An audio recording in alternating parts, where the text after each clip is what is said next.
To the work session for September 12th, 2022.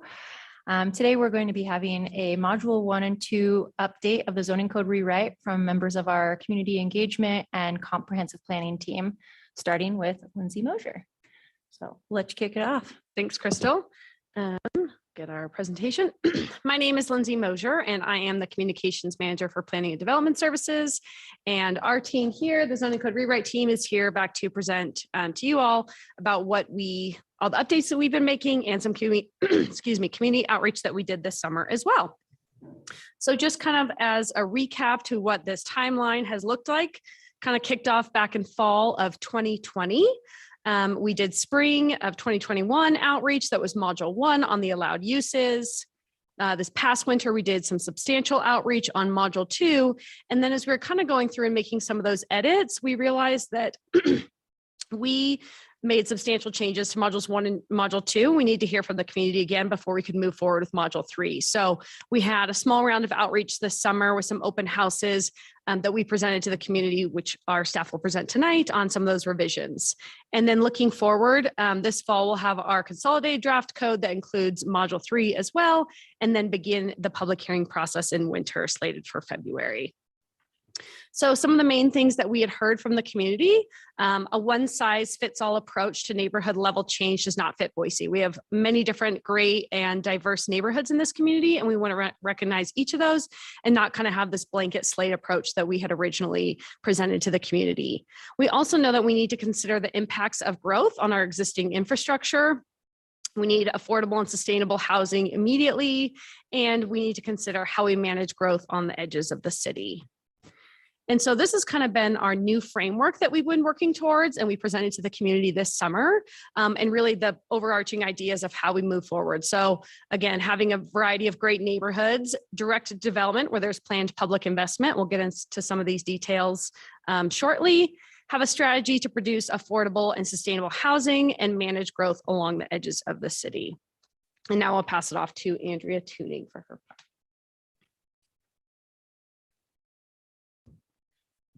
Good evening, commissioners. For the record, Andrea Tuning with Planning and Development Services. As Lindsay had noted, our first primary foundational goal was that we would recognize and appreciate that our city has a variety of neighborhoods, and that will appreciate both large lot, suburban, traditional lots, compact, as well as urban development. So recognizing that there is variation in all types of residential development throughout our city. And when we looked at those residential zones, we did make some adjustments based on the comments that we made. So anything that you're going to see here that has a circle around it or has some highlighted bold text, that's going to indicate that there was a change. And so R1A is circled because that reemerged as a zone. So we did say that the large lot of R1A zoning would be appropriate within the city. We identified the density of R1C to be slightly elevated from 8 dwelling units, what it is currently, to 12 units. We arrived at the 12 units because there's 43,560 square feet in 1 acre. And when we divided that by the 3,500 square foot minimum lot size, we ended up with 12. So that was a relatively reasonable calculation that went into that. We did slightly adjust the height for the R1C zone, specifically because we measure height a little bit differently. So rather than measuring to the midpoint of a sloped roof, we will measure to the top of each roof. That allows for and individuals won't have the confusion that they've had from what we've heard. So we did give a slight allowance to accommodate for that. You're also going to recognize that the R2 and R3 zones have small elevations as well for similar purposes, but also to make sure that each one of those zones actually has some differing criteria. So not only are you going to see different lot sizes, but you're going to see a different allowance of height as well as we move up in density as well. As far as allowed uses go, we do start to integrate some attached unit types. So you're going to see townhome and neighborhood market cafe start to emerge once we get to the R1C. There are standards that go with that, but we heard from our community over and over again that they wanted to have a place where they could go for coffee, where they could go for a drink, where they could go for a sandwich or an ice cream. And so we felt that a lot of our older areas do have these small neighborhood markets. They have these cafes in them and people love them. They're places that really build that community. And so we have integrated that neighborhood market cafe in the R1C zone, as well as the R2 and R3. We've also allowed fourplexes to emerge in the R2 zone, as well as some apartments. And then again, the townhouse unit, as well as the apartment in the R3.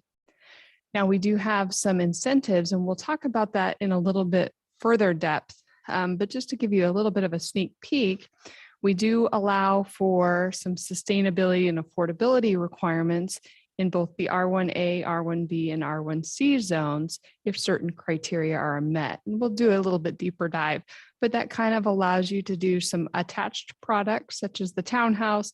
It gets you into the triplex, fourplex, as well as the cottage village or the apartment. And that kind of summarizes the residential changes that we went through as we revised module 1 and 2 in regard to what we heard from our community. Now we'll talk a little bit about public investment before we start to get into some of those affordability and sustainability incentives that we do promote.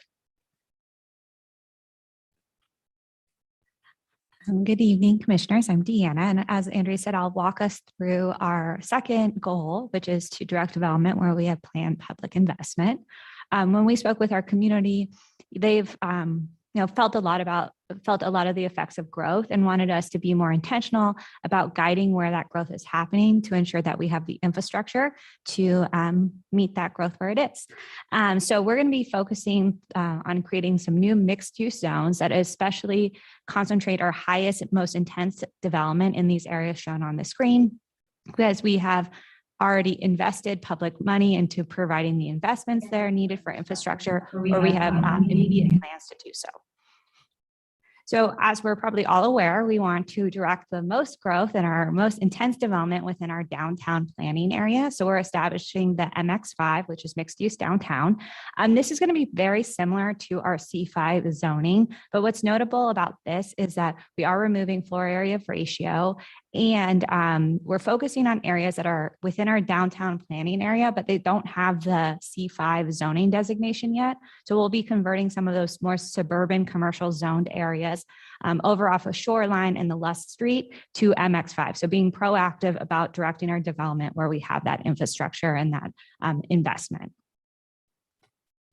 Our next area to direct our development is along State Street. And we have, as planning staff and working regionally across agencies, been planning for State Street, and I'm sure many of you are aware, for decades. And we really want to help further support that vision of a multimodal corridor on State Street. So I actually have two zones that relate specifically to State Street. The first is MX4, which is mixed use transit-oriented development. And we've identified our four planned transit nodes, which are Whitewater, Collister, Glenwood and Gary, and Horseshoe Bend Road. These are identified in a lot of our long-range planning processes. And so we want to equip these areas with the proper zoning to realize that station, transit-oriented development there. It's not a large number of parcels, but we understand that we're going to start here with our transit stations.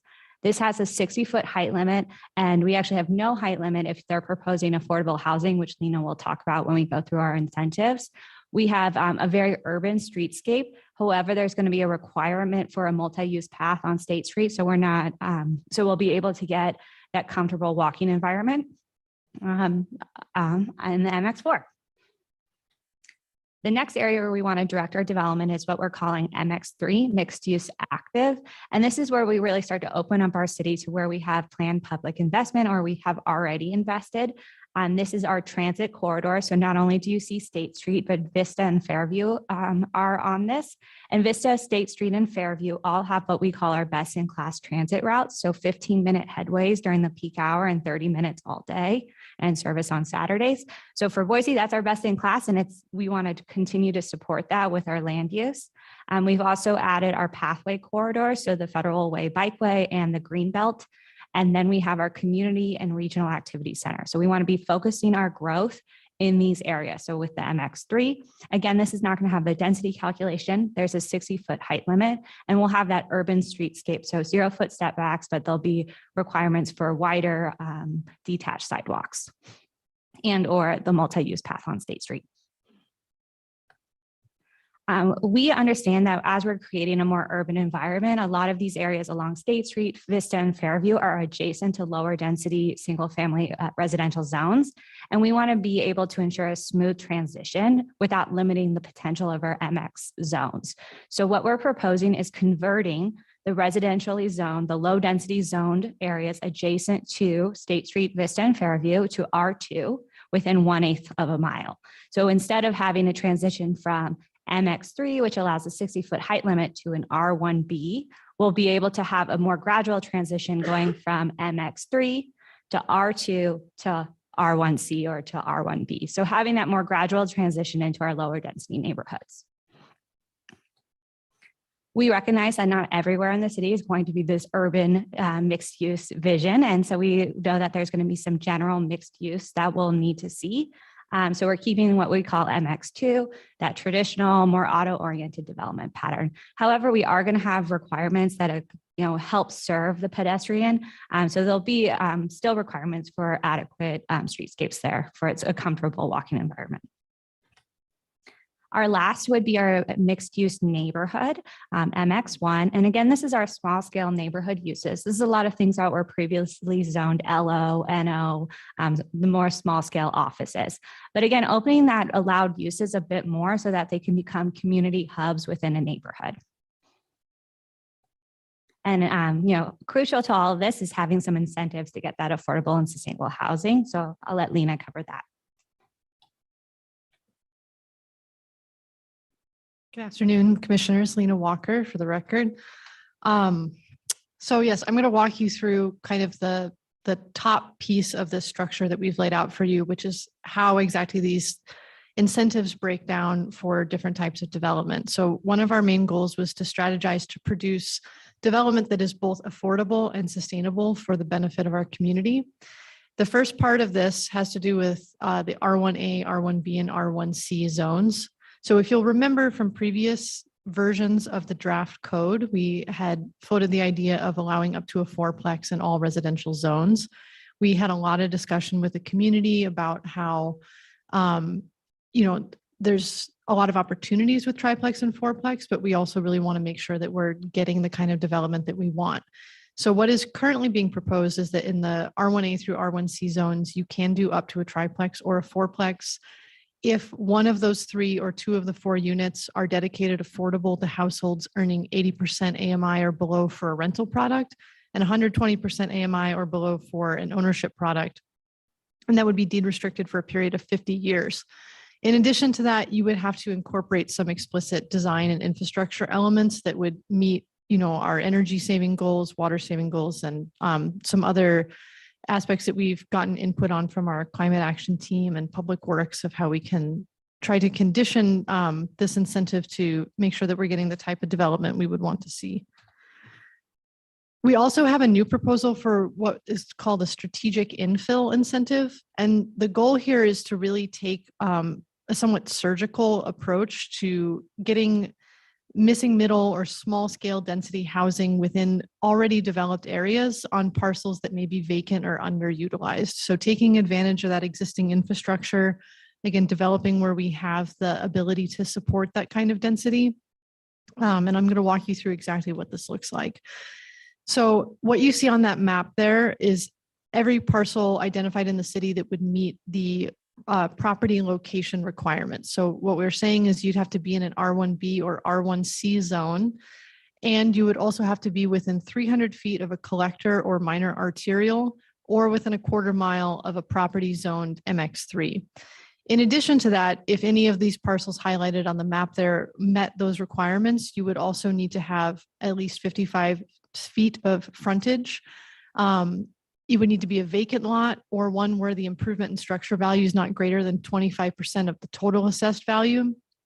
Or if you incorporate the existing structure and also no approved demolition permit for the property within the past 3 years. So those 2 points, what we're really getting at there is we don't want to create an incentive that just incentivizes tearing down existing housing and then building something new. But we're really trying to get at where are the parcels in the city that are maybe vacant or underutilized, or if you have a really great structure and you want to keep it there, we want to support that as well, but we would give you the allowance to have some additional density added on to that parcel. And how this breaks out in terms of the way that the incentive is awarded is you could do 3 to 4 units with no additional requirements, you're good to go.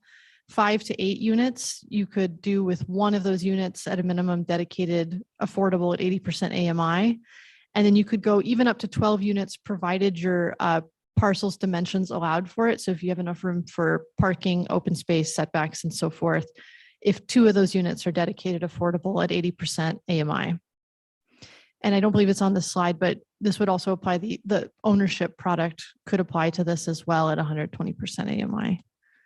These are just some examples from around town existing that kind of provide a template of inspiration for the types of housing that we're really referring to with this incentive. Finally, when we get into our mixed use zones, we also have incentives for affordable and sustainable development there. Because we already have that allowance for greater, there's no minimum density requirements in the mixed use zones, but we would allow for a parking reduction and potential height allowances if 25% of all the units in the building were affordable to households earning 60% AMI or below, again, deed restricted for 50 years, and again, coming with those sustainability requirements. Finally, the very last piece of this is that one of the goals that was laid out at the beginning was to manage growth on the edges of our city. And just a couple different tools in our toolbox that we've come away with in this revised draft are to introduce a new zone 03, which is an open land zone. And that would really give us the ability for, as land comes in on our fringes, we would actually have a zone that we could dedicate property to when we recognize that, this is really something we want to see conserved. We want to see it managed in a way that is not opening it up to further development. You can see some parcels there up in the foothills that are already existing, but this would also be for things coming in through annexation. Secondly, we have 2 overlay zones. One is the wildland urban interface. This matches the same mapping as the county has, so it's having some consistency there. And then of course our Boise River System overlay. And then finally, we'll be looking at our annexation policies as we roll out module 3 in the fall for our outreach. So keep an eye out for that going forward.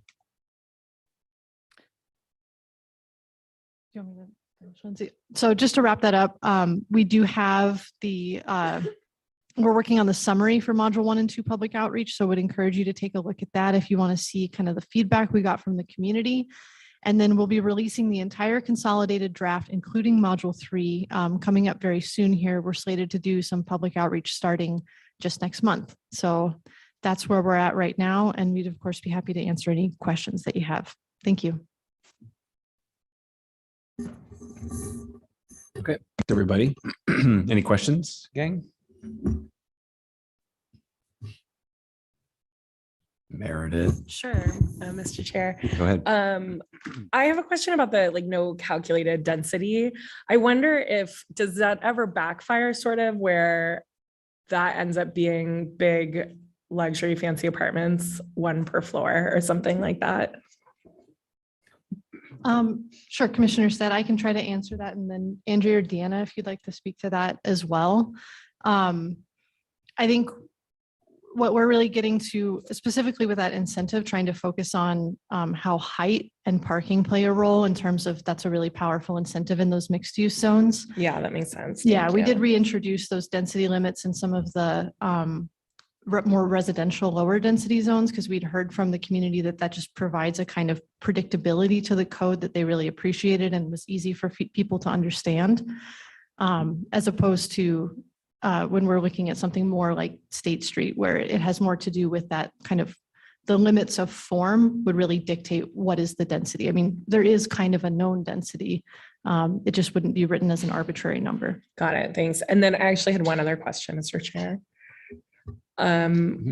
So a lot of that looked like it's really plot by plot. And I know it sounded like we got away from the all neighborhood situation with the zoning, but I guess I'm curious how you ended up, the maps that we saw are very hard to read, obviously, on where they really are, but it looks like it's plot by plot. And so curious, I guess, that as opposed to a more holistic view of the city and trying to make it a little less complicated, maybe by having larger groupings, maybe of areas. Sure. Commissioner said, my apologies. Could you specify, do you mean for like the infill incentive or just the zoning map as a whole? I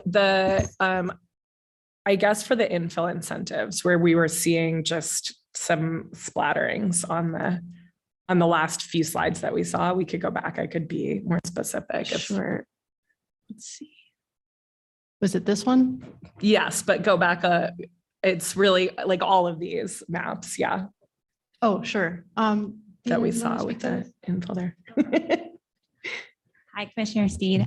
So actually these are, so this one specifically, this was if you were previously zoned LO, NO, I'm probably forgetting C1. So this is actually based off what our current zoning is. It just looks like it because we don't have anything else surrounding it. Same with this. This is anything that was previously zoned C2, with the exceptions of anything that's zoned C2 that becomes these mixed use zones. So it's kind of a layered approach, but we tried to keep things consistent with, if it were, there's a rule, and we have this on the website, which we can share with you and share this PowerPoint. If you were this, you become this. So it's very much using our base code and trying to come up with rules to convert it. But I do hear what you're saying. It kind of seems like, whoa, these are very pinpoint, but that was really the direction we heard from our community was, let's be a little bit more context sensitive and really think about what works for Boise and those areas around, like make this unique to Boise. That's great. So the last question, I guess, because we see rezones all the time, right? And we always are really just we look at kind of the neighboring, maybe the neighboring plots, but not really much more than that. What will these, I guess, would landowners be inclined to come and ask for a different zone in those as they are now? Will that be a similar process? Commissioner, that's a great question. We're converting, but we're rezoning many of these parcels, especially MX3 is a great example where Fairview, it has, some C2, some C3, some all sorts of different commercials, and we've consolidated that into MX3. Our goal is that we're trying to get closer and closer to our future land use map. So what we actually want the zoning to be. There'll be some things to consider as the commission gets new rezones into the future. And that's really what we're focusing on in module 3 is understanding to make sure we have the right findings for a rezone. Thank you. Thanks so much. Mr. Chair. Yeah, please, Chris. Comment and a few questions. First, the comment, everybody in this room, I think if they can, ought to read this book I'm going to tell you about. I got a copy of it and read through it, and it's pretty darn amazing. It's called Arbitrary Lines, How Zoning Broke the American City and How to Fix It. And from a planning perspective, I think it'll blow your mind. As a commissioner, I think it will blow your mind. And it couldn't be more timely given what we're trying to do as a city. So I would highly encourage, I'll bring my copy so anybody who wants to read. I wish I would have brought it today. But a few questions for staff. Specifically on the MX3, looking out towards the southeast portion of our city with the new announcement and the turning of dirt today for a 2,000 job Micron site.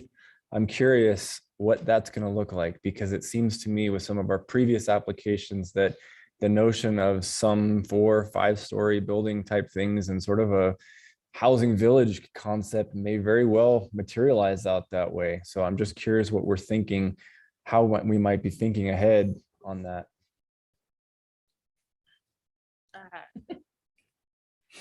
I can speak to what we have in the draft right now, Commissioner Danley. And so you'll see we do have Micron, the area around Micron, it's identified as a regional activity center in Blueprint Boise. And you'll see that there is anything that was previously zoned commercial within city limits is identified as being MX3 down over there. And that's actually it's picking up the Federal Way Bikeway and it's picking up the Regional Activity Center. So those properties down south will become MX3. And that's what we know for now. And then like Lena said, we're looking into our annexation policies in module 3. Good. Okay. I'm curious. I don't think I heard much with respect to, have there been any specific changes on setback requirements and any of the residential zones that do allow for, whether it be more units or more of a buildable structure and so forth? I'll let Andrea go. Good evening, Commissioner Danley. We do see some setback variation in regard to some of our mixed use zones. So you're going to note that they're going to push the building to the street. There's going to be either a 0 setback. However, it's not a traditional 0-foot setback. It is a setback as long as you can accommodate the pathway or sidewalk that we're looking for. So if we were to take State Street, for example, we have a multi-use pathway that's proposed along there. So wherever you could get the ideal curb line, once the full street build out is completed, you'd have an 8-foot detached 8-foot planter, and then you'd have the 12-foot multi-use pathway. So in the mixed use zones, many of those allow for a 0-foot setback. So your building could be built there as long as your entrance provided a 3-foot door swing, so it didn't come out into the public right of way. So you're going to see quite a bit as far as front setbacks go. As far as your residential zones, most of those stay very similar to what you see today, with the exception of the allowance to attach units. And so that is going to accommodate a different product than what we have seen, or we traditionally see that through the planned unit development process. So it would allow for attached products to be utilized as well. And then dimensional standards, we walked through some of the height variations as well. Some of those will also be adjusted, but everything else, I think you're going to see probably stay very, very similar to one another. Okay. Mr. Chair, 2 quick ones if I can. Parking minimums. Are we getting to that point? Are we changing some of those types of things? So parking came out as part of module 2. There was a little bit of discomfort with the decrease in parking for residential units. So a traditional residential unit requires 2 off-street parking spaces, and we recommended that we go to 1. There was some discomfort with the community, but we really do think that 1 is probably the right way to go. That doesn't mean that you can't provide 2, or it doesn't mean that you can't provide even 3, but it does allow for individuals that may or may not have multiple cars, so that we can actually house people rather than housing vehicles. And last one, I think I heard this. Gosh, I hope I heard this. So neighborhood office is going to go away, and it's going to be replaced by the MX. I think it was it 4? Is that what it was? MX1. Other way around. Yep. But yes. That is correct. Thank So you. any of those neighborhood serving uses, so you're going to see neighborhood commercial, neighborhood office, limited office, or even pedestrian commercial, those now become mixed use neighborhood. And so we're going to allow for mix of uses that actually serve those neighborhoods. I had milk candy bar, I'd throw it your guys' way. Okay, all good there, Chris? Yeah. Thank Okay. Any other questions for staff? Okay. Well, appreciate the update, guys. I think no more questions for me right now, and we got a meeting to prep for. So Great work. appreciate the update. Nice work. That sounds great. You will see us kicking off our public engagement in October. So please watch for that as we move forward through October and November. And then we'll probably visit with you probably around Christmas time to let you know what we heard with our final outreach efforts. So Excellent. We look forward to it.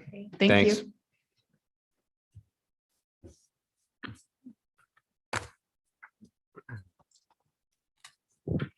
Excellent presentation. Thanks, everybody, for that. We can just move right into agenda review. Maybe have a moment before the meeting starts. But going right into it, we have minutes for August 1st as the first thing to consider. After that, we've got two non-public hearing items. Something we haven't seen a lot of before, but the first is revised findings for CAR 2211, PUD 2228, sub 2235. This is the Atwell Place subdivision, 6776 East Warm Springs Ave. It was for 38 attached single-family townhomes and one single-family house. The commission voted to deny that and recommend denial in August meeting. And so this is just the revised findings, which you can accept. And then it gets a little weird with item B. So item B, if those are accepted, they would like to request reconsideration. They have had time to listen, take into account the comments that were at the hearing and have come back with new plans, which they're considering as new info. So then you can vote yes or no on the reconsideration. Not a public hearing, even though we had somebody sign up, just a yes or no. Mr. Chairman, So, yeah, Chris, please. I just want to make sure I understand the proper role, because I wasn't here in August. I didn't make a motion or vote on this. So this is unusual, pardon me, unusual. I'm not sure exactly. Remind me of my role on this decision one way or the other, not having voted on it before. I believe you, oh, go ahead. No, go ahead, Crystal, please. I'm just going to make something up. So. Yeah, I mean, I'm about to do the same thing too, and I'm giving eyes to legal, but I believe you would recuse yourself from that vote, but because there's quorum, it's fine to do. Yep.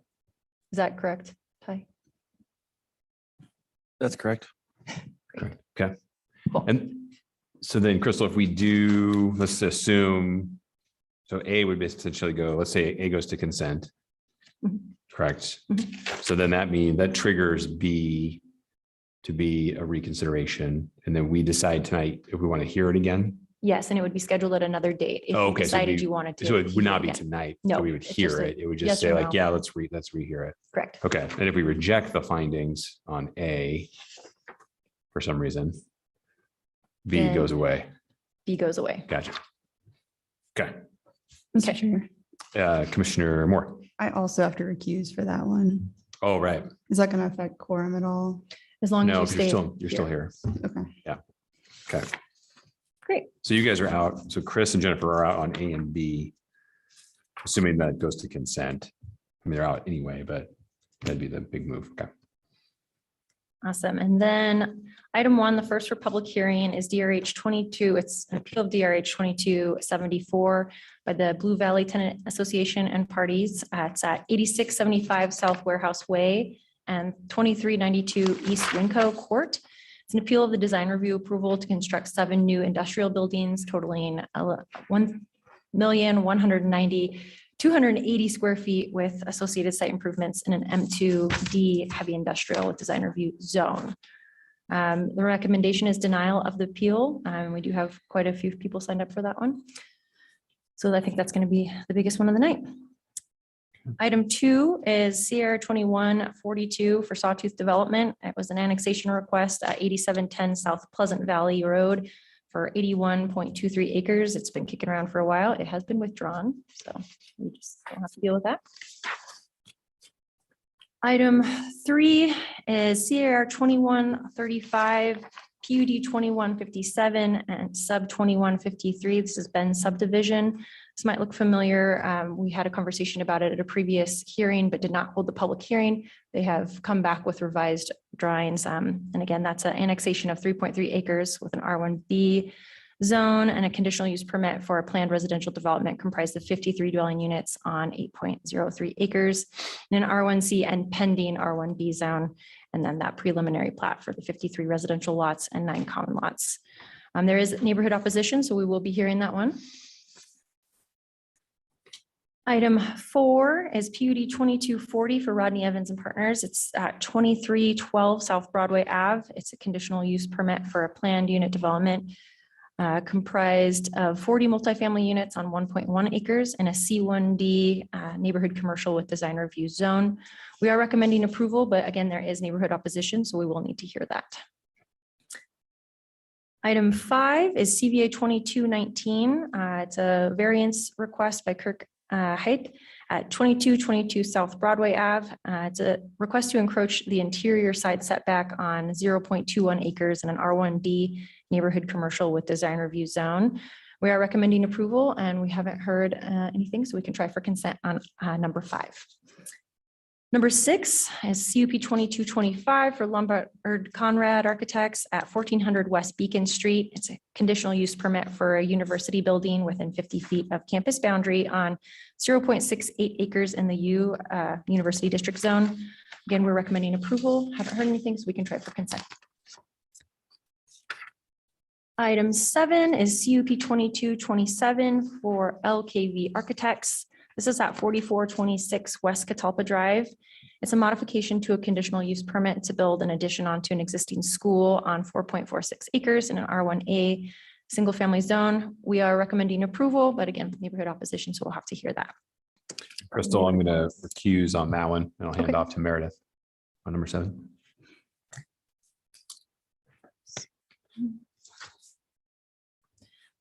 Okay, and then the next one, this was deferred from August 1st. This is CUP 22-3. That's for the State Street Zamzos LLC at 6202 West State Street.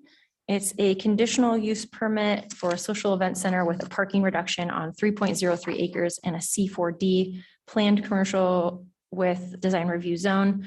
We are recommending approval, but there is neighborhood opposition, so we'll be hearing that one as well. And then item 9 is PUD 2235 and SUB 2236 at 2504 West Anderson Street. It's a conditional use permit for a planned residential development comprised of 2 single-family units on 0.32 acres in an R1C zone and a preliminary plat for a residential subdivision of 2 buildable lots. We are recommending approval and we can try for consent on item 9. Item 10 is CUP 2226, CB Daycare LLC. It's at 10477 West Fairview Ave. It's conditional use permit for a childcare facility serving up to 98 children on 9.35 acres in a C2D general commercial with design review zone. We are recommending approval and we have not heard any opposition, so we can try for consent on item 10. Item 11 is CUP 2228 and CVA 2231 for In-N-Out. It's 140 North Milwaukee Street. It's a conditional use permit for a drive-up establishment associated with a restaurant on 0.86 acres in a C2D general commercial with design review zone. There's also a variance for parking to encroach into the side setback with that one. We are recommending approval and we haven't heard anything, so we can try for consent on item 11. Item 12, I just need to check a note real quick. I think we just got comments that CVA 2215 will need to hear. It's for Annalise Peace at 1614 North 23rd Street. It's a variance to encroach into the rear setback and reduce the required backup space for an accessory structure over 1,000 square feet on 0.14 acres in an R1CH single family residential with historic overlay zone. We will be hearing that one. And last, but certainly not least, item 13 is PUD 2229 for platform architecture and design. This one was also deferred from August 1st. It's at 3395 North Maple Grove Road, and it's a conditional use permit for a planned residential development comprised of 5 multifamily units on 0.35 acres in an R2D medium density residential with design review zone. We are recommending approval and we can try for consent on item 13. Yeah. So So Crystal, we had late correspondence on number 12? the neighborhood association would like to speak on this. Sorry. The neighborhood association would like to speak on item 12. Okay. Yes. Gotcha. So with that, we can try for consent on item 5, 6, 9, 10, 11, and 13. And we'll be hearing items 1, 3, 4, 7, 8, and 12. And 2 has been withdrawn. And A and B are also in there. Yes. Okay. Any questions? I don't think so. Any questions? Great. Okay. A couple minutes and All right. we'll get it started. Thanks. Good evening, everybody, and welcome to the Boise City Planning and Zoning Commission public hearing. A few things to start out with for tonight's proceedings. Everyone from the public entering the hearing virtually has been automatically muted and cannot speak. As the item you're interested in comes up for discussion, you will be called upon and unmuted. There is a chat function in Zoom. This is not part of the record and should only be used if technical difficulties arise. Our procedures for public hearing begins with a presentation from the planning team. Then we'll go to the applicant and then the representative of the Registered Neighborhood Association, followed by questions from the commission. After that, we proceed to public testimony, starting with those who are in person, then who signed up on the sign-up sheet in advance, and then anyone else who raises their hand virtually. If you are attending through your telephone, you can type in *9 to raise your hand. Each member of the public is allowed up to 3 minutes for testimony. We are strict with this time as it is limited in code. Finally, the applicant is allowed 5 minutes for rebuttal, after which the hearing will be closed and the commission will deliberate and render a decision. Mr. Chair, you have the floor. Thanks, Crystal. Good evening. We are citizen volunteers appointed by the mayor and approved by the city council. We make final decisions on conditional use permits, variances and appeals, and recommendations to the city council on subdivisions, rezones, annexations, and code or comprehensive plan amendments.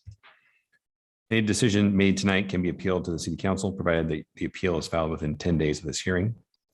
In order to file an appeal, you must have given written or oral testimony at tonight's hearing. So that's why it's important to give your name and address when you testify tonight. We utilize a consent agenda. This means that if the applicant agrees with the staff report, and if there is no public opposition, the item will be placed on the consent agenda. All items that are placed on the consent agenda are approved with one motion without further public comment. For items not on the consent agenda, we will hold a full public hearing in the order just detailed a few minutes ago with staff, applicant, neighborhood association, and then public testimony. Thank you all for attending tonight. Will the clerk please call the roll? Stead, Here. Schaefer, Here. Squires, Blanchard, Here. Moore, here, Gillespie, Winthrop, Here. Stanley, Here. Mooney. 6 present, 3 absent. Okay, thanks. All right, one item of note, a little housekeeping here to kick us off tonight. Item number 2 has been withdrawn. That was a CAR 21-42 Sawtooth Development at 8710 South Pleasant Valley Road.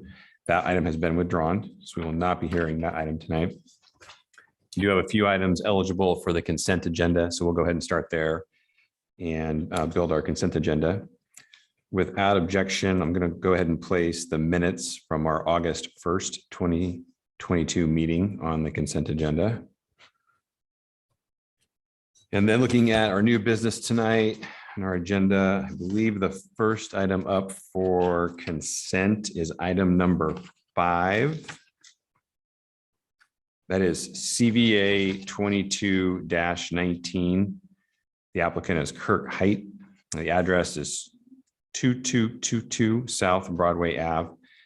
This is a variance to encroach into this interior side setback on 0.21 acres in a C1D zone. Is the applicant present tonight? Great. Let the record show the applicant's present. And are you in agreement with the terms and conditions of the staff report? Do you agree with the staff report, the findings of the staff report? Okay, let the record show the applicant agrees with the terms and conditions of the staff report. And is there anyone in attendance tonight that would like to testify in opposition to this item? Okay. Seeing none, I'm going to go ahead and place item number 5 on the consent agenda. Up next for consent consideration is item number 6. That's CPU 22-25 Lombard Conrad Architects at 1400 West Beacon Street. This is a conditional use permit for a university building within 50 feet of the campus boundary on 0.68 acres in the University District Zone. Is the applicant present? Great. Let the record show the applicant's present. And are you guys in agreement with the terms and conditions of the staff report? Great, terrific. The applicant is in agreement with the staff report. And is there anyone in attendance tonight that wishes to testify in opposition of this item? Okay, very good. Looks like no one needs to testify in opposition. So we'll go ahead and place item 6 on consent. Up next for consent is item number 9. It says PUD 22-35 and SUB 22-36.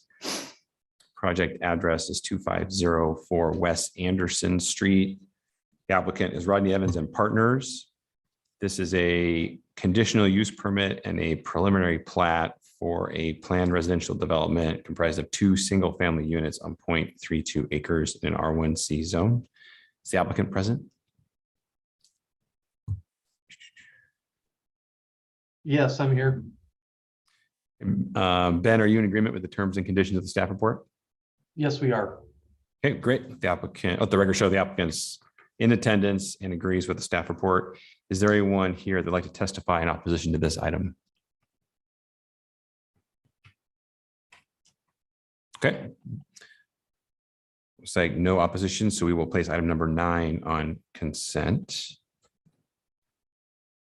Up next, item number 10. This is CUP 22-26, CB Daycare LLC. The project address is 10477 West Fairview Avenue. This is a conditional use permit for a child care facility serving up to 98 children on 9.35 acres in a C2D zone. Is the applicant present tonight? Sorry, great, thank you. And are you guys in agreement with the staff report? Yes. Okay, terrific. Let the record show that the applicant is present and in agreement with the staff report. And is there anyone here that wishes to testify in opposition to this item? Okay, very good. We'll go ahead and place item number 10 on the consent agenda. Up next is item number 11, CUP 22-28 and CVA 22-31, in and out at 140 North Milwaukee Street. This is a conditional use permit for a drive-up establishment associated with a restaurant on 0.86 acres in a C2D zone. There is also a variance for parking to encroach into the side setback. Is the applicant present tonight? Looks like we have a hand up online. Yes, I'm here. Mr. Smith, are Yes. you in agreement with the terms and conditions of the staff report? I am.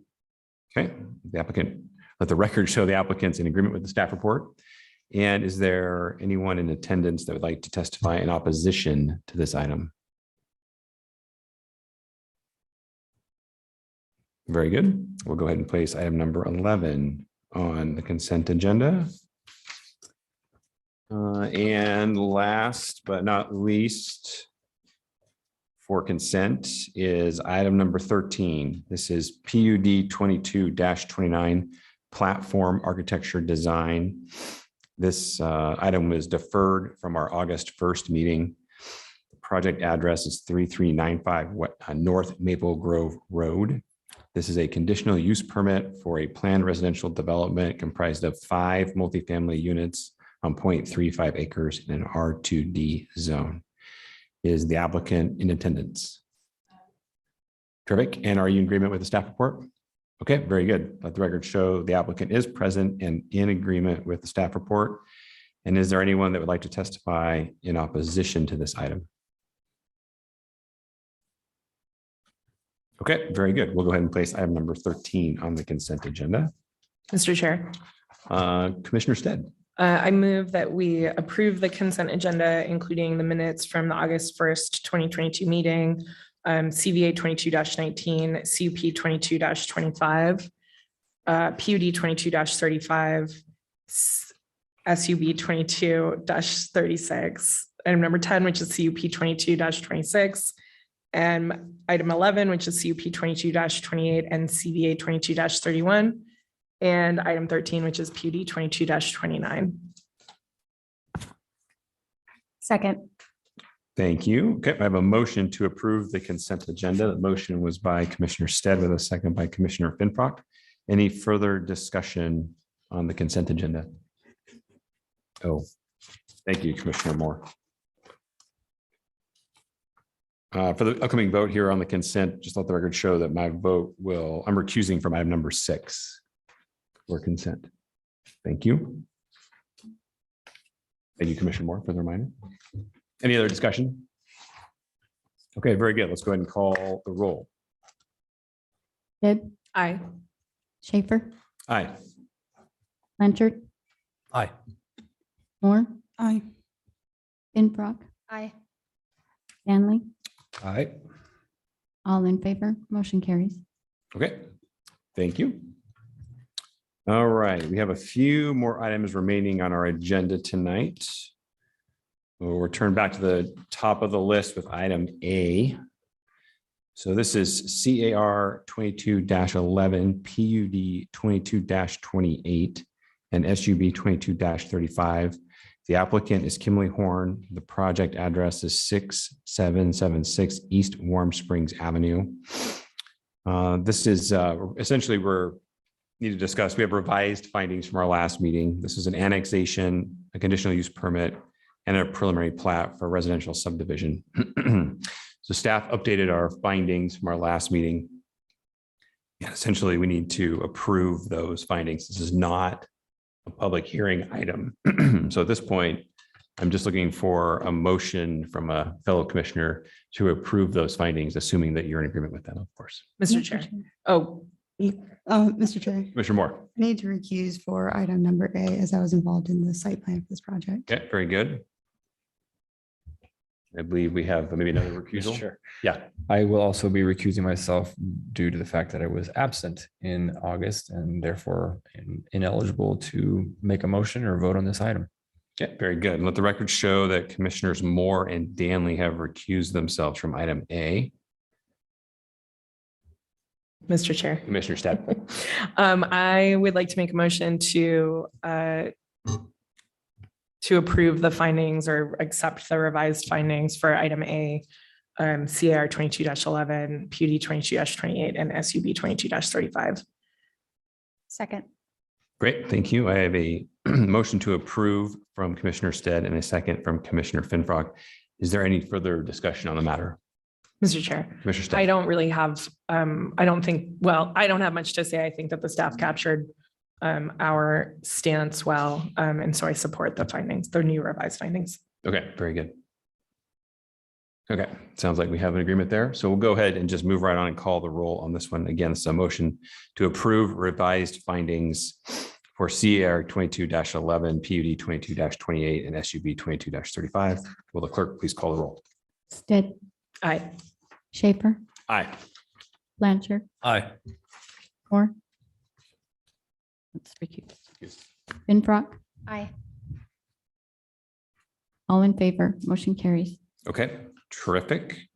So that decision, item A, moves us right into item B, which is a reconsideration request of those items. So that's CAR 22-11, PUD 22-28, and SUB 22-35. Essentially, the applicant has asked us to reconsider the project at a future meeting. So this would not fall to tonight's discussion. It would be added to a future meeting down the road.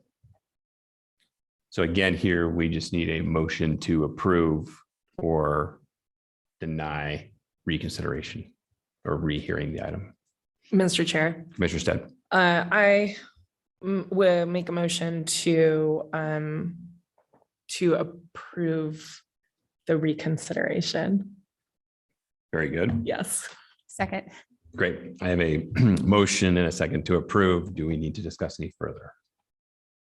Mr. Chair, Yeah. Commissioner Stead. I think that we gave some good feedback, so I look forward to seeing the revised project. Okay. Terrific. We'll go ahead and move right on to the vote. Again, here, Commissioner Moore, Commissioner Danley have recused themselves from this vote. Again, we're in CAR 2211, PUD 22-28, and SUB 22-35. Will the clerk please call the roll? Stead, Aye. Schaefer, Aye.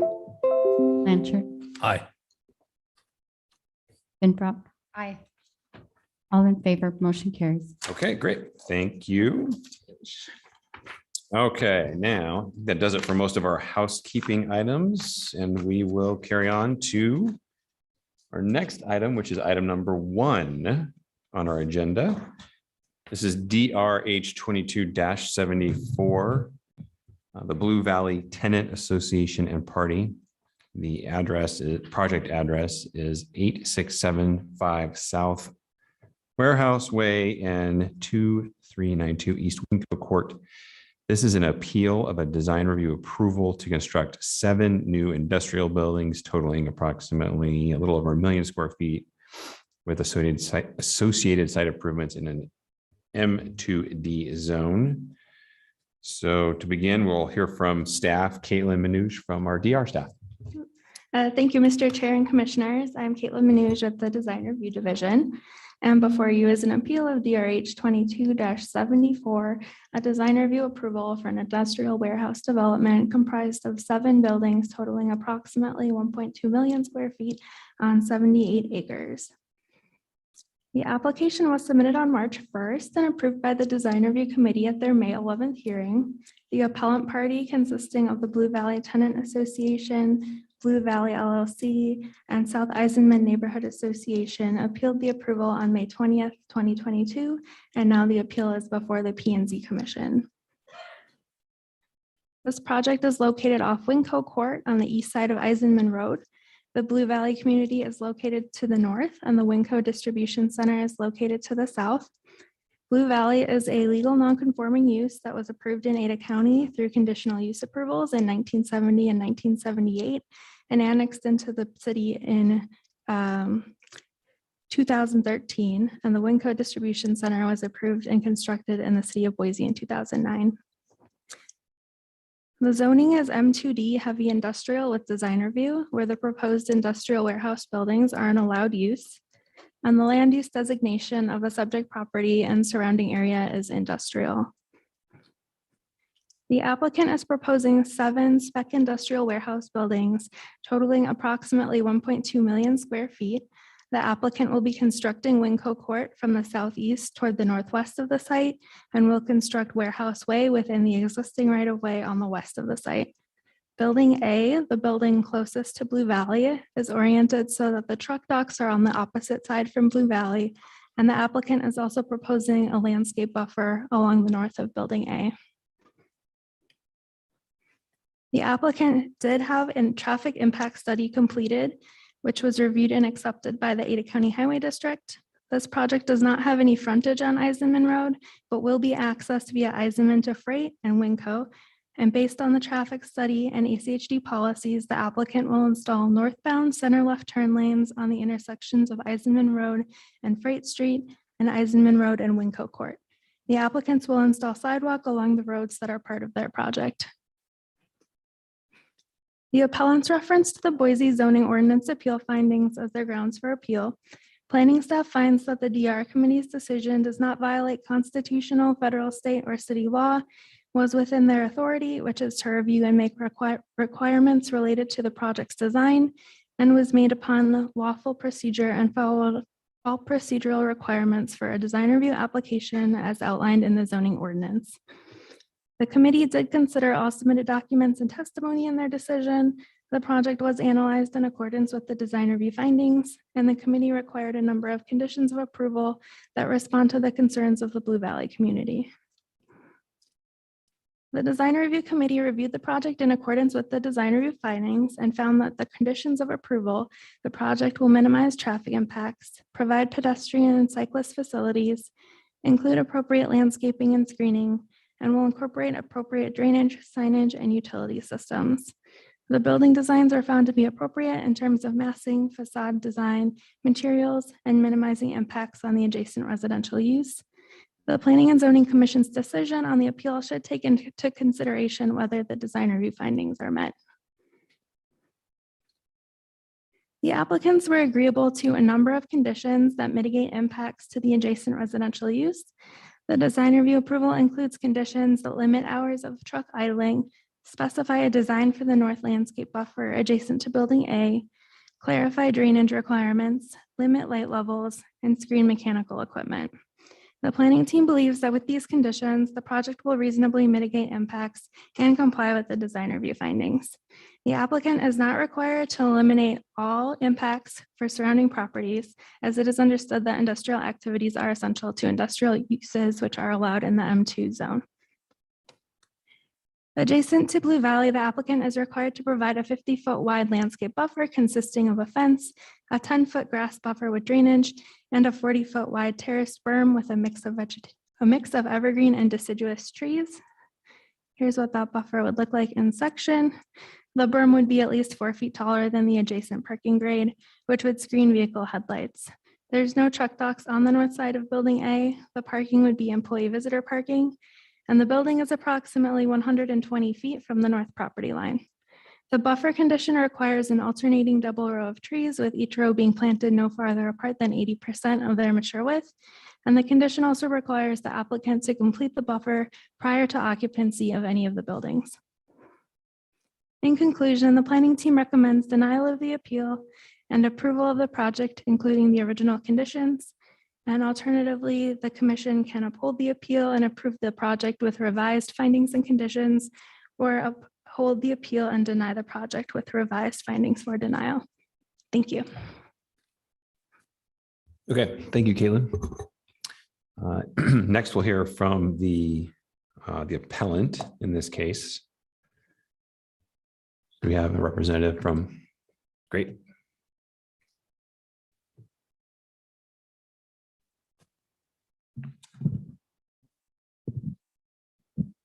You can state your name and address for the record, please, and then you'll have 10 minutes. Brian Ertz. I represent the Blue Valley LLC appellant. My address is 380 South 4th Street, Boise, Idaho, Suite 104, 83702.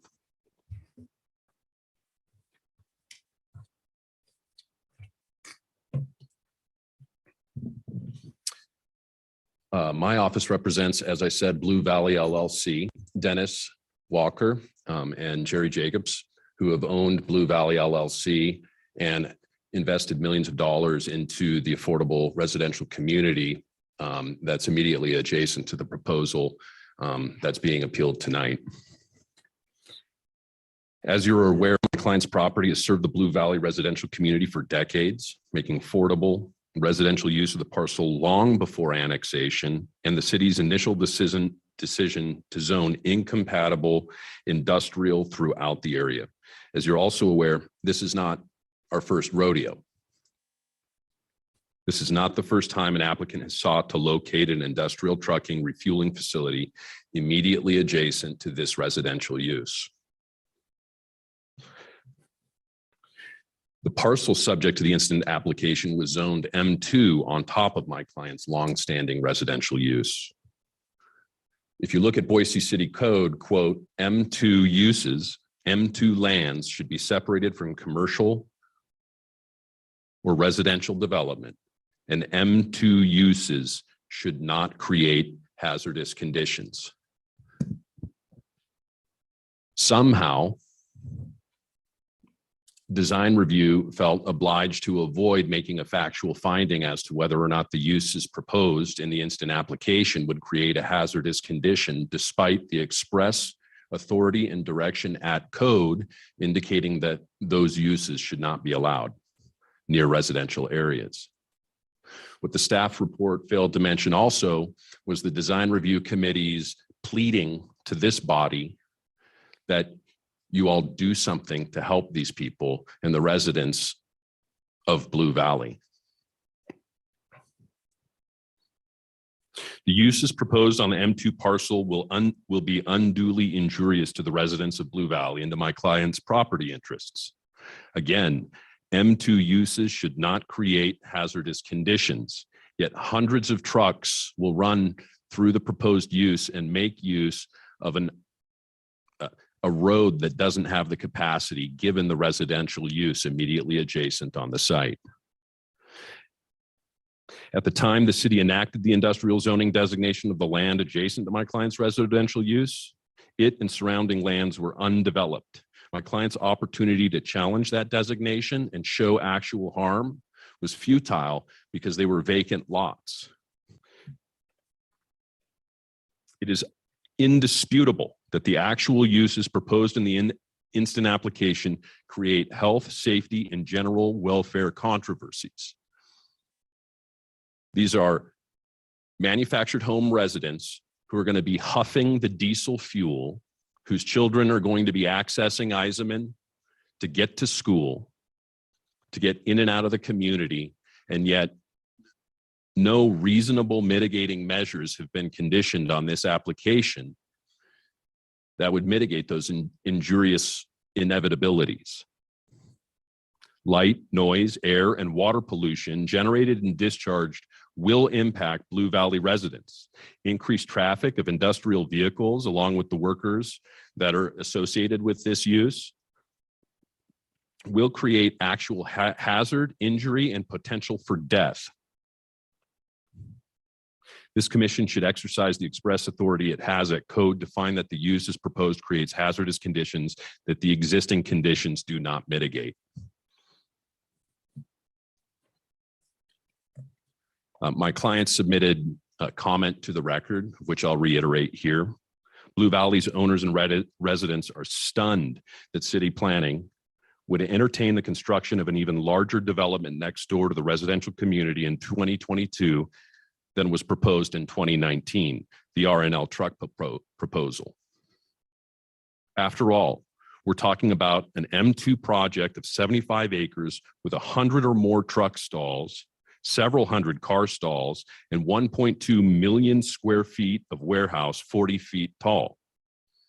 All of this within a stone's throw of residents. Blue Valley has been operating as a residential community for over 45 years, long before developers like Lincoln had an eye on adjacent properties and long before the land was rezoned to M2. Regardless of what the city may do to zoning around or under this community, it's still a residential use and should be accorded the protections that residential uses deserve as long-standing residential community. M2 lands should be separated from commercial or residential development, and M2 uses should not create hazardous conditions. The job of zoning is to protect and enhance the general public, health, safety, and general welfare. This is a fundamental failure of that. The design review's decision was fundamentally arbitrary and capricious, failed to follow procedure with respect to a finding consistent with the M2 zone designation, and failed to rely on substantial evidence where they sidestepped the inevitable factual finding that the whole reason that we have committees and people looking at the approval criteria is to make honest, inevitable, factual findings. And design review failed to do that. They didn't feel comfortable to do that. But during their verbal explanation, they sought for the staff to convey to you their misery at not doing so. And it's shocking to me that the staff would not convey what the design review committee implored all of you to consider, which is there has to be a way to humanize this process and to confront the inevitable factual finding of locating a mega truck refuel facility immediately next to an affordable housing community. In addition, there is no new infrastructure along Eisenman Road in place to help transport the thousands of new vehicles from all of the previous and current projects, or to help protect those who use Eisenman artery to ingress and egress all day and night from Blue Valley. This includes young drivers, aging drivers, and drivers with disabilities. The stretch of Eisenman Road in front of Blue Valley and beyond has not changed in 36 years. The edges crumble from the weight of big trucks along 5 Mile Creek in front of Blue Valley, and the seasonal runoff carries the debris and pollution that will accompany this development into the lake that my clients own and that these residents utilize.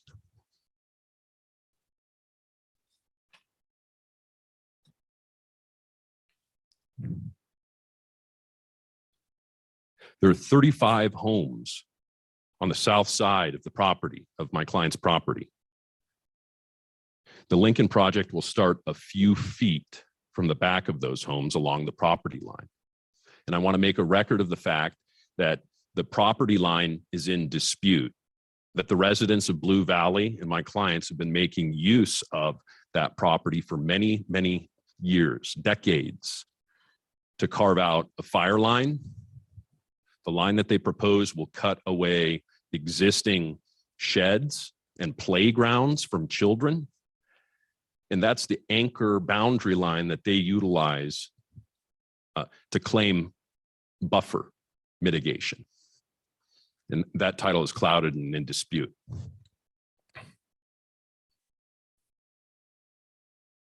If this project is approved, it will have an immediate negative effect on the property values of the homes in Blue Valley, and it will have a negative property impact on my clients as owners of the ground. Many of my clients' customers have lived at Blue Valley for decades and have other family members living at Blue Valley. They can neither afford to see their homes go down in value nor watch the surroundings deteriorate because the city allows incompatible nuisance projects to be built in their backyard.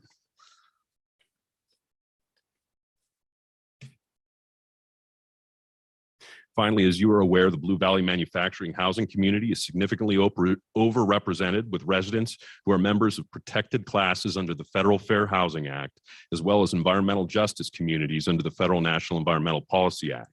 The City of Boise's zoning, overlay, and land use policies, practices, activities, and actions in and including the instant parcels have leveraged federal resources constituting major federal actions without implementing agencies undertaking appropriate environmental review. Likewise, the city's approval of the instant application would violate Federal Fair Housing Act. Thank you. Thank you. Okay. Next, we'll hear from the applicant on the project.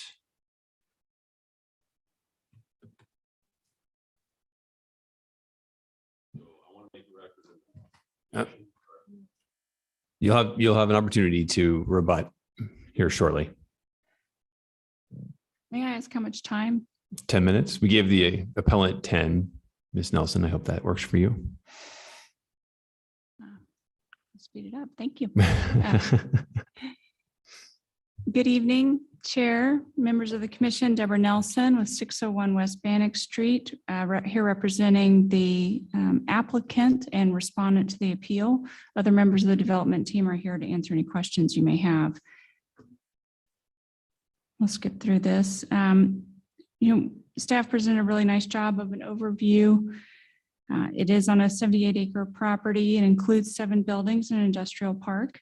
Importantly, the proposed development is an allowed use within the existing M2 zoning and as designed is compatible with the neighbors. On our south is the Winco Distribution Center, and our north, as was noted, is the Blue Valley Manufacturing Home Community, a residential use that is non-conforming or grandfathered on land that is also zoned industrial and designated as industrial in your comprehensive plan.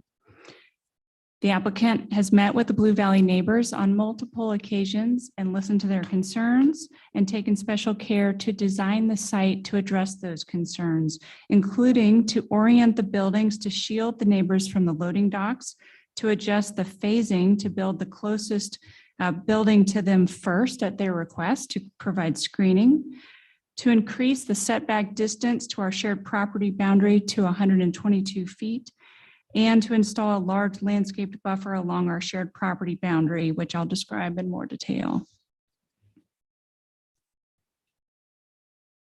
Contrary to the argument by the appellant's counsel just now, the design review committee decision should be upheld because they did find all of the appropriate findings in line with the applicable design review criteria. The Design Review Commission has the jurisdiction to issue a final decision. They have technical expertise in this area, and their decision is entitled to due consideration. The committee carefully considered all of the findings that are required as set forth in your code at 110304 sub 12 for design review. And I'll walk through these briefly. First, dealing with traffic, the committee found that the traffic impact is minimized and that pedestrians and cyclists have been provided for through sidewalks, landscaping pathways. A detailed traffic impact study by project engineer Kimley Horn was completed, and as summarized by the staff report, was approved by ACHD with conditions that are acceptable to the applicant and incorporated into the design review decision. All of the offsite mitigation will be completed with this project, if not already completed by other projects, including turn lanes to be improved at the intersections of Freight and Eisenman and Winco Court and Eisenman. With these improvements, upon project build out, all impacted roadways and intersections will continue to operate at level of service. The project is designed to ACHD standards, allowing for detached 5-foot sidewalks, street connections serving pedestrians and bicyclists along with vehicles. Each access driveway approaches at a perpendicular angle as required. Service drives are designed for Boise standards.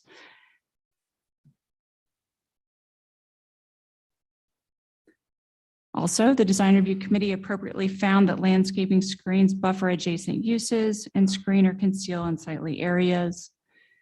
The application included a detailed landscape plan with water efficient perimeter trees, trees along streets, plantings along buildings, and vegetative ground covers. The applicant will also install the large landscaped buffer with a 16-foot tall 50-foot wide berm with dense trees and vegetation and a fence along our shared property boundary with the residents. This provides a perspective showing the screening in effect there.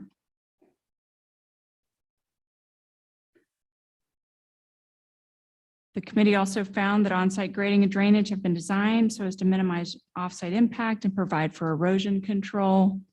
Stormwater runoff generated by the project will be retained on site with approved drainage facilities. The project also includes French drains along the north property boundary line to ensure no drainage onto the Blue Valley property from the new landscape berm. Additional drainage review by Public Works will occur prior to the issuance of building permit. The committee also found that signs will provide for appropriate identification by including a condition of approval that the signage plan must be approved prior to issuance of any sign permits as required by code. Similarly, the utility systems are appropriate because they will be underground as desired by the city. All of the building design and criteria were found to be met by the design review committee, including the building mass, height to width relationship is consistent with the architecture in the area. The openings in the facade are generally consistent with industrial development and design in the area, and exterior materials complement surrounding development. The elevations here of the largest building, building A, closest to the neighbors, shows that relationship of height to width and the appropriate massing. And also you can see comparison to buildings in the area with Winco and the Amazon nearby. The project uses both horizontal and vertical deep reveal lines to break up facades and articulates entrances and exits with a tower effect created by high points in the roof lines. The facades are broken up with floor line in varying colors. The committee found that the facades modulate, change in color, offer storefront windows, canopies, visible reveals, and other details that fulfill the city's design review criteria and requirements for this use. The committee found that the design minimizes impacts on adjoining residential uses and districts. The project design includes many mitigation measures, including the landscaped raised berm with mature trees that I've already described. This will be 4 feet taller than the parking lot to make sure that it shields headlights and significantly above the adjacent property. It will include a double row of trees at minimum, a mix of evergreen and deciduous of class 2 and class 3 trees. I've already noted the increased setbacks over 120 feet for the buildings and over 50 feet for the parking area, which is well over the 20 feet required by your code. Other mitigation measures include the buildings are oriented to mitigate sound and light from the project, and the buildings are placed to create a barrier. The truck bays are oriented away from the neighbors. Conditions of operation reduce the activity hours with no idling trucks in the evenings. All exterior light will be LED fixtures with 100% cutoffs, stormwater retained on site, and area intersections improved with turn lanes. All of these measures are required as conditions to the approval. And with these conditions and all of the facts that I've just described with each of these criteria, the committee made a decision that is consistent with your code, taking into account all applicable criteria and facts in the record. The appeal arguments that have been raised by appellants, we've addressed in our written memorandum and also are addressed in the city memo staff report, and I think are appropriately addressed. The appellants and some have not demonstrated that there was any insufficient evidence, any error of law. They haven't alleged any particular procedural violation. The design review committee certainly acted within their statutory authority by looking at the applicable criteria for design review, declined to extend analysis to zoning, which doesn't apply here because we are not seeking any rezoning. The decision that was made was sound and based on evidence in the record. This use is allowed in the zone. It's consistent with the long-standing zoning and the city's comprehensive plan for the property. The applicant has worked hard to accommodate the neighbors' concerns through thoughtful site design and the extensive buffering along our shared boundary. The committee that made the decision below has technical expertise in design review applications. They appropriately considered the facts and applicable standards and made a decision that complies with law.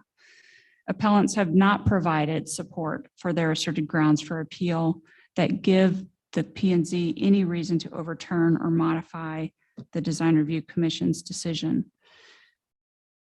Quickly, as to the property line, if I have time, there was an allegation by appellant's lawyer that the property line is in dispute.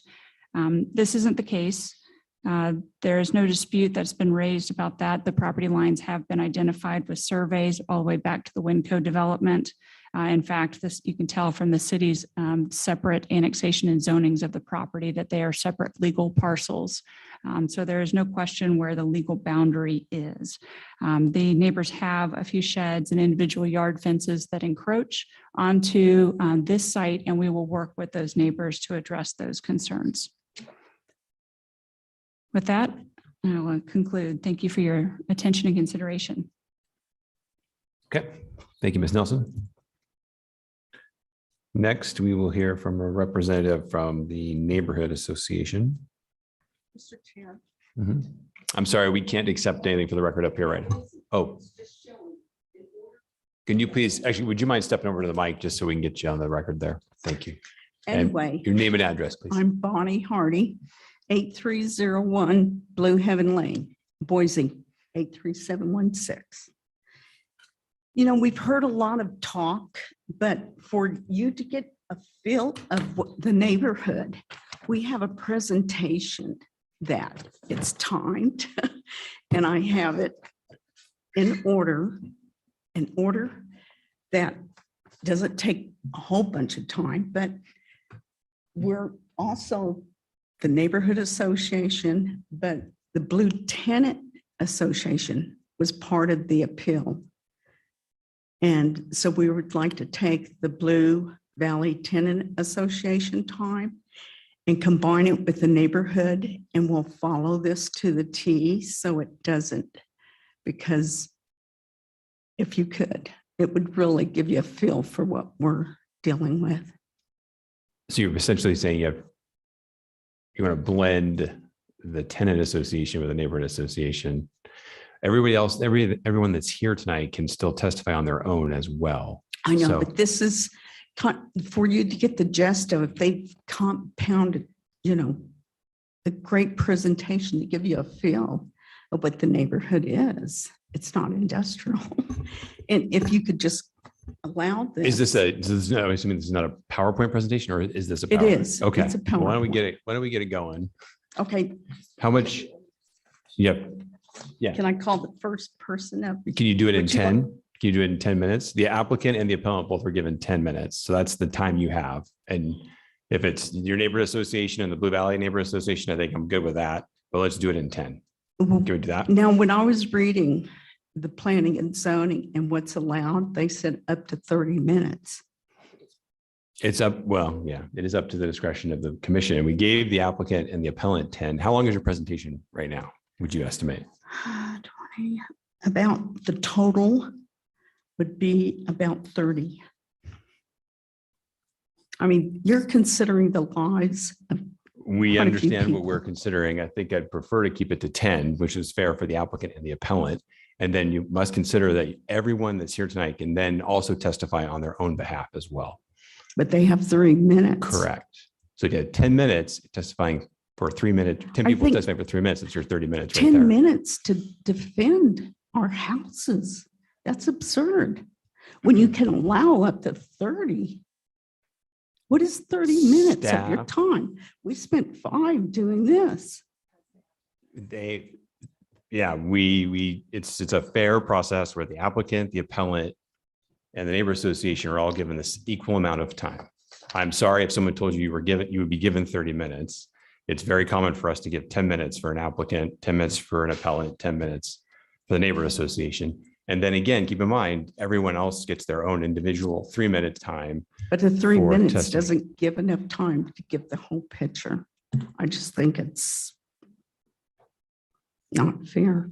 Mr. Chair. Commissioner Stead? I just want to remind everybody that it's, we're not here to discuss the land use. We're here to discuss the legal findings of the design review committee. So while we can have empathy for the, place of residence, that's not what the decision is. Yeah, at issue Okay. here. Now, at issue here tonight is the findings of the design review committee. The application is not for a rezone, and we're not necessarily looking at the No, we're land not use doing a itself. rezone. We're here to discuss the decision of the design review committee. Okay. we'll So go if with you can keep to 10 minutes, like the appellant and the applicant I did, think it's a little over, but. and then we can move Ron, into would you questions like and to go testimony. first Since it's a rebuttal. Yeah.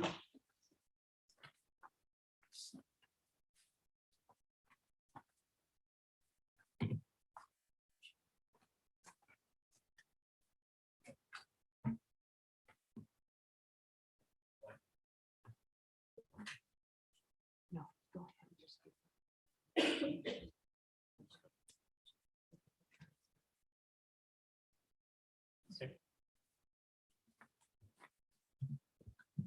Hi, I am Ron Puccelli, 2247 Blue Lake Lane in the manufactured housing development in question. Okay. Well, I was a past president of the South Eisenman Neighborhood Association when this first started. And we have had 2 public meetings with representatives from Lincoln Properties and have expressed our concerns. And actually the design of the project versus what the developers said was actually done before they presented to us. So the berm, the landscaping, et cetera, was already there. It wasn't a condition that we imposed on them. They did that first. But we have a number of questions, and this little presentation is there to kind of address some of these. And this may be a lack of communication or breakdown in the communication, but there are things that are important to us. So I'll present some of those here. First of all, when we were first presented with the project, Lincoln Properties assured us that their berm landscaping and building A would shield the park from the noise and diesel exhaust produced by the massive trucking terminal. And we appreciated that they expressed concern, but then we learned that there was no guarantee that building A would be constructed first. And then later we hear that maybe it could be constructed, but then maybe not constructed. But the point we're trying to make here, if building A is not constructed, that's kind of like putting a pig farm next to us, because all of the docking bays on all the rest of the buildings face us. So building A is an integral part of the protection for this park. The second question that still hasn't been answered, if anything I've seen, is that this shows everything as being kind of level. You go out there and it's not, it's all rolling terrain. As a matter of fact, the street on the right side of that illustration is Blue Sage Lane in Blue Valley. It has a 12 to 15 foot rise. Starts at Eisman Road, goes up 12 feet, goes down a little bit more, and then goes back up again. This is showing us flat, and we're trying to figure out how that's going to work. Are they going to dig down or build up? If they add soil to increase the average elevations, how high will that make the project? If they dig down on the basalt layer, how much blasting are they going to have to do? And who will cover the damages to neighboring residences? In their plans, they allude to approved methods or approved plans or studies, et cetera, but they don't actually say what's going to happen. So there's no assurances to the neighborhood of what's really going to go on. And this is like, it just kind of, it's worrisome to us. On the next slide, because of that 12 to 15 foot rise of Blue Sage, we're trying to figure out, where is this slice of the property? Is it the bottom of Blue Sage or at the top of Blue Sage?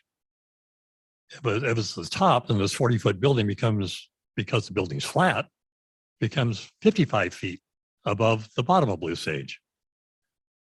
If they have to dig down 15 feet, that's a lot of blasting. So it's a question, and it hasn't been answered. We don't know. Staff hasn't answered either. So a possible solution to this, and no one's mentioned it, R&L Trucking, which was going to be next to us, and now it's down the road a little bit, is also a trucking terminal. Their offices, and the offices in this building are supposed to face us. I believe that's what they said. Their offices are only single story, and it's a trucking terminal. I'm not sure why these offices couldn't be lower also and make a little better transition to a residential neighborhood instead of having a Great Wall of China kind of sitting next to you.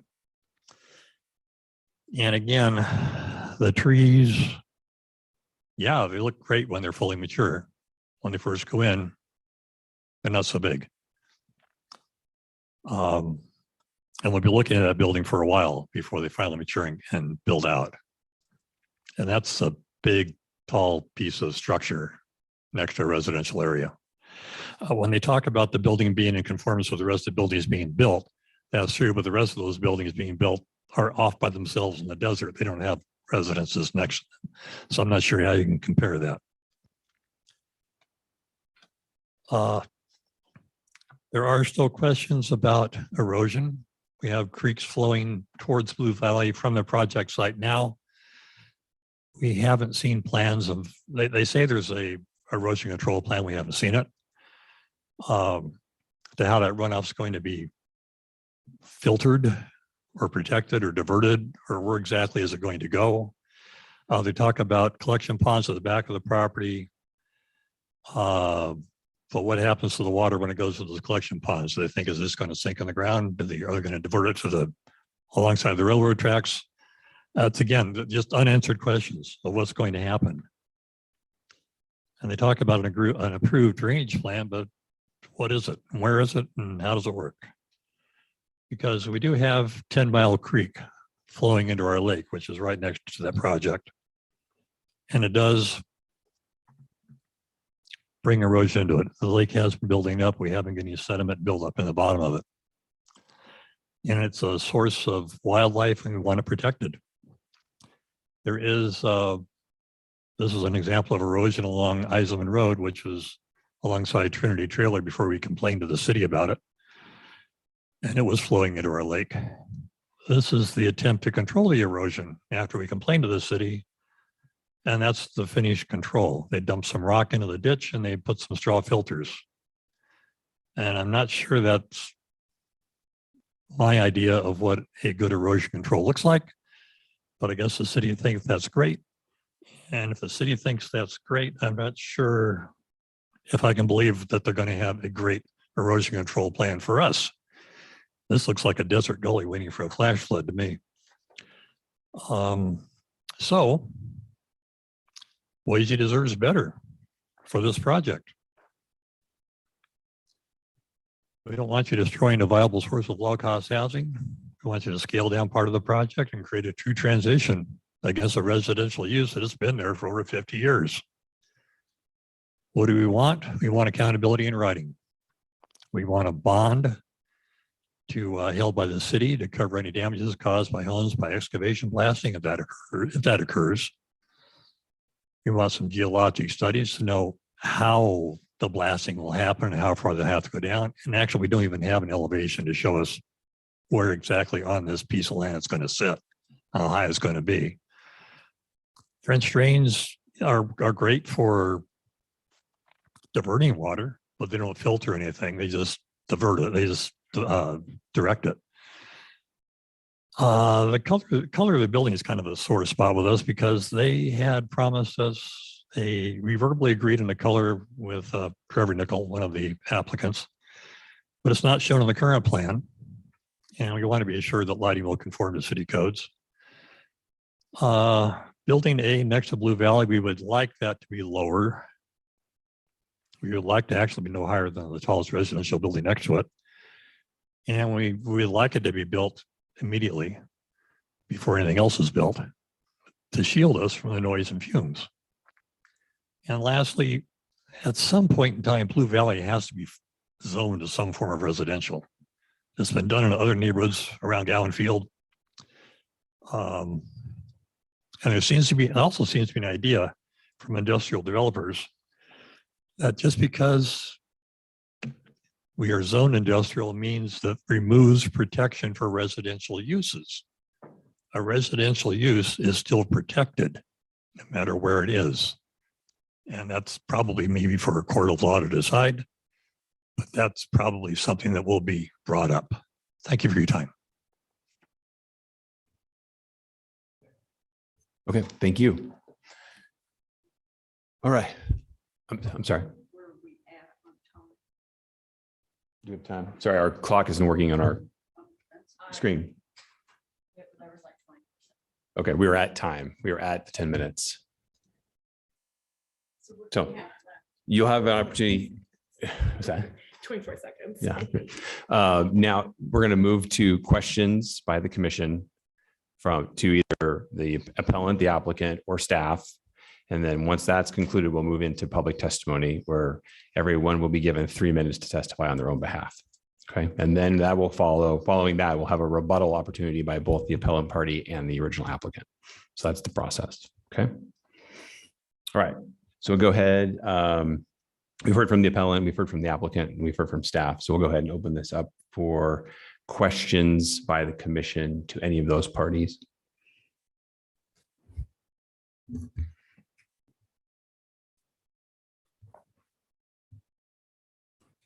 Mr. Chair. Commissioner Finfrock. I have a question for the appellant. Mhm. I think, so I guess I'll wait till you get up to the podium. So you referenced like reasonable mitigating measures that would allow for the intent, in your discussion. And I'm just wondering what you think reasonable mitigating measures are in order to put industrial next to residential. Well, I would preserve the argument that it's an incompatible use. And in order to help these people in the residential use, I think the buffer has to be much, much larger. And it was striking at design review. There's this suggestion that building A is going to buffer, but you heard the neighborhood association point out the fact that the applicant refused to commit to building A at all, let alone first. Yet a lot of the factual findings rely upon that building A mitigation. And so there needs to be some sort of assurance that there's going to be a physical barrier. And there needs to be much, much more buffer between the idling vehicles, which will idle from in the daytime hours. My clients are willing to sit down and talk more particularly, but ultimately there needs to be a larger buffer, and there needs to be much more robust treatment for the transport, which is a hazard to all of the residents of Blue Valley. Additionally, you'll note that they are seeking a great deal of parking. And so to the degree that the number of parking and units allowed exceed the thresholds at code, or that they're seeking exceptions to that, it needs to be lessened. So I'd say buffer, much more buffer, 500, 1,000 feet buffer. And something, the city needs to do something to leverage for the transport, because that's dangerous. And there are children on that road, and there are people that are utilizing that road that are going to be impacted on all of those people's ingress, egress. Does that? Yes, that helps. Thank you. Mr. Chair. Yeah, please, Commissioner. Follow up for the city. I just had a question about the leverage for transport comment. ACHD approved this project, is that correct? And can you go into detail about that? Mr. Chair, Commissioner Frinfrock, the applicant did provide the traffic impact study looking at the impact of this development on the area. And ACHD did approve the traffic impact study as well as approve the project. And with the added traffic, all levels of service were going to be acceptable with the exception of those intersections, which they'll add those turn lanes to. But they didn't have any requirements for Eisenman in terms of widening. There are plans to widen Eisenman, but that's a ways out yet. Thank you. Yeah, Caitlin, just to follow up on that line of questioning real quick while we're on the topic of traffic. So generally, ACHD agreed with the traffic study that was commissioned by the applicant. ACHD proposed some improvements to the intersections associated with this application, which was part of the DR approval, correct? Correct. And then to your last point, Eisenman is currently, my understanding from ACHD is that Eisenman is currently within ACHD's workload plan within the next 15 or 20 years to improve Eisenman on their own accord, correct? Correct. Okay, great. Thanks. Mr. Chair. Commissioner Stead. I have a question for Ms. Nelson. Maybe I misheard because I've heard differently from the neighborhood, but did you start off by saying that your client will build building A first? Did I hear that right? Chairman, members of the commission, that was the proposed phasing plan. Great. And so we worked with the agencies to accommodate that. And as you heard, there was some back and forth with the neighbors about whether we could when they asked for that. It did require us to work things out with the phasing with ACHD because of the way the roads come in. And so we were able to do that. And that's why there was a change of, don't know if we can, but we'll try to. And that is our plan to move forward with that. Thank you.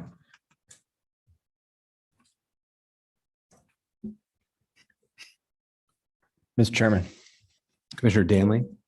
Just to be clear, our decision in front of us this evening is pretty specific and outlined on page 22 of our packet. And our question that we need to answer is, the series of 5, right, which is the committee, which being design review, is in violation of the Constitution, federal, state. The decision was exceeding the statutory authority and so forth. So it really boils down to, did they err, right? And so I guess my question then to staff is, one of the things that was brought up with testimony is the notion of things being codified and being written down. So as an example, with what Ms. Nelson just said about building A, I noticed in the comments about the mature trees and certainly trying to get a bigger caliber right off the bat, the erosion control. Does the city feel comfortable that the mitigation and the plans that the applicant is to follow is in fact codified, and that design review then did not err? Mr. Chair, Commissioner Danley. So there are some items that aren't included in the conditions of approval. We could look at the conditions of approval specifically if you'd like to review those. We did not specifically condition that building A be constructed first, but we did condition that the landscape buffer be installed prior to occupancy of any buildings on the site. And then I would just note that for your decision, the focus would be on whether the design review findings were met and if there were any errors in reviewing those findings specifically, or if any of those findings were not met.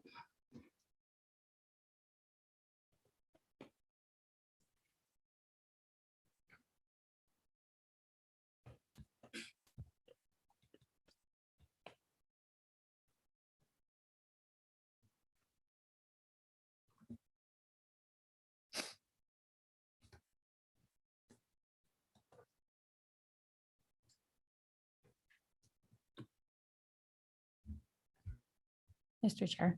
Yeah, Commissioner Pinbrook. I'm not sure if Commissioner Danley's done, but I just had a question. The buffer, it's 300 feet currently. Is that correct? Mr. Chair, Commissioner Finbrock, the buffer, the landscape itself is 50 feet wide.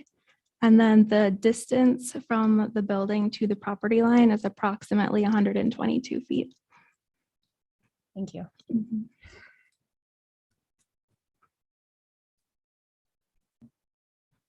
Kayla, what's the code designated setback on the north property line? Mr. Chair, the building setback adjacent to residential and the M2 can be 15 feet. Okay, thank you.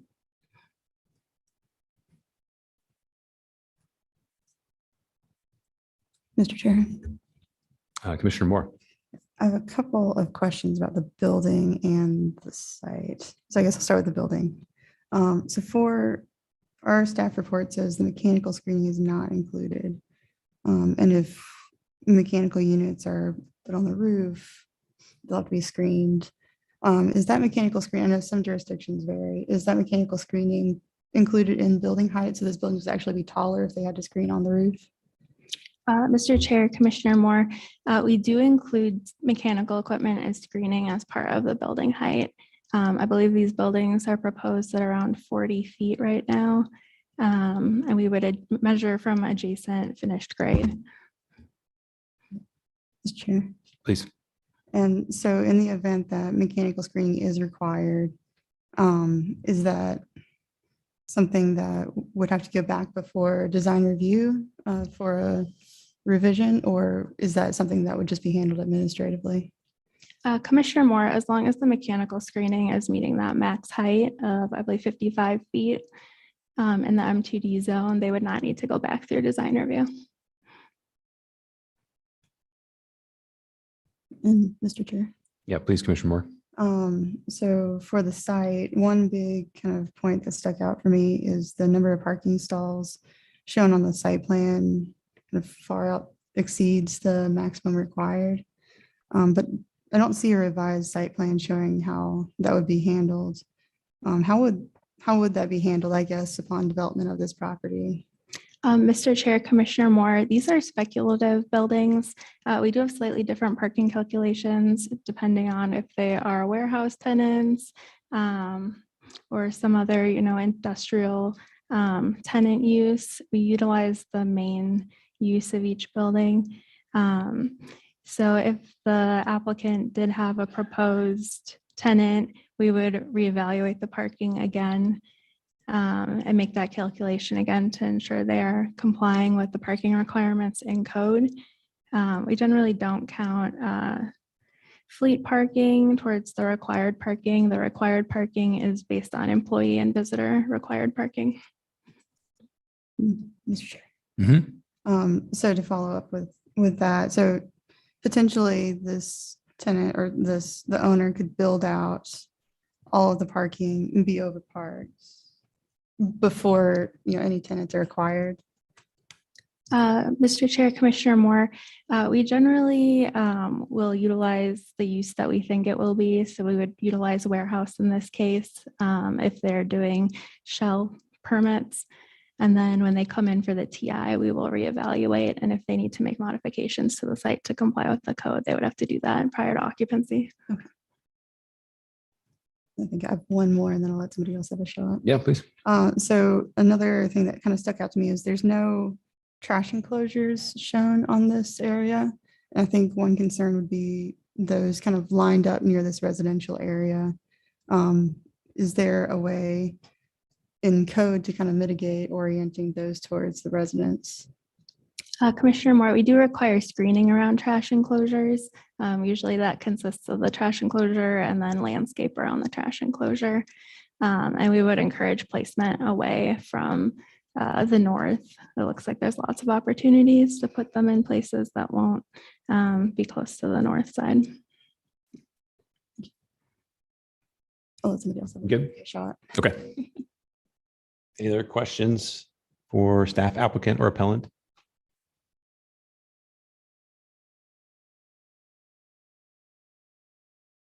Kaylin, what's I know it's in our packet. I've lost sight of it. What's the width of building A? If you're on the south side of building A, the south wall of building A, how far away to the property line? The north property line? The distance between the north wall and the north property line. I was thinking the south wall and the loading dock, right? I can get that for you. Might be a second. Yeah, sure thing.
Mr. Chair, it is approximately 380 feet from the south building wall to the property line.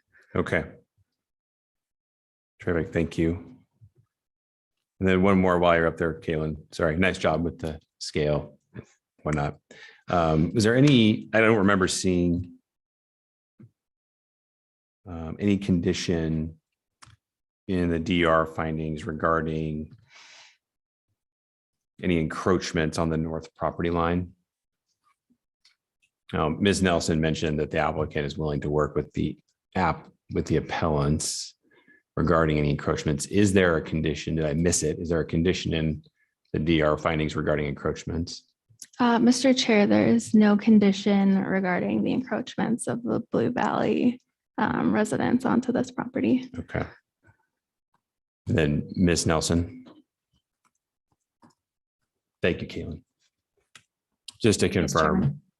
So, we're here to understand design reviews, approval. We can add additional conditions on that approval if we see fit.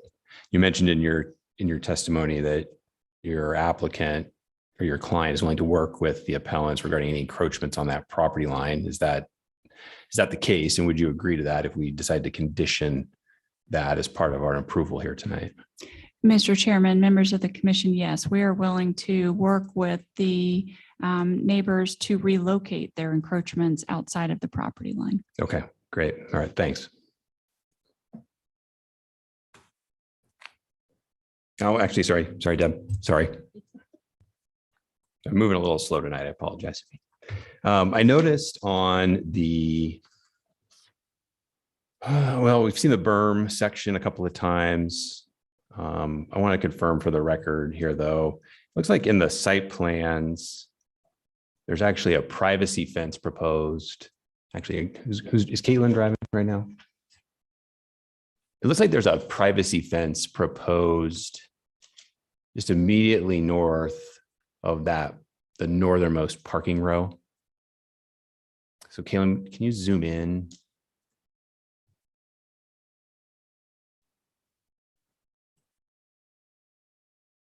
So it sure appears to me.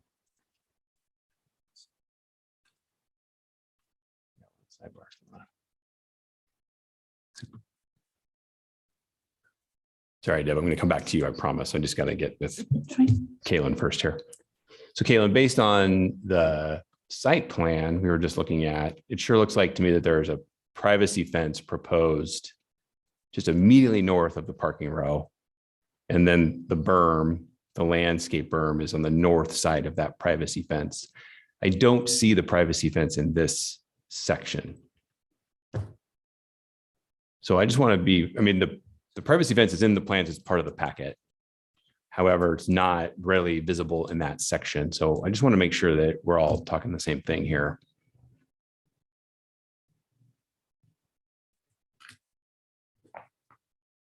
Mr. Chair, I believe you're looking at, is it the 6-foot high privacy screen fence shown adjacent to the parking? Okay, great. Thank you, Caitlin. All right, so Deb, I just want to make sure that we're all on the same page. That the plan that we're looking at right now on the screen with that privacy fence adjacent to the parking, you're essentially landscaping, north of that fence towards the Blue Valley Estates. Is that your understanding and your client's agreement? Chairman, I'll answer this, and then if these guys have more to add, they can. Mm-hmm. So, as I understand it, the privacy fence was proposed along the parking area, but then at the request of the neighbors, they asked for a fence that was below our landscaping and berm to designate their property, and so that's why there is a fence down there as well. But that is just a split rail fence. Right. To provide kind of visibility to the landscaping and not kind of wall off. So for security reasons, kind of prefer not to have the gap that's fenced where you can't easily access in between. But so we don't need the privacy fence at the top for screening any longer because of the berm that comes up 4 feet higher than the grade of our site. We're open to discussion about that, but that is that correct? No longer needed there because of the change of adding the fence below. Okay. So Caitlin, is there anything in the record indicates that? Because the drawings on file then still show the privacy fence, correct? Mr. Chair, the condition of approval references the exhibit shown at the hearing which would include the section drawing that includes the split rail fence. I believe this showed the other fence along the parking. So both were shown at the design review hearing. So if we looked back at that condition of approval, I believe it would include both. Mr. Chairman, that is fine. Okay. We can provide both and we'll Okay, great. All right. address the access maintenance issues. Okay, thank you all. Just want to make sure we're clear about what's happening with that. Thank you. screening. Yes. Yeah. For Okay. the clarification. Mr. Chairman, Commissioner Danley. just coming back real quick, Caitlin, to the erosion control plan. I mean, that's a pretty fundamental piece that is pretty standard. However, it isn't specifically mentioned in the terms and conditions. So what are we thinking on that? Yeah, Mr. Chair, Commissioner Danley, it is a standard condition of approval and a requirement of a building permit to have an erosion and sediment plan. So that will be approved prior to issuance of any permits or grading on the site. And then last question, if I may, the notion of the blasting and the bond issue, can you touch on that? Mr. Chair, Commissioner Danley, we have not done a bond in relation to blasting. We don't really review blasting. I believe there's like a fire permit required for blasting. But other than that, we are not involved in that process. Okay, thank you.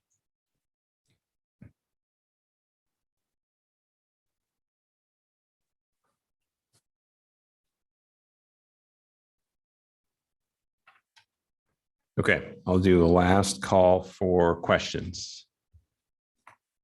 Mr. Chair, Commissioner Moore. I've got a couple more. So I guess the first one, the big one, is truck idling. And I know that not all of the uses are necessarily known at this point, but is it, I see that there's already a hour limit on idling trucks, but is it typical to just straight up restrict idling trucks? Have you seen that before in previous applications? Mr. Chair, Commissioner Moore, at that point, I believe we'd kind of get into the restricting the use, as sometimes idling trucks are a requirement of a particular industrial use that might be allowed. So limiting the hours is something we've done before, but we haven't outright denied idling trucks. Understood. And then one more, Mr. Chair.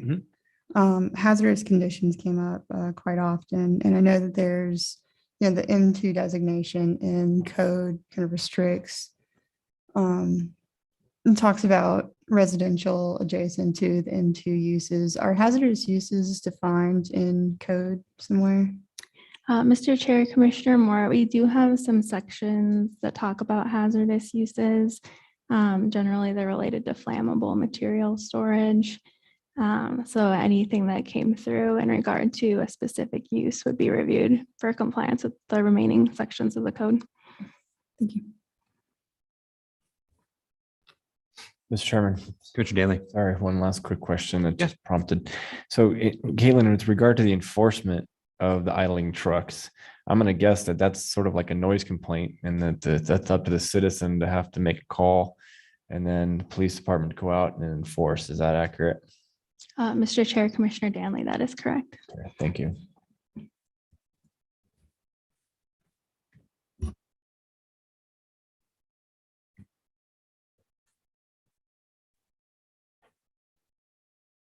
Okay, I'm going to grab the appellant real quick. One more question for the appellant or the appellant team.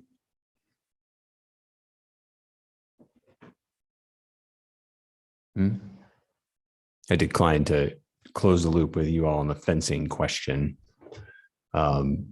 So sounds like essentially we have a split rail fence proposed on the property line currently. Split rail fence is going to provide nothing for privacy. And then potentially a privacy fence along the parking row on the north side of the parking row adjacent to building A. Would that help to alleviate some of the concerns regarding screening the building further in addition to the berm and the landscaping that's being proposed?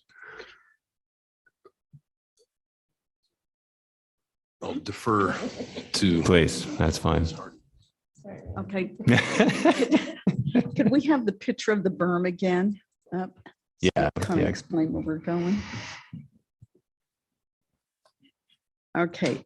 So the 4-foot fence, privacy fence they're proposing, think about a semi truck. When you look at the roads, they're going to have semi trucks coming from the diagonal warehouse that are going to flash across. They are definitely higher than 4 feet. And when you look at the berm, when you can tell the grading is not level with the adjacent property, which is in your grading policy. Now, with that being said, their berm that they propose being so high does nothing for the site, because all it is a cake, and the building is the cake top. It only goes higher. It doesn't cover anything. So that berm shouldn't even be taken into consideration. That berm is being used so they don't have to grade it down to our level. And blasting is the only way they develop out there. It's basalt rock, volcanic rock. We have a warehouse going in just northwest of us. We can hear the bum, bum, bum, bum, boom. You know, they have a blanket for the blasting. And we have pictures too of that. It's incredible the amount of rock and soil they have to excavate to get down, plus the noise, the dirt. It's incredible. And the homes are going to be right there. I mean, there has to be a geological study and a bond put up in case there's damage to the homes. We can't go after them after the damage is done. We never collect. And so that's a big concern because it is right up on the property. The dust, I don't know. Can you bring up those? Well, I'm sorry, ma'am. I was asking about the fence. So I was like to we can close that back up. Just think my husband listens to me. Yeah, I got you. I got you. Okay, but the fence, So the you know, fencing that question- wasn't supposed to be put in. You know, they were talking about it and then they withdrew it because they said, but it doesn't provide the, you know, privacy. Okay, great. Thank you. Okay. One more last call for questions. All right, very good. Okay, we are up next. We have public testimony on this item. Before we do that, we're going to take a quick 5-minute break. And right when we get back, we'll open up public testimony on the item.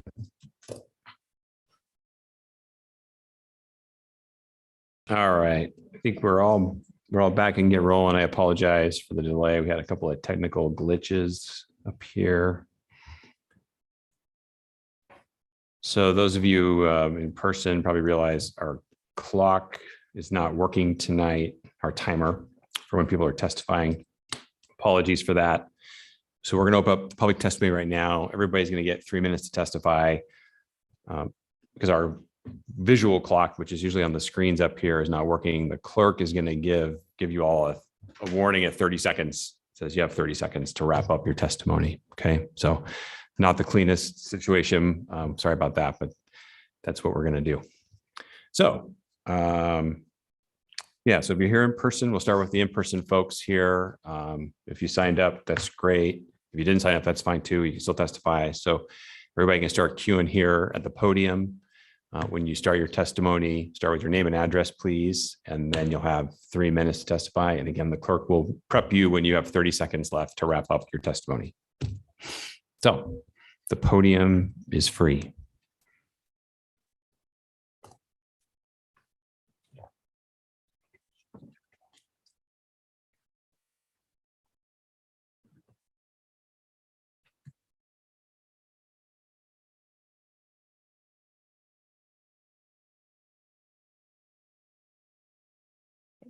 My name's Linda Puccinelli. I live at 2247 Blue Lake Lane, Boise, Idaho.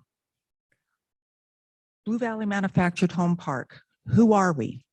In this presentation, we'll try to give you a feel for the experience of living in Blue Valley and why we need it protected.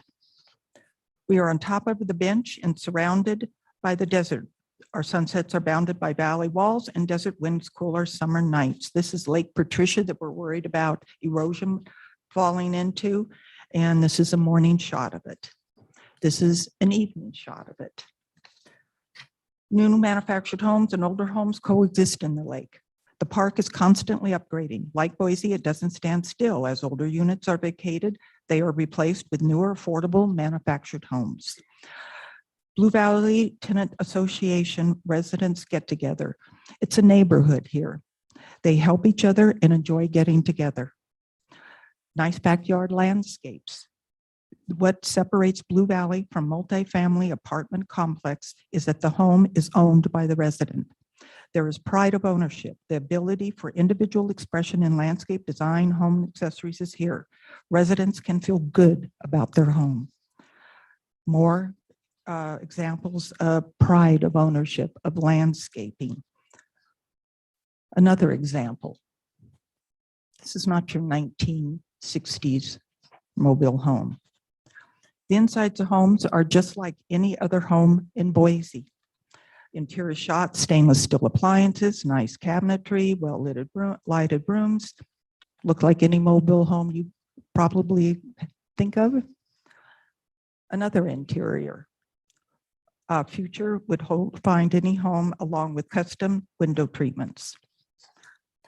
Not a 1960s metal trailer. These are manufactured homes. The more recent homes have 2x6 walls, are fully insulated with double pane windows and efficient furnaces. It's a park of all ages. Grandpa Neil with granddaughter. He has lived in this unit since the park was first opened, spent last summer repainting his home and always puttering around. As previously stated, Blue Valley is a diverse park. This home is owned by a gentleman who relies solely on Social Security and has severe COPD. While it may take him a lot of effort and days, he takes pride in maintaining his home. An elderly couple lives in this home. The husband has COPD and heart condition. The wife has diabetes. A week ago, their front yard was so overgrown, you could not see the house. Surrounding neighbors pitched in, cleaned it out. Blue Valley is a community that takes care of its neighbors. A 90-year-old woman lived in this house until a month ago when she passed away. It was the help of neighbors that took care of her house that she was able to pass away in her home as she wished. These people deserve respect and admiration of the community. They and all the other residents should not be discarded in favor of an overreaching project. More retirees from all over come to Blue Valley for tranquility, friendliness, and affordability. In summary, Mayor McLean has, and these are all levels of affordable Ms. housing. Pugini, that was your 3 minutes. I'm not sure if you heard. Sorry. Thank you. You bet. Thank you.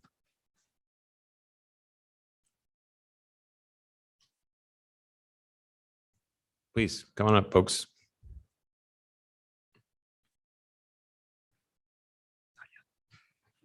Tish Shetrick. I live at 2155 Blue Sage Lane, Boise. I just have three things that I'm concerned about. One is if we could have the picture again of that, of the berm and the fencing and whatever. My home, I don't know how they're measuring the height of the homes. My home does not sit on ground level. I'm sitting up on bricks. And that concerns me both for the blasting, but it also, I don't know if that's taken into consideration for that berm.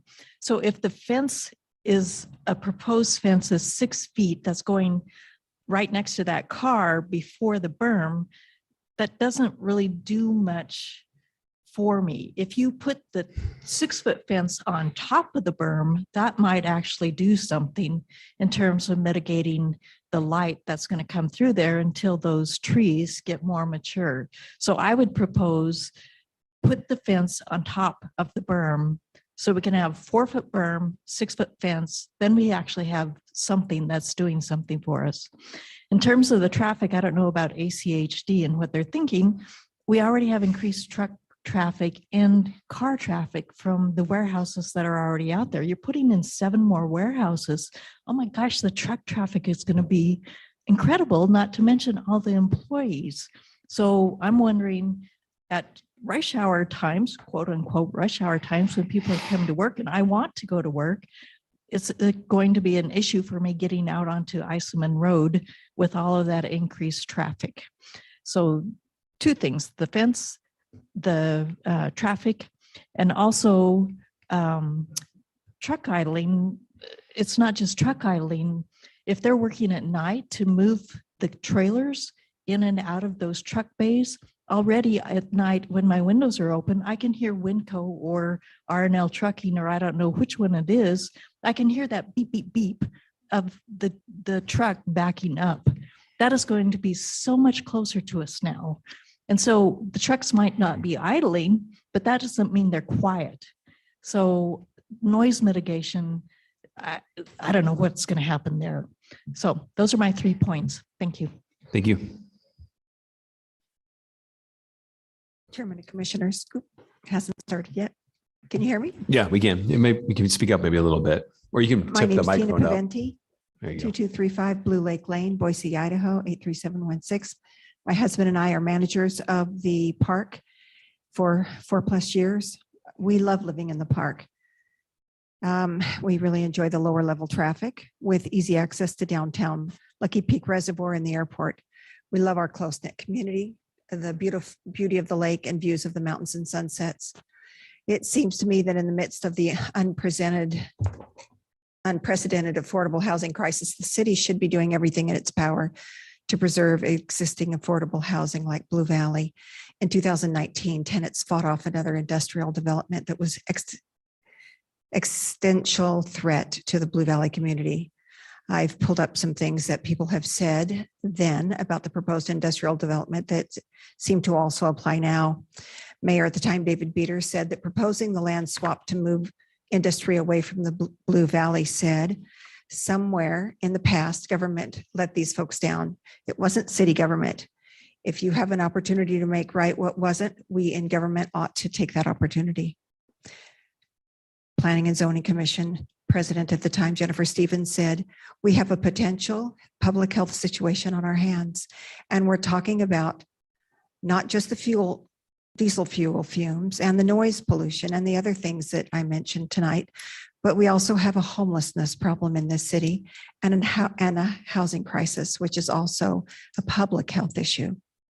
Commissioner Stephen Bradbury was quoted saying, I think this is a monumentally bad idea about siting a 98-bay trucking terminal with a diesel fueling station within steps of a 200+ home manufactured home community.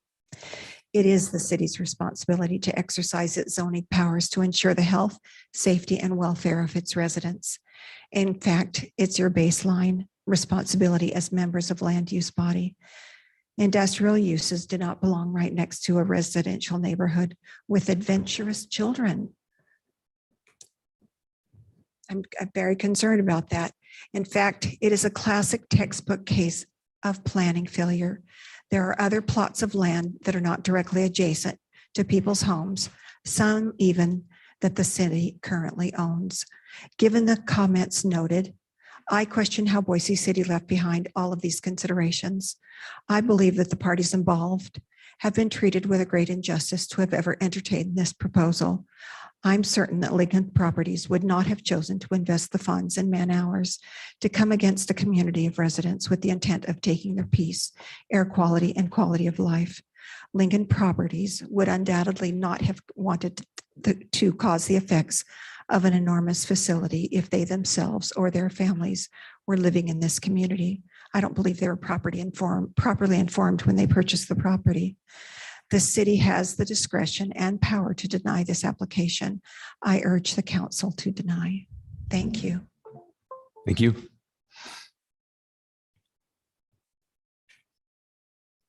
Anybody else? We got Simone, please. Well, I was trying to do it very in person first.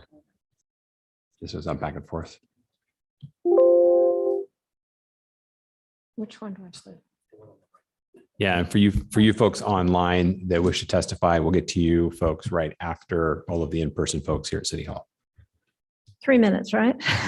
You got it. My name is Sue Collins. I live at 2199 Blue Lake Lane in Blue Valley Manufactured Home Park. I retired here a couple of years ago, and the reason is I have a passion for wildlife. When I saw this lake right on my deck, I couldn't believe it. I wanted to own that house, and I do. All of these pictures, I'm going to just flip through them. All of these pictures are from my back deck. Cranes, herons, turtles, hawks, baby goslings born next door. All of these are there. It is a haven of a quiet haven. It's a home for over 100 varieties. Yeah, I've been noting them. 100 different varieties of birds, waterfowl, and other animals coexisting with residential homes. I'm worried about the people, of course, but I'm worried about this haven that we have. Who's going to protect the wildlife? Who is going to protect them? I have to say something. That owl was sitting on somebody's house the other day. This one, 2 falcons, they just nested right across the street from a residential area. Okay, this is why we care. This is why we care. This is why you should help us. These are the recent and planned projects in the last year. Okay, it's not just the 1.9 million square feet of Lincoln project. We also have Winco, who's added 80,000 square feet of space. We got the Boise Gateway in process. We've got the factory outlet malls just sold. They have 1,100 parking places. They're not that far away from us. R&L mixed use, they added a building. Gowan Road Distribution Center is absolutely huge. It's over 1 million square feet, 594 vehicles. We did get the dust. We got all the carcinogenic basalt dust from that project in our homes. Micron's going to be building a bunch. They're right across the freeway from us. That's not even a mile. Mr. Gas, oh my goodness. They have 11,000 square foot building, but they have the biggest parking lot for these trucks.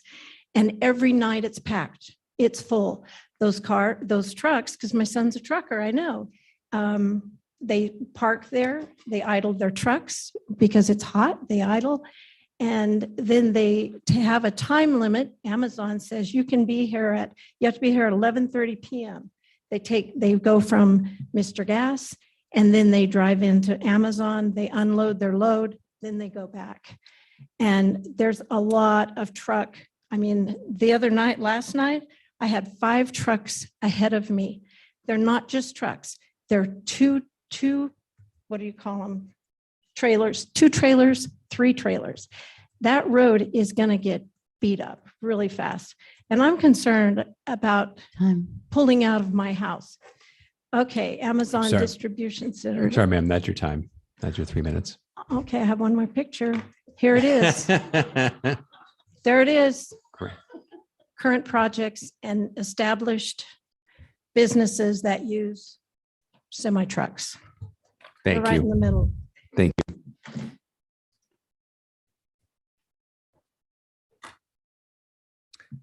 Good evening. My name is Greg Paventi, and I live at 2235 Blue Lake Lane.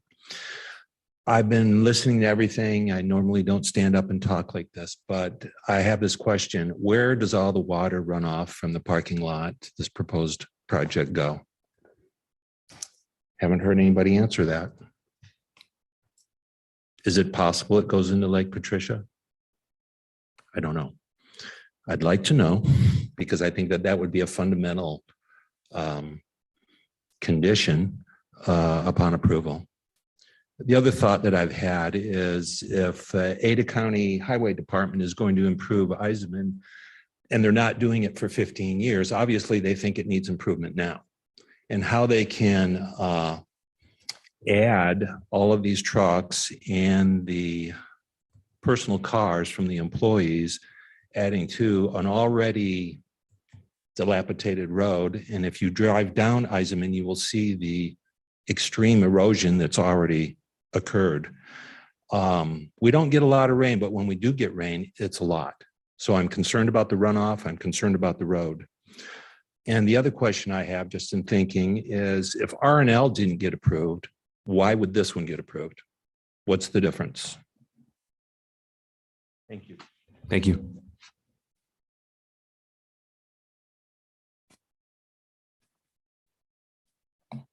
Hi, my name is Lori DeCare. I'm representing Intermountain Fair Housing Council 4696 West Overland Road.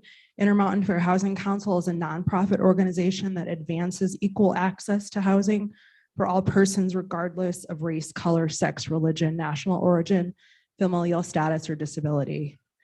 To approve this project at this date would be premature and potentially dangerous, with a likelihood of disproportionately harming members of protected classes under the Fair Housing Act. We have multiple requests for accommodation, reasonable accommodation in line with the Federal Fair Housing Act and backed by healthcare providers, showing a connection to the proposed development and adverse impacts on the health of particular residents living in Blue Valley with disabilities. Blue Valley contains 11% Hispanics, a 50% higher percentage of residents of Hispanic origin than the rest of the city. Citywide, the percentage of people with disabilities is at 11%, but in Blue Valley, it's a staggering 34%. This includes at least 3 individuals with severe respiratory problems that IFSC has personally identified. The loss or degradation of the environmental conditions around Blue Valley and the residents' quality of life disparately impacts these concentrated groups.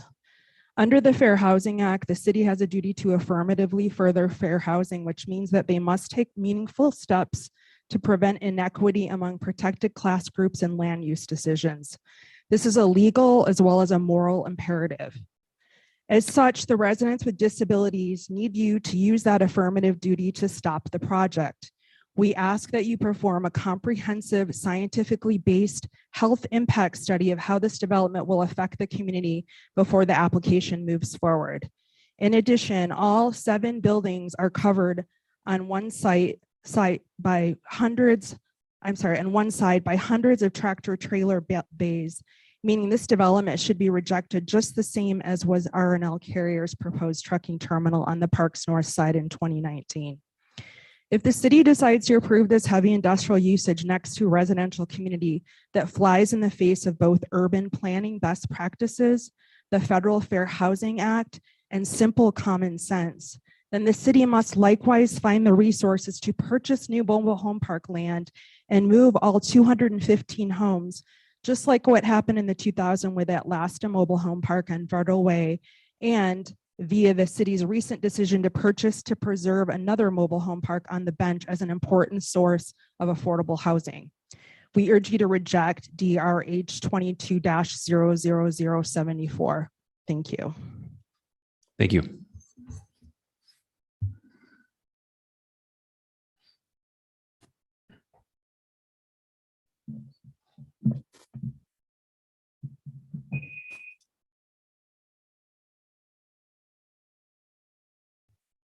Good evening, Richard Llewellyn, 9170 Hill Road.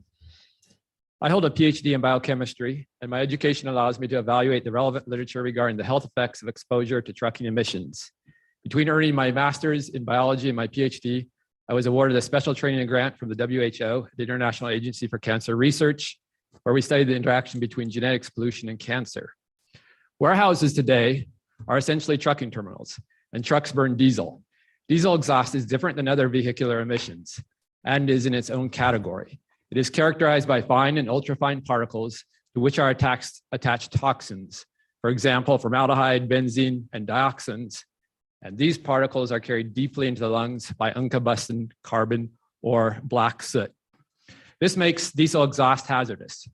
Chronic exposure causes chronic inflammation of the lungs, reduced lung development in children, exacerbation of asthma, more severe responses to viral infections, and as a class 1 carcinogen, lung cancer. It is associated with cardiopulmonary disease and mortality. Boise Code states that M2 land should be separated from commercial or residential development, and M2 uses should not create hazardous conditions. And there was some confusion with staff here, I heard earlier. The code states conditions and not uses. And conditions are site and project specific. They aren't simply storage of flammable materials. So the conditions are what is at issue here. Per code, the question is, will this project create a hazardous condition for the residents of Blue Valley? All of the components necessary to create a hazardous condition are present. A use that will create harmful emissions adjacent to a residential population sensitive to these emissions, especially children and the elderly. That's why, for example, Riverside, California requires an air quality study before permitting a trucking terminal within 1,000 feet of residences. So given the potential for creating a hazardous condition and the failure of the city to separate this M2 zone from existing residential use, the missing evidence before design review was an analysis showing that the project conditions are not hazardous. This responsibility falls to the city. No other agency has or will make this determination. Design review does not have technical expertise in air quality. ACHD does not examine air quality. Idaho DEQ does habitually model air quality from diesel engines, but only when they are stationary. When they are mobile, they have no jurisdiction, even if the impacts are concentrated at a stationary site. If Boise cannot or will not make this determination, then what meaning does our code have? Without this necessary evidence, how can the law be upheld? Clearly, this is an exceptional and extraordinary circumstance, and in order to resolve it and meet code, Boise should uphold Blue Valley's appeal. Thank you. Thank you.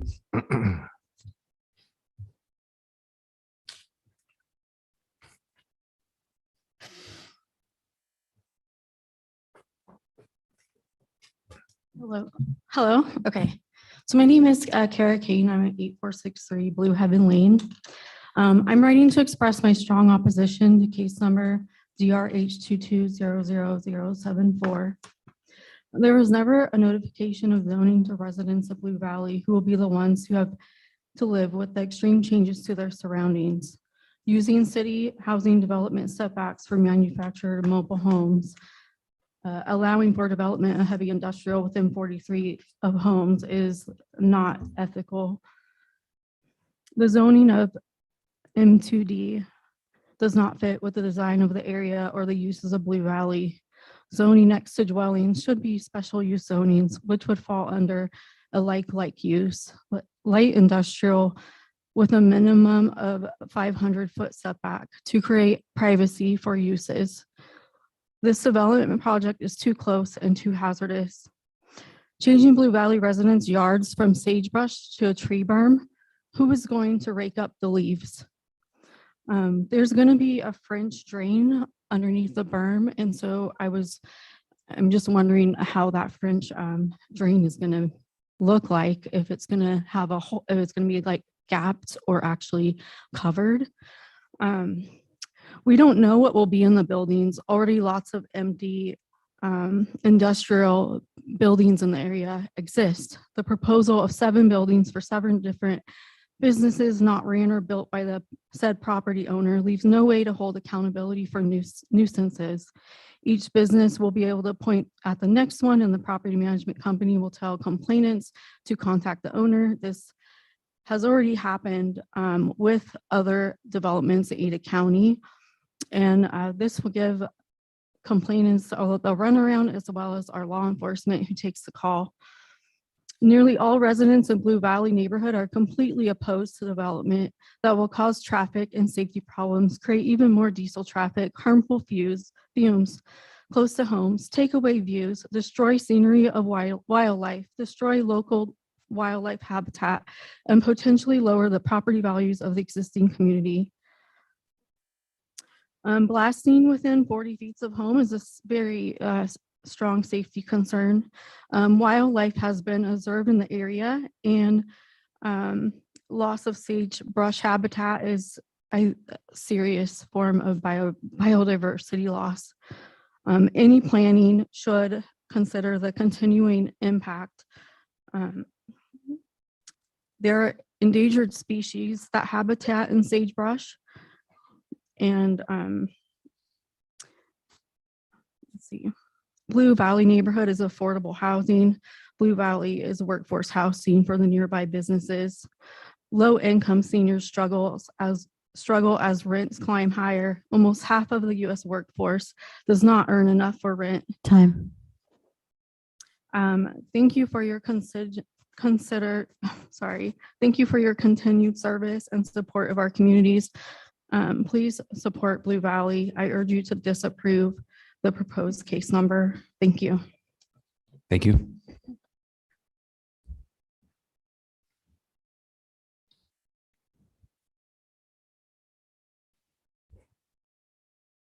Bonnie Hardy, 8301 Blue Heaven Lane, Boise, Idaho.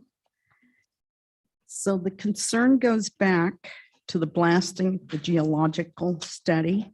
This is something we had brought up with Lincoln when we had a discussion. I have the email that Trevor sent me saying, oh, don't worry. And then I said, well, who is the company and what type of studies has been done? He goes, oh, we haven't hired them yet, but I assure you it's going to be done properly because there's a gas line out there too. That doesn't answer. That has no meat. They told us that building A, that was what they showed us when they met with us ahead of time. Yes, they showed this beautiful rendition of this huge building A. So you're concentrating on building A, but then on our second neighborhood meeting, one of the people he's an excavator, he goes, so what sequence are you building the buildings? Because that one property next to Blue Valley, it has to be excavated with dynamite because we just helped R&L. And they said, well, we might not even build that building. And tonight, I still don't hear a commitment. Their sequence on their latest permit application does not show building A until the second phase. So that's something I think planning and zoning needs to put in writing because they presented building A as part of the buffer noise. We flipped it around. The transition space, the 120 feet, that includes a parking lot. How does, how is that so great? I mean, you still have noise. Now we'll do the two shots of the excavation. This is another property bias. And you can go out there today and see it. No, the dust and stuff, the trucks that are digging. Didn't include those, Mike. Huh? Didn't include them. It didn't include it. Well, I'll send them to your emails. But anyway, the geological study is something we really need because this other build that they're doing, any one of you can go out there by the car lot that's on Eisenman and see the pluming of the smoke. Now, another thing I'd like to bring up is ACHD. They did qualify Eisenman as it's appropriate. Guess what the rating was? They go by A, B, C, and D. Well, we got a D minus. Now, that was before all these other additional buildings. Another thing with ACHD, conveniently, when the city needed Gateway, URD passed an eligibility study. What did they put on that eligibility study? Oh, the roadways are insufficient and inadequate. What seems the city thinks it's okay to have these roads now when you're building and building, but when they want a Gateway URD, they're going to use it as one of their reasons for needing it. Anyway, take all these things into consideration. Thank you.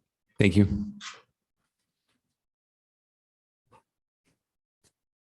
Okay, anybody else in person? Okay, I think we've been through everybody in person that would like to testify. If you're online and would like to testify, please raise your hand and we'll run down the list.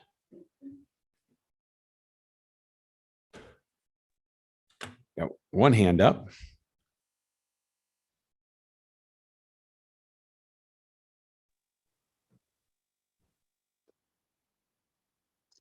Can you hear me? Yes, we can. Good evening. Good evening. My name is Esther Sehat, and I reside at 3901 North Cambria Way. This evening, I speak to you as a longtime resident of the Boise area. I want to thank you first for giving us an opportunity to provide comment. I recognize the task before you this evening is very specific to design review. I do want to point out, as an aside, that industrial uses that emit pollutants should not be located next to residential areas because they do have impacts to residents. Given that we're only speaking to design review here, I would ask that the Planning and Zoning Commission consider extending that barrier between the residents and the property to, I believe someone mentioned 1,000 feet. at least 1,000 feet. And then I believe there was also one of the commissioners who indicated that the number of parking spaces is more than what is required. And so some consideration in reducing the number of parking spaces. And that is it. Thank you. Okay, thank you.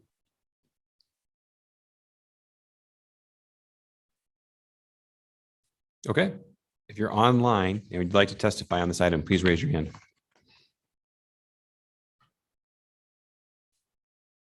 Okay, looks like we've gone through everybody. All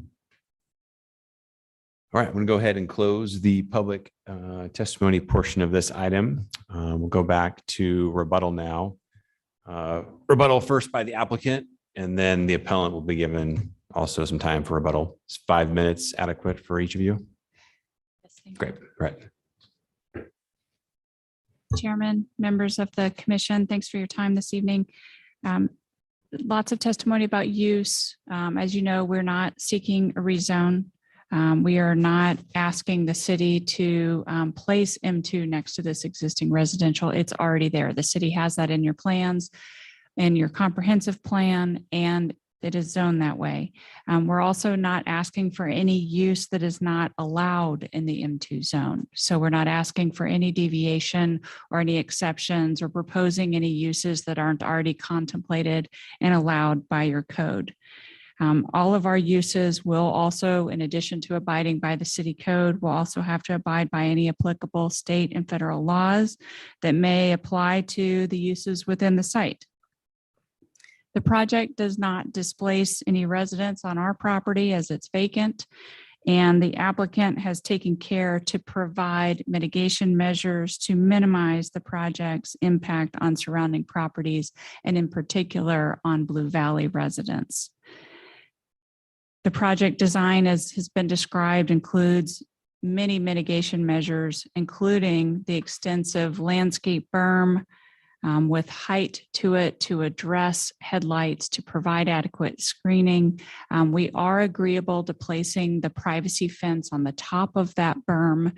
If it wasn't shown that way already, that is an agreeable change to us as was requested.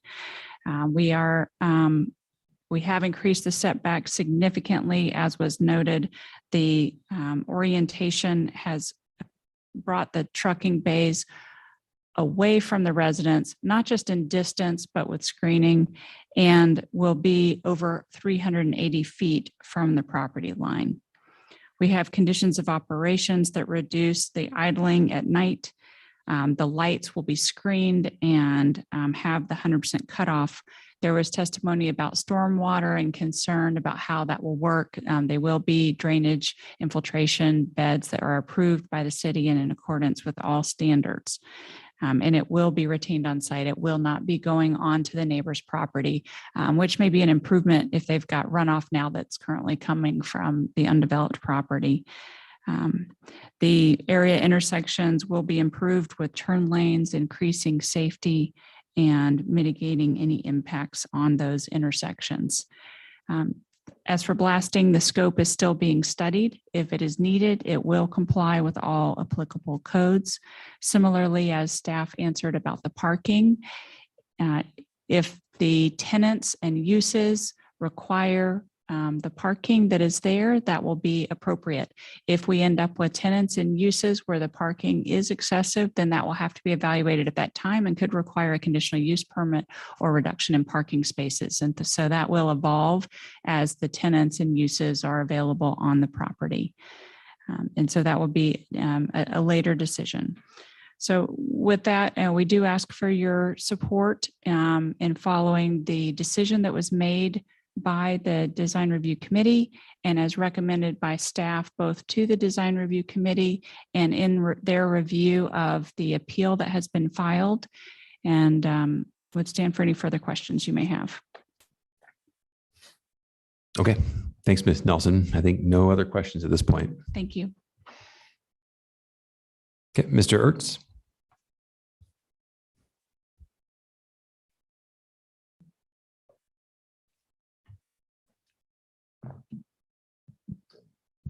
Thank you so much. The Lincoln property, the project, will negatively change the environment for the residents of Blue Valley. Dramatically negatively change the environment for the residents of Blue Valley. This project would be a nuisance to the community for years to come. It is an incompatible use next to a residential community. This project needs to be rejected. If it were an affluent community, this project would be rejected. All the same things being the same, this project would be rejected. 42 USC 3604 subpart F of the Fair Housing Act requires including planning governing bodies to make reasonable accommodations for people with disabilities. That's been requested. The only competent evidence regarding the air quality impact that's on this record demonstrates that this will be hazardous to people with disabilities. That's unrefuted. You've heard evidence about the constitution of the community within Blue Valley. This will have a disparate impact on people because of race and disability. These are unrefuted facts on this record. The supremacy clause means the city of Boise and all of its decision makers must adhere to federal law. But even if you look at the zoning designation and the express criteria that M2 uses not create hazardous conditions for residential uses, you have at state law sufficient grounds to make a finding. And all my client is asking is that you speak truth and issue those findings the same way that the design review committee wanted to issue those findings, but were convinced by staff not to. And then the dicta or the comment that they wanted to make never made it to the Planning and Zoning Commission, even though they asked that that be included. This is a real problem. This never would have happened for an affluent residential use. This never would have happened. You have the facts and you have sufficient code with respect to the M2 designation to issue a factual finding that's truthful and that doesn't ignore a community and a class of people that have been ignored again and again and again as compared to affluent members of our community. I encourage you to issue findings that speak the truth and dignify the residents of Blue Valley and uphold the appeal. Thank you all for your service. Thank you. Okay. That'll conclude the hearing on this item. We'll bring this back before the commission to render a decision. Just for my fellow commissioners, we're looking at DRH 22-74. And I will entertain a motion.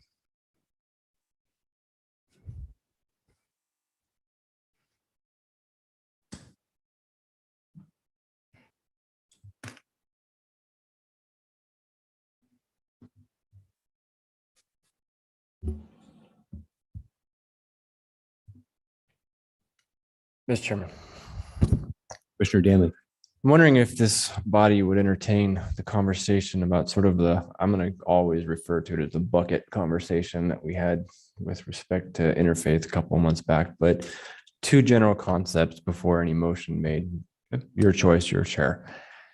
One, the 5 statutory requirements that we answer with regard to design review error, and 2, the potential of mitigation and whether or not the mitigation that was galvanized and memorialized in their findings were adequate. It seems to me that we have sort of 2 issues at stake. So just a proposal.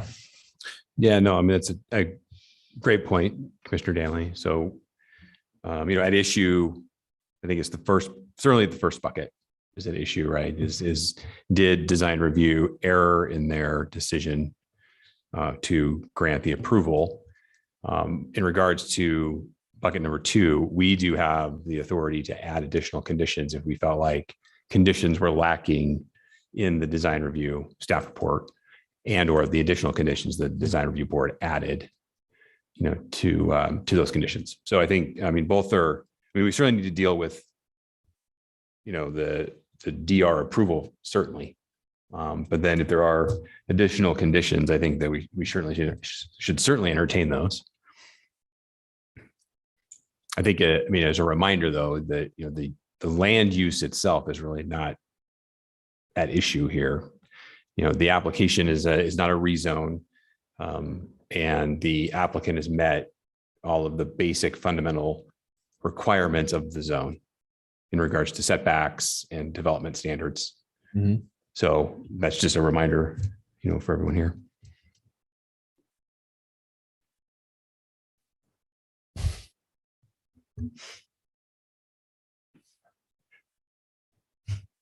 So having said that, Just curious if anybody had any other thoughts on Mr. Chair, this.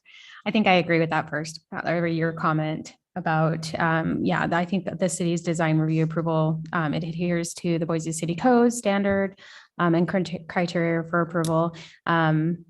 I think we probably should just move on to conditions and talk about, do we want to add or do anything with the conditions, revise them as they are, because we do know that this application meets the criteria for the code. And I don't know if any of us, anybody can speak up, but I think that's probably where our committee is all on the same page here. Mm-hmm, mm-hmm. Commissioner Stead, do you have any? You're reaching for the mic, so. Mr. Chair, Commissioner Moore. I agree with that. I think I agree.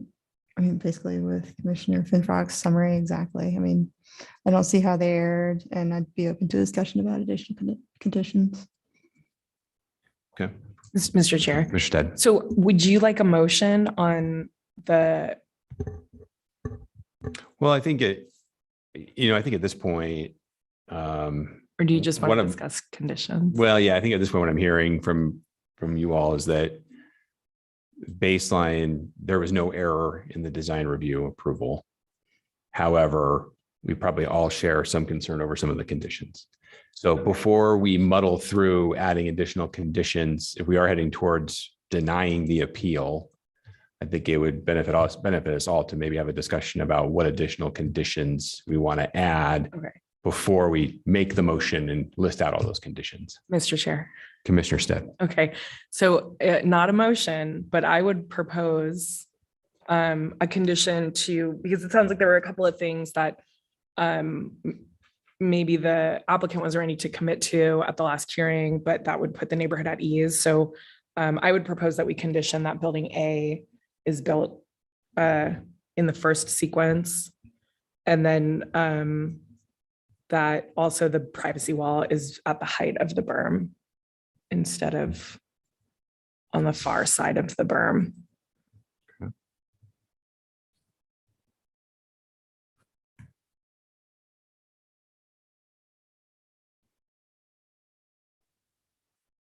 Okay.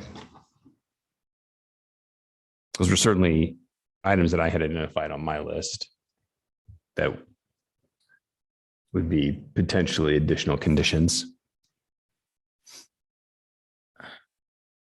And I think Commissioner Moore might have a thought, or do you want to wait? Either one. Go for it. I think Commissioner Stead's doing her homework. Yeah. I think the one sticking point for me is the mechanical screening, mainly on building A, potentially adding a fair amount of height to that 40 feet. If we can condition it to step back any future mechanical screening on building A from the northern. Mr. Chair, I think that we heard that the 40 feet included the mechanical screening or the mechanics, right? No, it was in addition. That was the staff answered that question. If the staff could just give us a quick, sorry, because you answered this question, so it's not new information, but I maybe just heard it wrong. The question being, are the mechanics on top of the 40 feet or included in the 40 feet?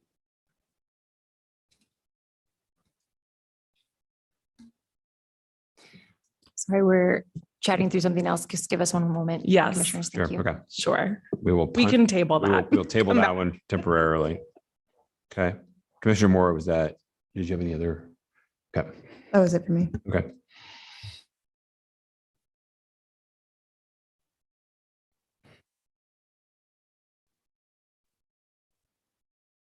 Okay. Well, while we all ponder, I want to take a moment and take a step back and thank everybody for your time tonight and your testimony and your thoughts. It is certainly a challenging situation. I appreciate the care and the thought on both sides regarding, the development. Certainly, an issue here is not, the removal of Blue Valley or anything like that.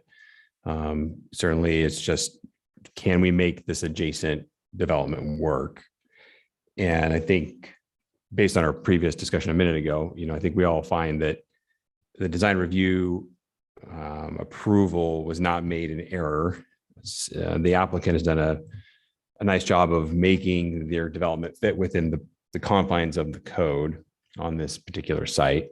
They've actually gone above and beyond in regards to the setbacks related to building A, and proposed pretty extensive landscaping to help buffer the neighboring development.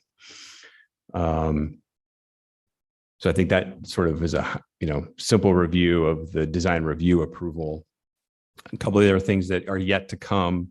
I mean, certainly the geotechnical study is underway or will be completed as the design progresses, and that's a standard process for any sort of development. So there's no error in the process there in my mind. So I think that's just some high level thoughts for me on the project as a whole. I'm not a pollution scientist, but when I see, the care they've taken to provide a wider buffer adjacent to the Blue Valley residences on the north side, the fact that the trucking, the docks are going to be, 380 or 400 feet away.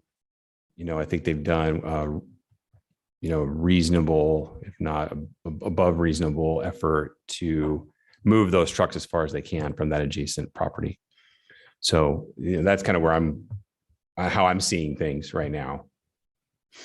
I don't disagree that some additional conditions could help the situation, though. Having said all of that, the other one that I had noted, here was that putting into writing in the condition that the applicant would relocate any encroachments, that are located on that north property line with the Blue Valley residents at their own cost.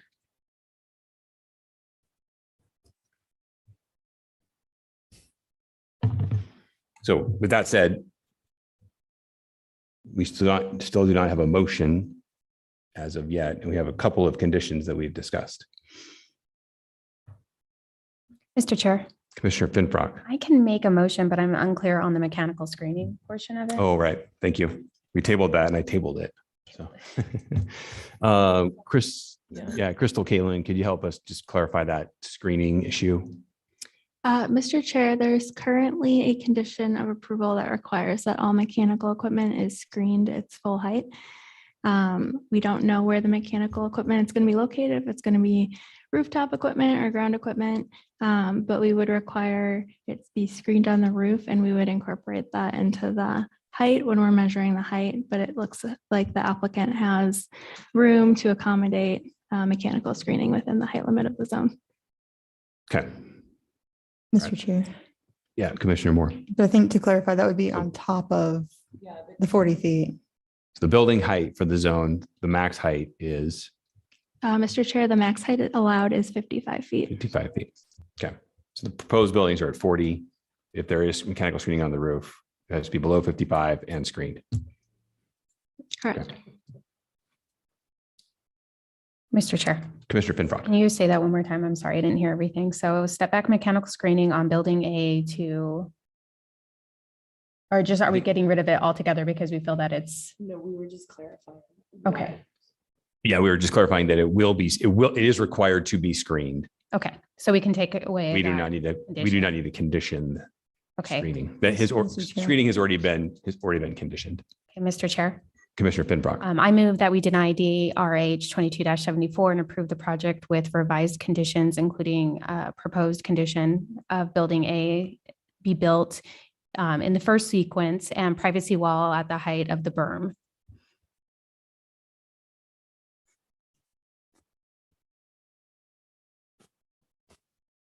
Okay, I have a motion. Second. Thank you. A motion. Yeah, motion to deny the appeal and a second. Commissioner Finfrock made the motion. Commissioner Stead made the second. Okay, any further discussion? Mr. Chair. Commissioner Finfrock. I think we've already had a lot of discussion on this tonight, but basically the application met all of the city's design review approval and the project adheres to Boise City Code standard and the criteria for approval. So I think we just added the conditions at the neighborhood's benefit and to address their concerns. And for that reason, I think that that I'm recommending denial of the appeal. Okay. Mr. Chair. Commissioner Stead. I just lastly wanted to add, just personally, I was on the commission in 2019, so I do know a lot about Blue Valley and all the beautiful wildlife and all the wonderful residents that live there.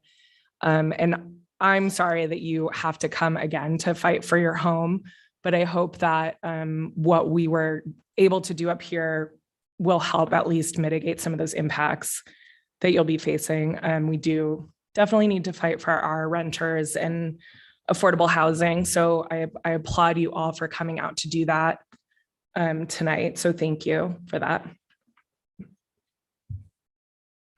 Thank you, Commissioner Stead. Any other discussion? Mr. Chair. Commissioner Moore. One more item on the mechanical screening. So I think the intent, or in my mind, was to maintain that 40-foot height at the northern portion of building A only and just step that back so that, right now you're showing a 40-foot building, they could put mechanical on there and screen it and it'd be 55 feet tall. So by setting that back and mitigating just that one portion from the residential area, I think that was kind of the intent in that. It's a little bit in addition to the zone, but I think it does help kind of mitigate a little bit.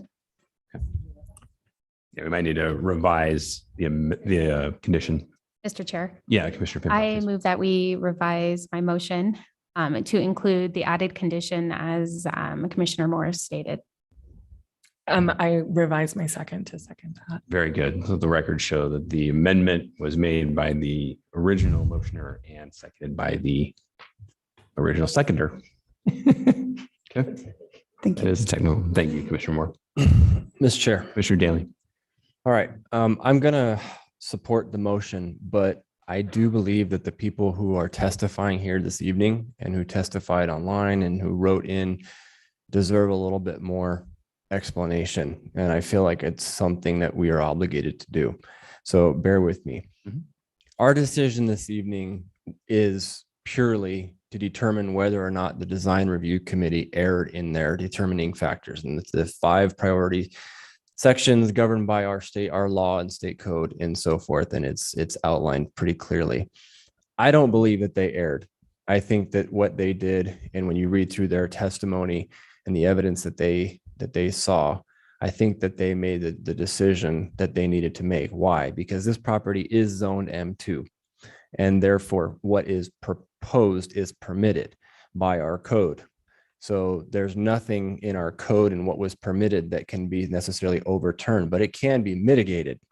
And the mitigation, as we know, is in our report, and we've added to it, I think, to do the best that we can in order to minimize the potential challenges between the two uses.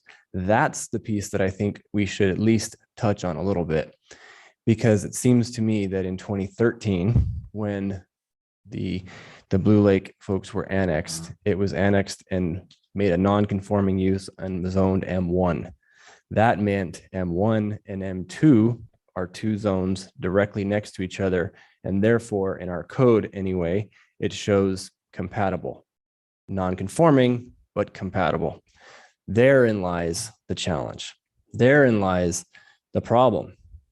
And therein lies, unfortunately, I think, a decision that was made by bodies before us, before our existing council and so forth, that I can't speak to. All I know is I have what's in front of me now. And what I have in front of me now is a lawful obligation made by our own attorneys, made by our own staff on our own code to do with what I think we're doing this evening. So it's an explanation. I understand it's not one that everyone's probably happy to hear, but I do think we owe you something a little bit more than, hey, it's just code. So that's just something I think I needed to say anyway. And, but nonetheless, I'm going to support the motion.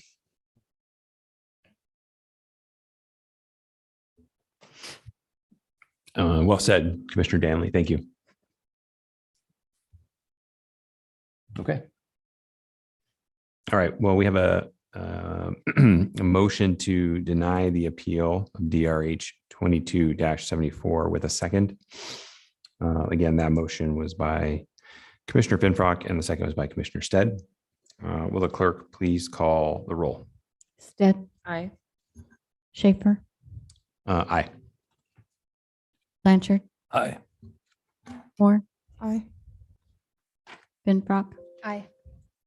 Danley. Aye. All in favor, motion carries. Okay. Thanks, everybody. It's Commissioner's pleasure. Want to carry on, take a short break? Keep on going. Okay. All right. We'll carry on to our next item tonight. It's item number 3. CAR 21-35, PUD 21-57, and SUB 21-53. 5727 Hill LLC. This is an annexation of 3.3 acres, a conditional use permit, and a preliminary plat for 53 residential lots and 9 common lots on 8 acres in an R1C zone and an R1B zone. We're going to hear from staff. This item was deferred from our meeting on July 11th, and we're going to hear from staff first, Mr. David Mosier.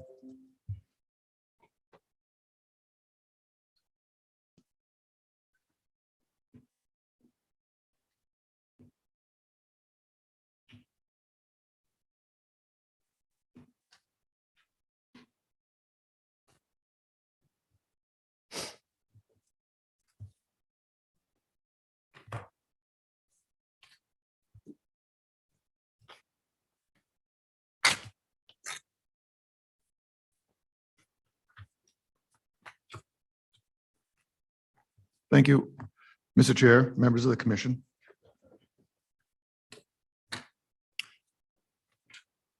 The subject property is approximately 8 acres in size and comprised of 2 parcels. The approximate 3-acre western parcel is located in Ada County and zoned R6, and the approximate 5-acre eastern parcel is located within the city and zoned R1C.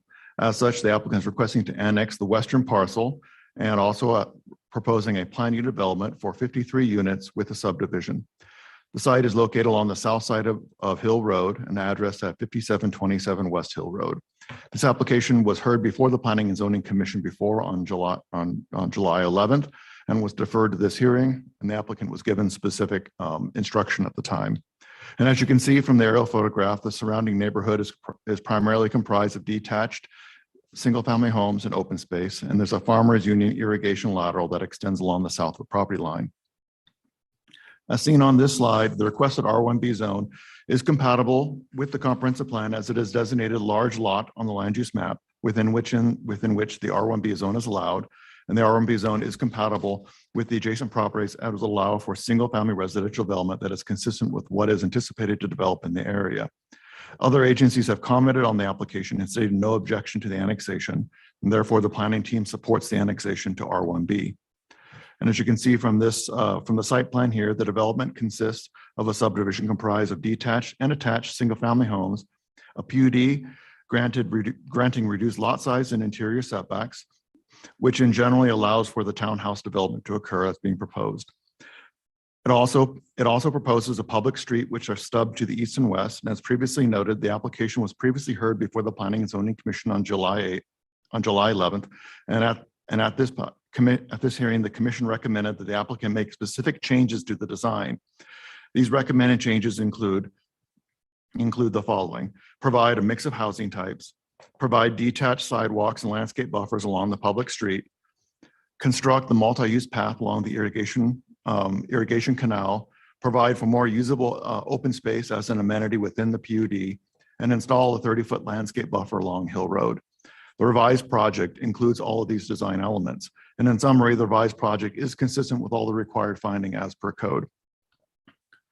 This shows a perspective of the site, generally showing kind of what's being proposed with this project. The planning team received several letters from the public expressing concerns with the annexation that developed. The concerns expressed for the annexation involved the fire department's response time. To address this concern, I would note that the fire department had no objections to the annexation. In addition, they already served the property, and the current Ada County zoning R6 is more intensive than the proposed R1B zone that the applicant is requesting. And as for the compatibility, the project is a single-family residential development, which is similar to the surrounding neighborhood and what is intended or anticipated to develop within this area. In conclusion, the planning team recommends approval of the annexation, the PUD, and the subdivision. Thank you. Okay, thanks, David. Next, we'll hear from the applicant.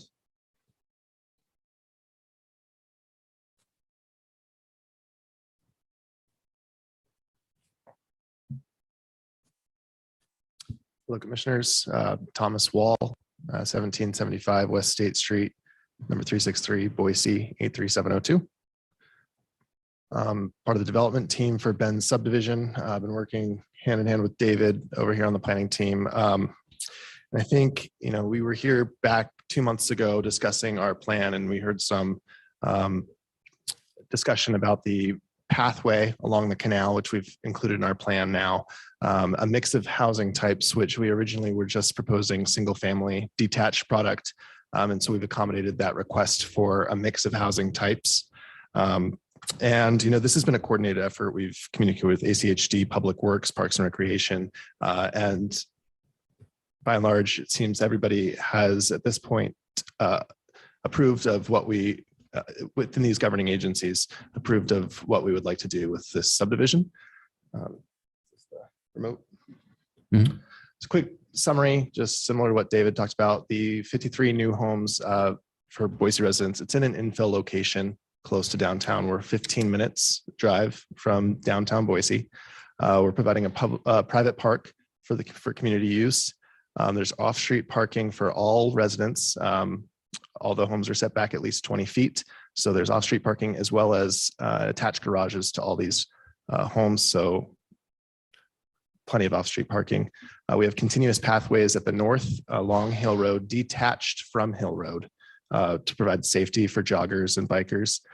There's also a pathway, part of the Boise Master Pathways Plan along the canal. And that was a big discussion point back in July, which we've accommodated. Additionally, we will be providing access to Boise City Sewer as well as Suez water. The current home is on a well as well as a pressure sewer system up to Hill Road. And we will be providing a gravity sewer system. So instead of pumping the sewage up to Hill Road, we'll actually work south and have a gravity system that flows into the neighboring subdivision. Additionally, we've accommodated the detached sidewalks with the 8-foot landscape buffer along the east-west road and class 2 street trees. As David showed, this is a quick rendering. You can see the canal to the south and the pathway tucked behind the homes, as well as the pathway at the right side of this picture along Hill Road. And there's a 30-foot landscape buffer. After we've dedicated 12 feet to ACHD for road widening, which will accommodate bikers and just a little more safer.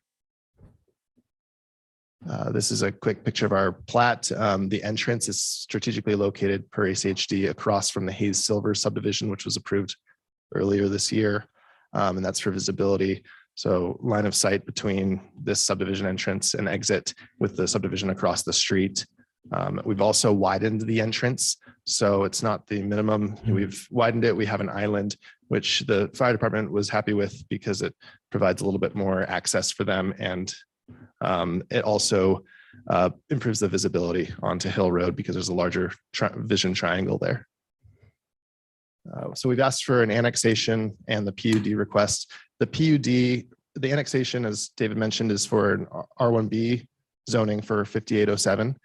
That accommodates the 53 units spread amongst the two lots based on the lot density requirements.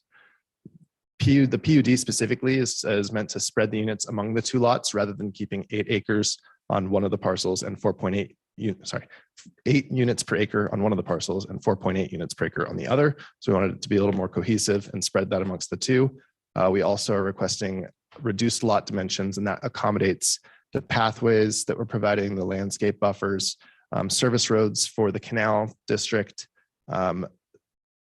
as well as a private park open space in the center, kind of the center of the project. So specifically want to talk about that attached product type at the south edge of the property. The north end, we have the 11 detached homes, and those will be pretty standard homes, but the attached homes will be 20-foot front setback, 15-foot rear setback minimum. There are some that have up to 30-foot rear setbacks. Reduced side setbacks. One side will have a 3-foot setback, and the other side will be an attached 0 lot line. But there will be no more than 2 consecutive attached homes. That allows each home to have windows on one side, at least for natural light. It improves home efficiency because one side is attached and doesn't have the heat loss to an exterior wall. And it also allows for maintenance to each backyard. A couple renderings of some sample homes we've had an architect draw up. And then a sample floor plan. We'd expect to build family homes here, about 3 bedroom, maybe 4 bedroom in certain circumstances, 2.5 baths, 1,600 to 2,000 square feet, attached 2-car garage on all homes, off-street parking at all homes, and then reduce yard maintenance to make these as affordable as possible for this area. Living space specifically is in the back, and they're protected from the roadway and the front. And there's quite a few homes along the canal, which is kind of a nice aesthetic. Boise Park specifically has a pathways plan and designates canals as a great opportunity for continuous pathways. We currently don't have a pathway, but with our 40-foot common lot at the back of our project, it will accommodate a service road as well as the Boise pathway that they're requesting. Safety is a big concern. Farmers Union wants us to make sure there's a fence between walkers and their canal. And I think some of the neighbors have expressed that concern as well. Specifically regarding ACHD, the 12-foot dedicated widening to Hill Road is going to really help with bikers, walkers. We have a detached sidewalk in the 30-foot landscape buffer along Hill Road to get people off of the street and into the landscape buffer. We've aligned the entrance with Hayes Silver subdivision across the street, as mentioned. And then one of the things I really appreciate about this project, the east-west road, interior road, does not have any driveways along the south edge of that road. So basically, as you come in, you drive into a park setting. There's trees lining the entrance and then a private park right in front of you. And there's no driveways, no houses directly in front of that entrance, which will help with traffic along that street. Amenities we'll be providing, 0.6 acre private park, 800 feet of pathway along Farmers Union Canal, part of the pathways plan, 600 feet of pathway along Hill Road off the street, electric vehicle outlets in all homes, drought tolerant fescue and efficient irrigation sprayers in all common areas, and then gravity sewer rather than the sewage pump station. That's everything. Thanks. Appreciate your time. Thank you. Okay, next we'll see if we have a member of the neighborhood association with us. Colster Neighborhood Association. Okay. Nope. Maybe. Nope. Okay, I don't think we do. So we'll go ahead and open up to any questions from the commission.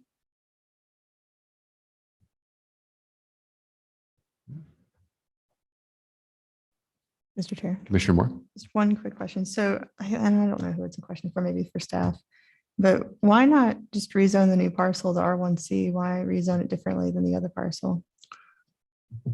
Mr. Chair, members of the commission, is because the land use map on the comp plan has it as large lot, and R1C is not an acceptable zone. Okay. Mr. Chair. Mr. Danley. Two quick questions.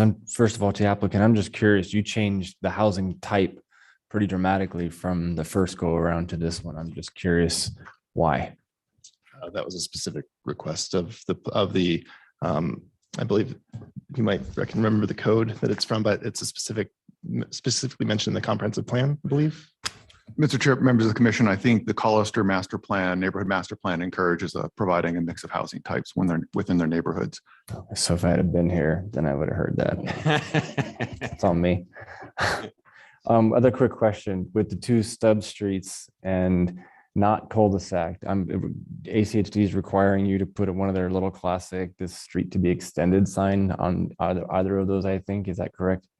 Yeah, there are discussions ongoing with ACHD about exactly what they'll require, if it will be a cul-de-sac, if it's public, or if it's a private, which it currently is designed to public standards. In case they say that it's private now, and then it could be public in the future when it does extend. Okay. And so if there will be signs, this will extend in the future. Okay, thank you. Okay. Great. I think that does it for questions. Thank you. Next, we'll go ahead and open up for public testimony on this item. Anybody in person, if you want to come on up and testify, podium's free. And doesn't look like we have any takers, so we'll make the call for anybody online that would like to testify on this item. Please raise your hand. Okay.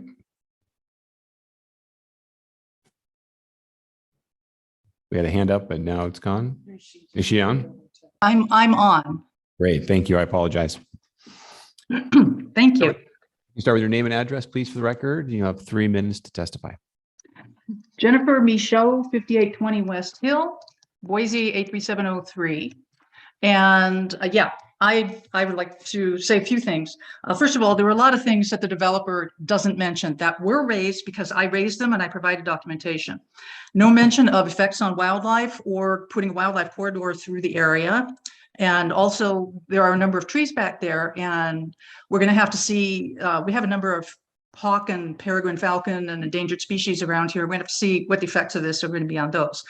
No mention about the fact that opening up the canal is going to be an attractive nuisance. We're going to need police presence, and we're going to have to, do some safety. And if someone gets hurt, who's going to be actually on the hook for that? There's what I see in the developer's plan is a lot of water thirsty trees and a lot of grass, and not a lot of real attention to native landscaping. And I could introduce him to a place just down the street from where he is, where they can put in, he can buy a lot of native landscaping and put some money into the community instead of putting in a lot of grass that's going to take up a lot of water. And he hasn't addressed the issue of if this is going to affect the wells in the area. One of the things that is huge is developers' finances. Question hasn't been addressed. Since I wrote my objection, the economic conditions have deteriorated even further.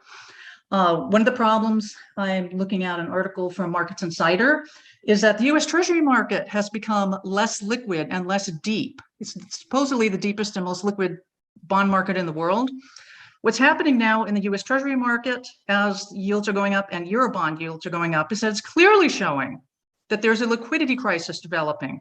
And it's not unreasonable for City Council to do its due diligence and make ask the developer to submit to an independent audit that the public can get the results of to make sure that he has the liquidity to withstand growing liquidity crisis.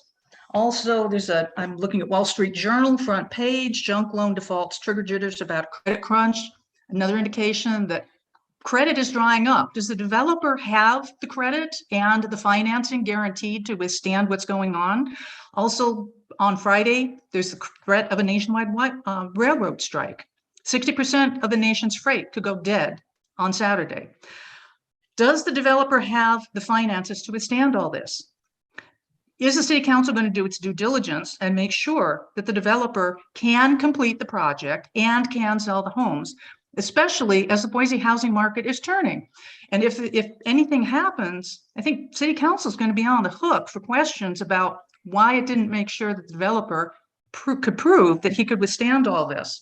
Or are you just planning to leave us with a ruined hole if he can't go through and finish his development? Also, residents need larger yards, especially if they have children, not smaller yards.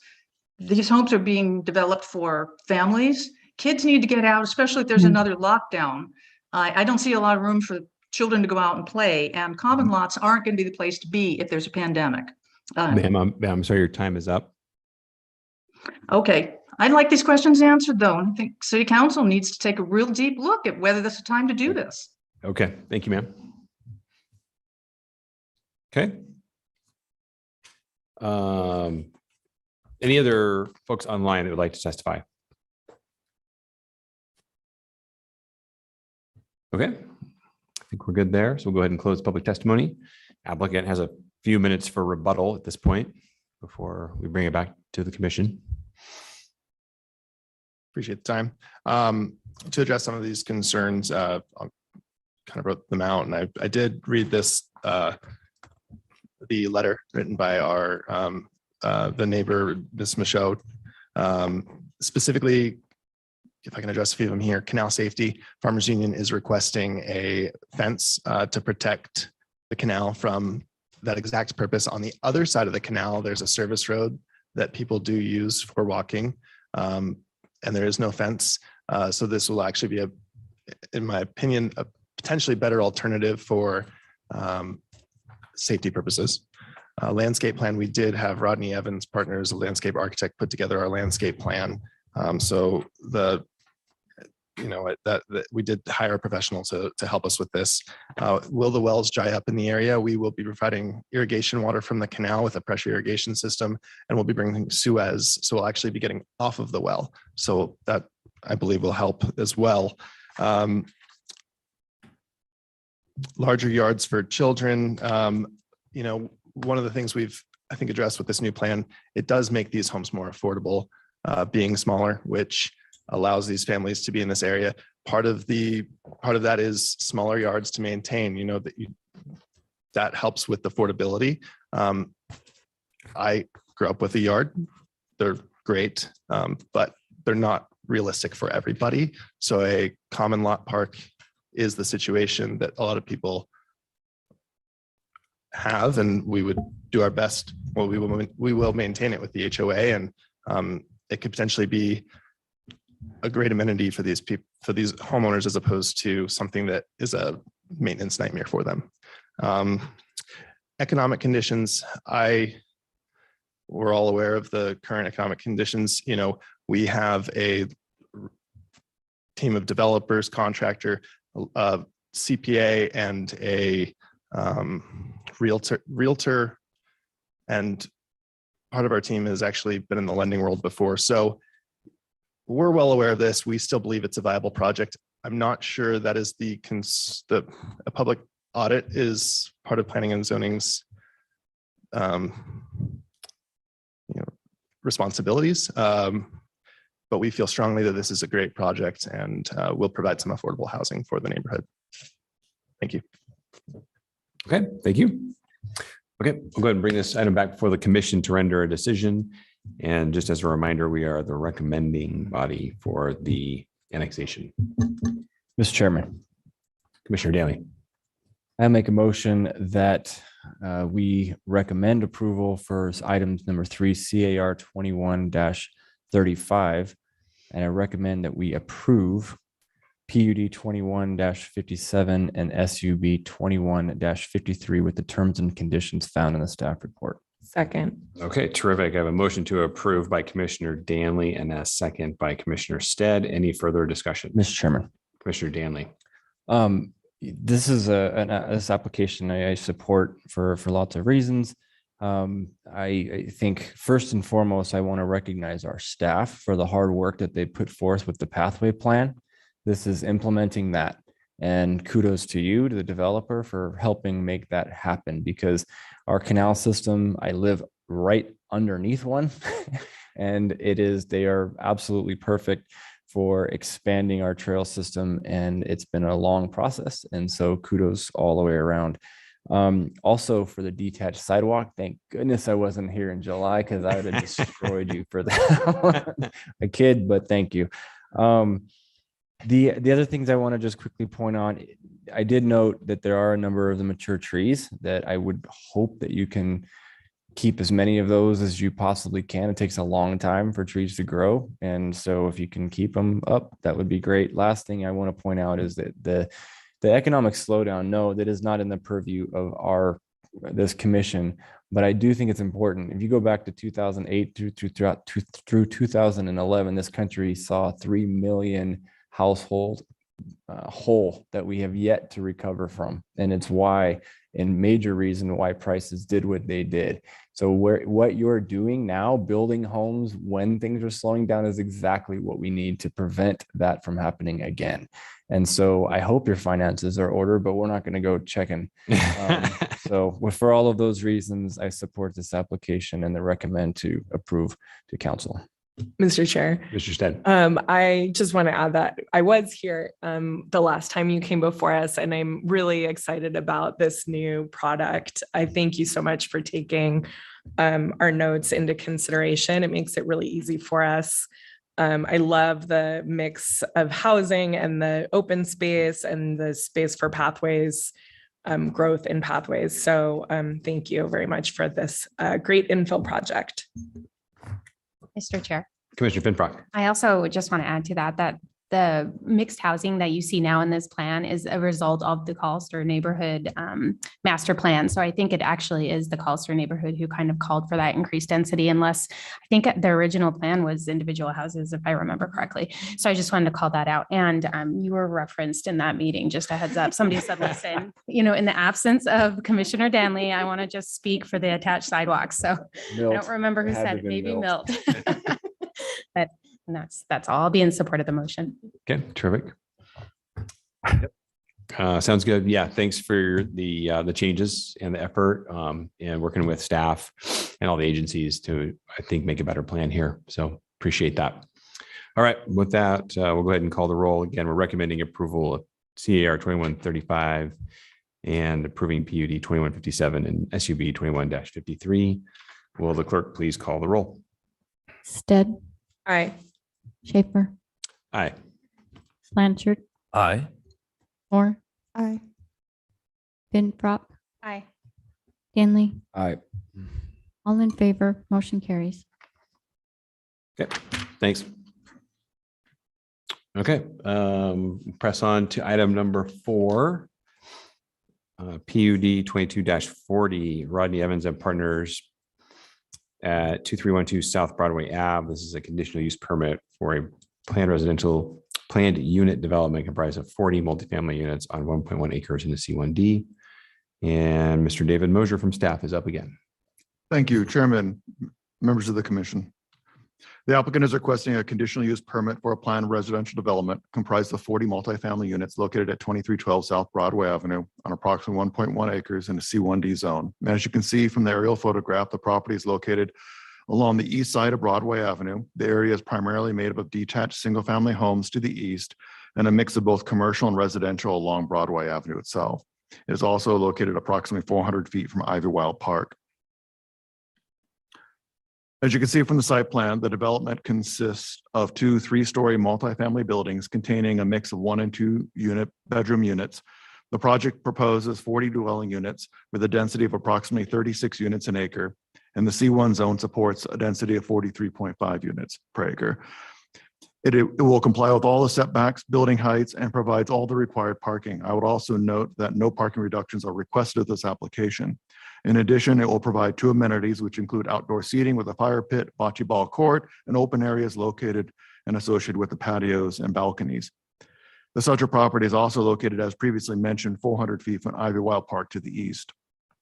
The project design locates the buildings along Broadway Avenue and away from the residential neighborhood. It steps the building heights down to 2 stories on the east half of the property, and it also includes street improvements along Broadway Avenue, such as detached 5-foot wide sidewalks, 8-foot landscape buffer, and an improved bus stop abutting the site.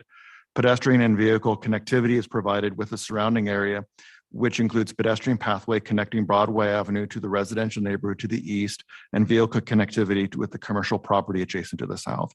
In summary, the project is consistent and complies with all the required findings as per code. These are the building elevations proposed for the project. And I would just note, as you can see, it does step that building height down to 2 stories on the east half to provide a better transition with the residential neighborhood. The planning team has received public comments expressing concerns with the proposed development.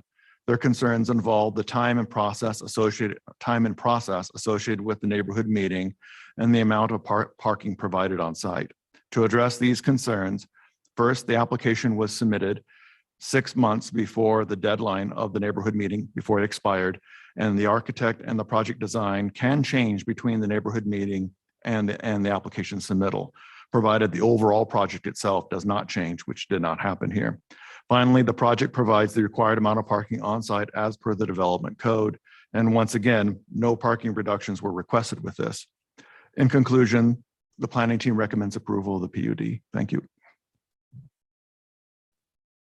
Okay, thank you, David. Next, we'll hear from the applicant, which I believe Ben is online.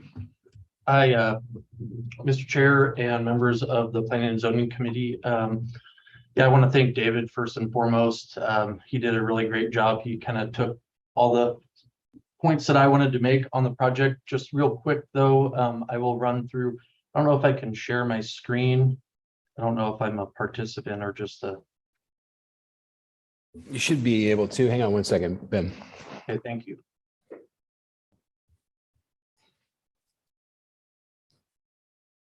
I think she just has to move him.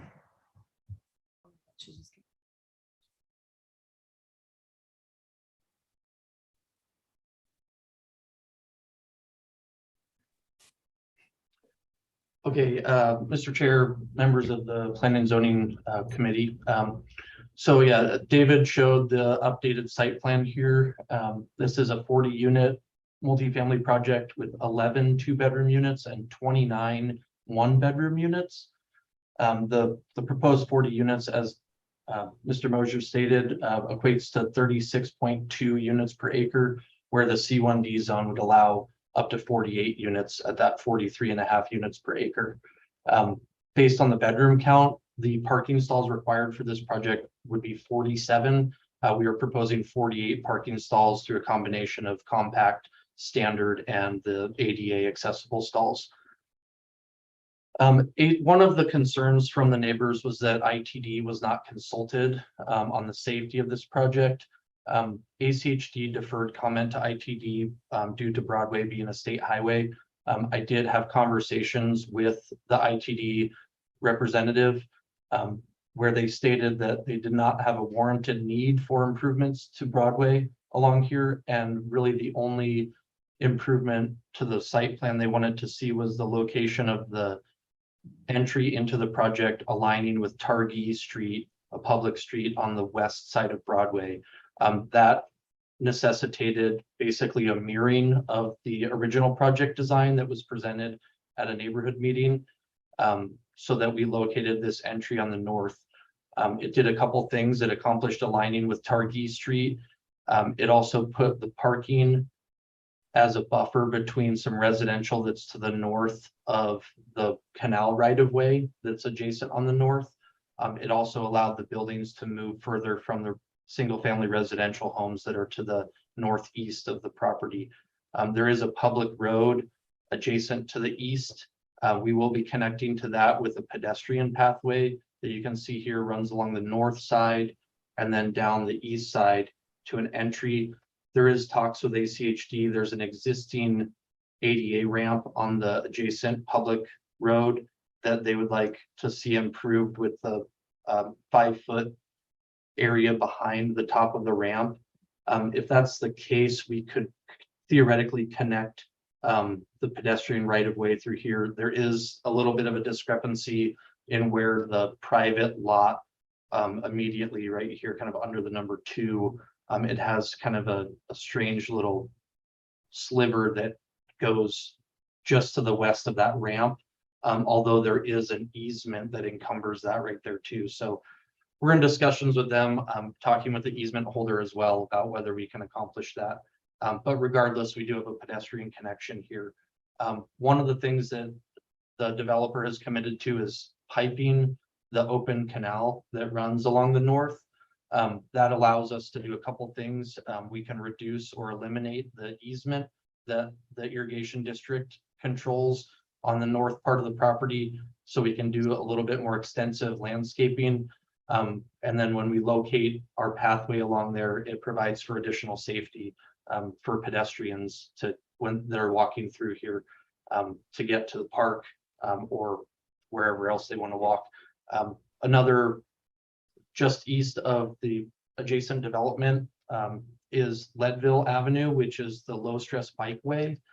So it does allow for residents of this project, as well as other residents along Broadway, to access that bikeway kind of mid-block between Iowa and Linden, further to the south. This would be essentially the only pedestrian connection mid-block unless you went to Iowa or down south to Linden to get over to Leadville. David touched on, we've been working with Valley Ride regarding a new bus stop. We are building the pad right now and then talking with them about any required shelter. There is a current bus stop right in front of the property, so that just sort of formalizes this a little bit more.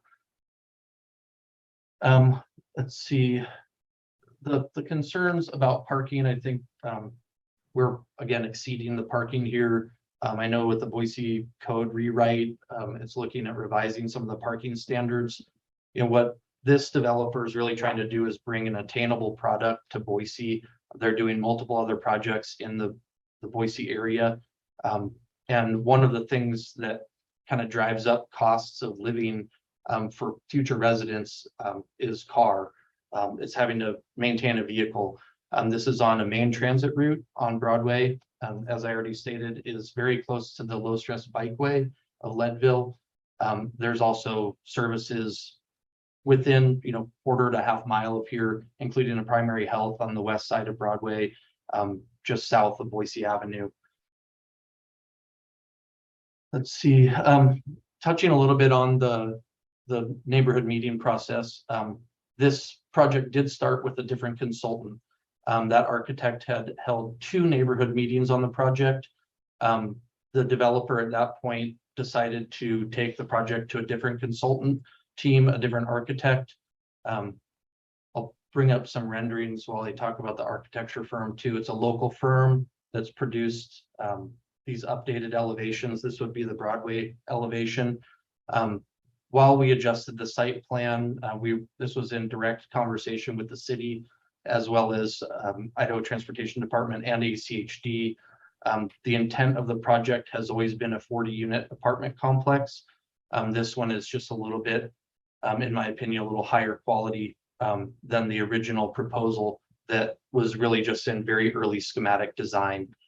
This will also go through additional design review on the project. So Broadway frontage. This is interior to the site. So this is the amenity space that's between the 2 buildings, will consist of some barbecue areas and a couple fire pits. This would be a view from the north. So the piped canal is represented by this lawn area right here. And then this is looking at the entrance. So kind of looking southeast, this would be south down Broadway Avenue. There's some balconies for private use of the residents on top of the additional open space that's interior to the project. We did, while the previous consultant had done the neighborhood meetings, they hired the the developer hired me to provide the application process for them. We did meet the 6-month cutoff date from the second neighborhood meeting that was held by the previous consultant on November 15th of 2021. And really the project only changed in a little bit of building design and some of the site layout. But again, the intent has always been the same, a 40-unit apartment complex that provides some attainable product for Boise. And really that's all I have to add on this. And with that, I would respectfully request an approval of PUD 22-40 and would stand for any questions. Okay, thanks, Ben. We'll sit tight on questions for the moment. We check in to see, I think Mr. Berg is online from the Southeast Neighborhood Association. Mr. Berg, were you planning to testify on this item?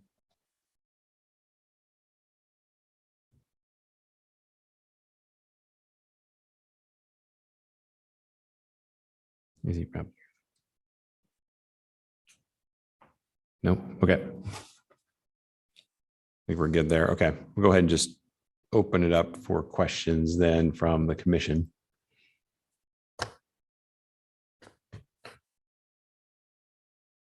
Any takers? Mr. Chair. Commissioner Pinfrock. Question for the city. And I know, David, you addressed this in your presentation, but can you go over the neighborhood meeting process one more time, like per code? Can it, if the application changes, it's allowed. It's just that if it, I mean, at what point would there need to be another meeting held? Mr. Chair, members of the commission, the neighborhood meeting, there's certain time frames. So it's like 6 months or 12 days before the cutoff. This was within that time frame. As for the changes, neighborhood or the project designs are almost anticipated to change because there's a chance for the applicant to present the project, listen to the neighbors, and then make changes appropriately to address their concerns. So as long as the overall project, in this case, the 40-unit PUD, stays the same, then the changing of the site plan is to be expected. And as for the architect shifting, the applicant is allowed to shift consultants through this process. Thank you. Any other questions? Mr. Chairman. Commissioner Daly. Mr. Moser, can you tell me where the bus stop is on the west side of Broadway?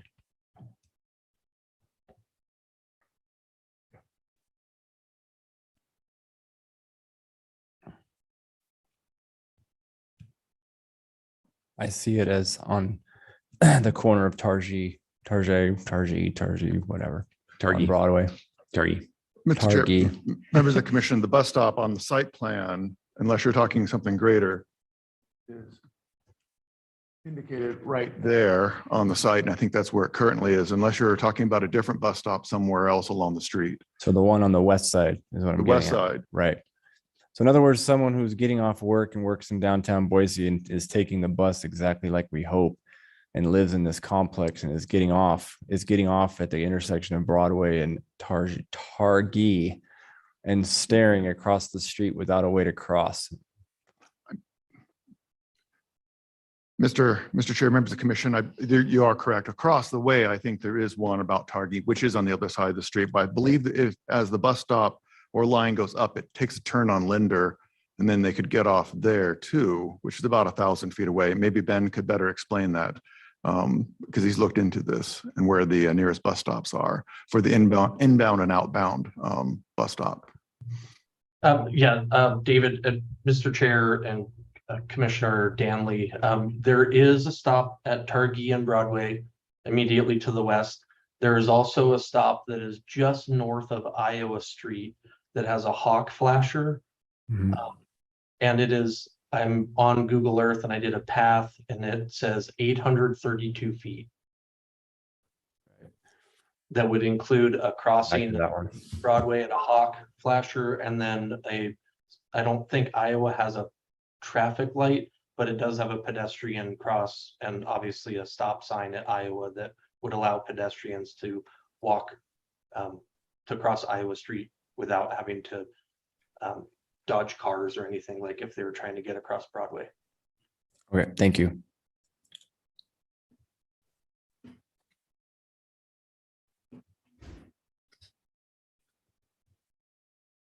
Okay, any other questions? Very good. Okay, thanks, David. Thanks, Ben. We'll go ahead and open up for public testimony. I'm guessing no one in person wants to testify on this item. We have Mr. Dietrich online and Mr. Tucker, it looks like, a couple hands up. So we'll go to our online crowd. Mr. Dietrich. My first, Mr. Dietrich, yeah. Yep. Yeah, if you can give us your name and address, please. You'll have 3 minutes to testify. Good evening. My name is John Dietrich. I own a home at 861 West Rollins in Boise. Before I begin, I want to stress, I think it's important that we have new housing in the Boise area. It's desperately needed, and I support new housing. But to Commissioner Finfrock's point, and in disagreement with staff, the applicant throughout this entire process that's listed on the yellow card that I received, what you've referred to all night as the applicant is in fact Rodney Evans and Associates. We were held a neighborhood meeting by an outfit called Casalis back on November 15th, which was 5 months and 27 days before the application was filed for a completely different project, completely different architect. Everything is different except the number of 40 units, completely different. And even so, there's best practices that say as the project evolves, you should have follow-up meetings. None of that has occurred. So I don't see how there's any way when the architect is referred to as the applicant and we as laymen in this community don't know the difference who the applicant is. The applicant is Rodney Evans, and Rodney Evans has yet to hold a neighborhood meeting on this project. So we think that's a disservice to us as local residents. Also, I would agree on that. It's yes, the parking is 48 units there, but you just approved 2408 South Broadway, just south of this, which has woefully inadequate parking. And now there's going to be 75 new units on this stretch of Broadway, which has very narrow sidewalks. The bus stop is, the west side bus stop is beyond the level for a parking reduction, which was agreed on 2408, which is under appeal. And this is going to just create a very unsafe situation with all of this new traffic on there without an official letter from ITD approving the project. So we're just very concerned about all this increased traffic and safety issues that can evolve. And I really think it's doing a disservice to the local residents to allow this to go forward without having a neighborhood meeting fully explaining this new project to us. Thank you for your time. And if you have any questions, I'll be happy to take them. Okay. Thank you, Mr. Dietrich. Okay, up next, Mr. Tucker. Hello, can you hear me? We can, yes. Hello. Hello, my name is Jason Tucker. I live at 898 West Rollins Street in Boise, Idaho, 83706. I do own the property that's adjacent on the east side of the project. I wanted to say really quickly that do support, your efforts in the city of Boise to provide new housing, to do the pedestrian connectivity, and to provide, alternate forms of transportation in and out of our neighborhoods. I think that's all great. I also do support, John Dietrich did supply a letter, documenting his concerns, support his concerns, and appreciate him documenting them. The other things that I thought that you should be concerned with, even though they are within, the current guidelines for zoning, that there are a total, if you include the other side of Broadway, 93 units going in. Just when I read through the Boise blueprint and the comprehensive plan, that doesn't seem to be to align well with what commercial property in a mixed zone is actually supposed to do. So it isn't providing those services that a normal commercial area would. Some other concerns that I have is that, again, with the minimal parking that is allowed, it does reduce the quality of life at adjacent neighborhoods. We've seen places where it fills the residential parking in front of homes, detracting from quality of life. I wanted to highlight a couple of other things in the ACHD letter. It did talk about that they would normally require expanding the existing sidewalk that's adjacent to the project to 5 feet. That's not contemplated right now. If there isn't going to be another community meeting, I wanted to bring up a couple of things that this project does include leaving an existing fence that was put up by the previous owner of that property. It is 20 years old. It is aged, broken in several sections. And I just, how we could add that in, that doesn't reflect well on the development of the project or the enhancement. Being adjacent to the parking area, I am concerned about lighting that would be during all dark hours. Those would be shining directly onto my bedroom windows. And so would like to have some assurances in the design that those are, have complete cutoffs or are below fence level, something to that effect. The last one is if there would be any way to have, any coordination as far as what that landscaping is. It does look like they're going to be compliant with it being, I believe it's called C class landscaping. But as far as what that is because it does affect the privacy of my property adjacent. So thank you very much for hearing my concerns. Thank you. And looks like up next, Mr. Buchanan. Yes, Echanis. Echanis, yeah. Hello there. How are you? My name's Cam Echanis. I reside at 845 West Rollins in Boise. And I'd like to thank you for your time and the opportunity to voice our concerns from the Rollins and Melrose neighborhood. First off, we're all in favor of additional housing in Boise, but there's a huge need for it. But I think we'd all agree that in order to facilitate this growth, the impacts and the potential impacts need to be addressed. And I agree with Jason as far as the parking, and that's kind of where I'm going to be going on this. As based on the revised apartment documents, there are 51 bedrooms and there are 48 parking spots, and that includes 2 handicap spaces. And so hypothetically, if there's 2 people per room, there'd be 102 people and 48 spots. So you can kind of do the math there.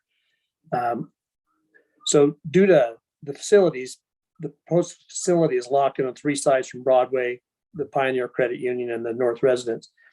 It's only logical the available areas for overflow parking is on Rollins and Melrose. Currently, there's a narrow street. The narrow streets we're at capacity right now. And you can also note that on West Rollins, there's no parking on the north side of the road. So out of the 12 homes that live there, there's 8 available parking spots on the street, which is pretty minimal. Provided the revised sight drawing, the depicted sidewalk and southeast gate that we were talked about earlier, the access goes to an alley, and the alley, it's considered an alley that connects the horseshoe between Rollins and Melrose. There'll be little doubt that the parking overflow will end up walking through that gate into that and parking in front of our places because there's going to be overflow parking. The impacts would be that there's little or no street parking for the current residents. Mail deliveries will be either diminished or eliminated. Unknown vehicles, unknown owners, noise, etc. Due to the limited parking on Melrose and Rollins can't be controlled. This proposed development with its current bedroom to parking ratio, stall ratio, is not sufficient and will greatly impact our already limited parking. If there's any way we could eliminate that gate and sidewalk, the residents of the neighborhood, it would be greatly appreciated. We thank you for your time.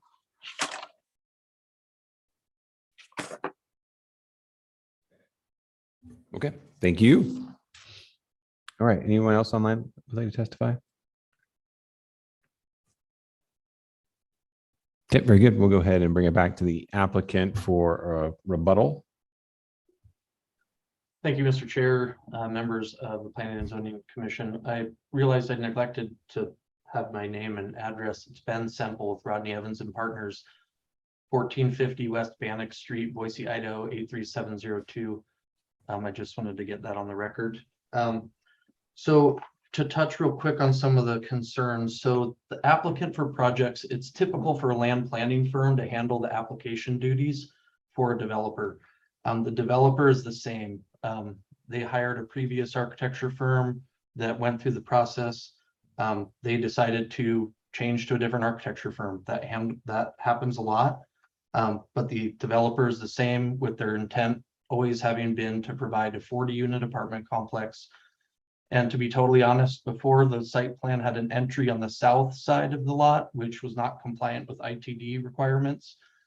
It also had buildings that were closer to the residential and had less parking. So with this project, we've relocated the buildings closer to Broadway and the commercial bank that's to the south. The parking exceeds the standards for the bedroom count, including the required guest parking, and has an additional parking spot on the site. It's difficult because designing sites for cars versus people is a great way to have a lot of really large parking lots. I know that the city's sustainability goals moving forward are to get away from car-centric development, especially when there's public transit immediately adjacent and a bikeway that's designated in the pathway plans half a block to the east. The pathway connection and sidewalk and gate was a requirement from the city to provide pedestrian connectivity from the Broadway corridor to the east. We also have vehicular connectivity through a cross access to the Federal Credit Union on the south, which will provide for another entrance and exit out onto Broadway. Additionally, there is fire department access through our site to that other site as well. Just wanted to bring that up. The distance to both bus stops, obviously northbound, it's immediately adjacent in front. The other bus stop is 835 feet, I think is what I measured on the path. And that's not as the crow flies. That's if you're walking down the sidewalk, crossed Broadway, and then walked up the west side of Broadway.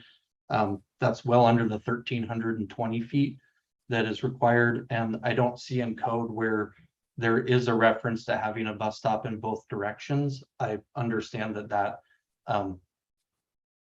it's kind of splitting hairs. I mean, we're within the distance, so for stops in both directions. So at this point, it's kind of a moot point. We can definitely work. I'm the landscape architect of record I'm working directly with the landscape architect of record on this project, and they've been very open to recommendations. I'm also a landscape architect, so we'll work on plant material specifically at that northeast corner of the property to see what we can do. There is a sewer line that runs along the eastern boundary of this property that comes across from Longmont, the dead end of that to the north. So we'll work with the sewer district about what we can plant in there. We do have a larger planter bed at that northeast corner that we will have a class 2 tree in, as well as other planters within the parking lot that have class 2 trees. All lights will be full cutoff. That's just a standard per code. They won't have lights that are shining onto adjacent property. ITD did weigh in. I spoke with them directly. They said that they typically don't even provide comments on CUP applications, which this one is. When I talked with the representative from ITD, she stated that they only wanted that road to align, or our entry to align with Targhee Street. And then for the construction, whoever the contractor is doing the construction, to file for the application permits to work within the right of way. We're removing the attached 5-foot sidewalk, and we're installing an 8-foot planter bed and a 5-foot detached sidewalk along Broadway. So that does detach the sidewalk, which increases the pedestrian comfort and safety here. I think that's the majority of the items that I wanted to just retouch on. And with that, I would stand for any other questions or clarification. Okay. Thanks, Ben. I think we're good there. We'll go ahead and just bring this item back before the commission to render a decision. Again, this is PUD 22-40. Mr. Chair, Commissioner Moore.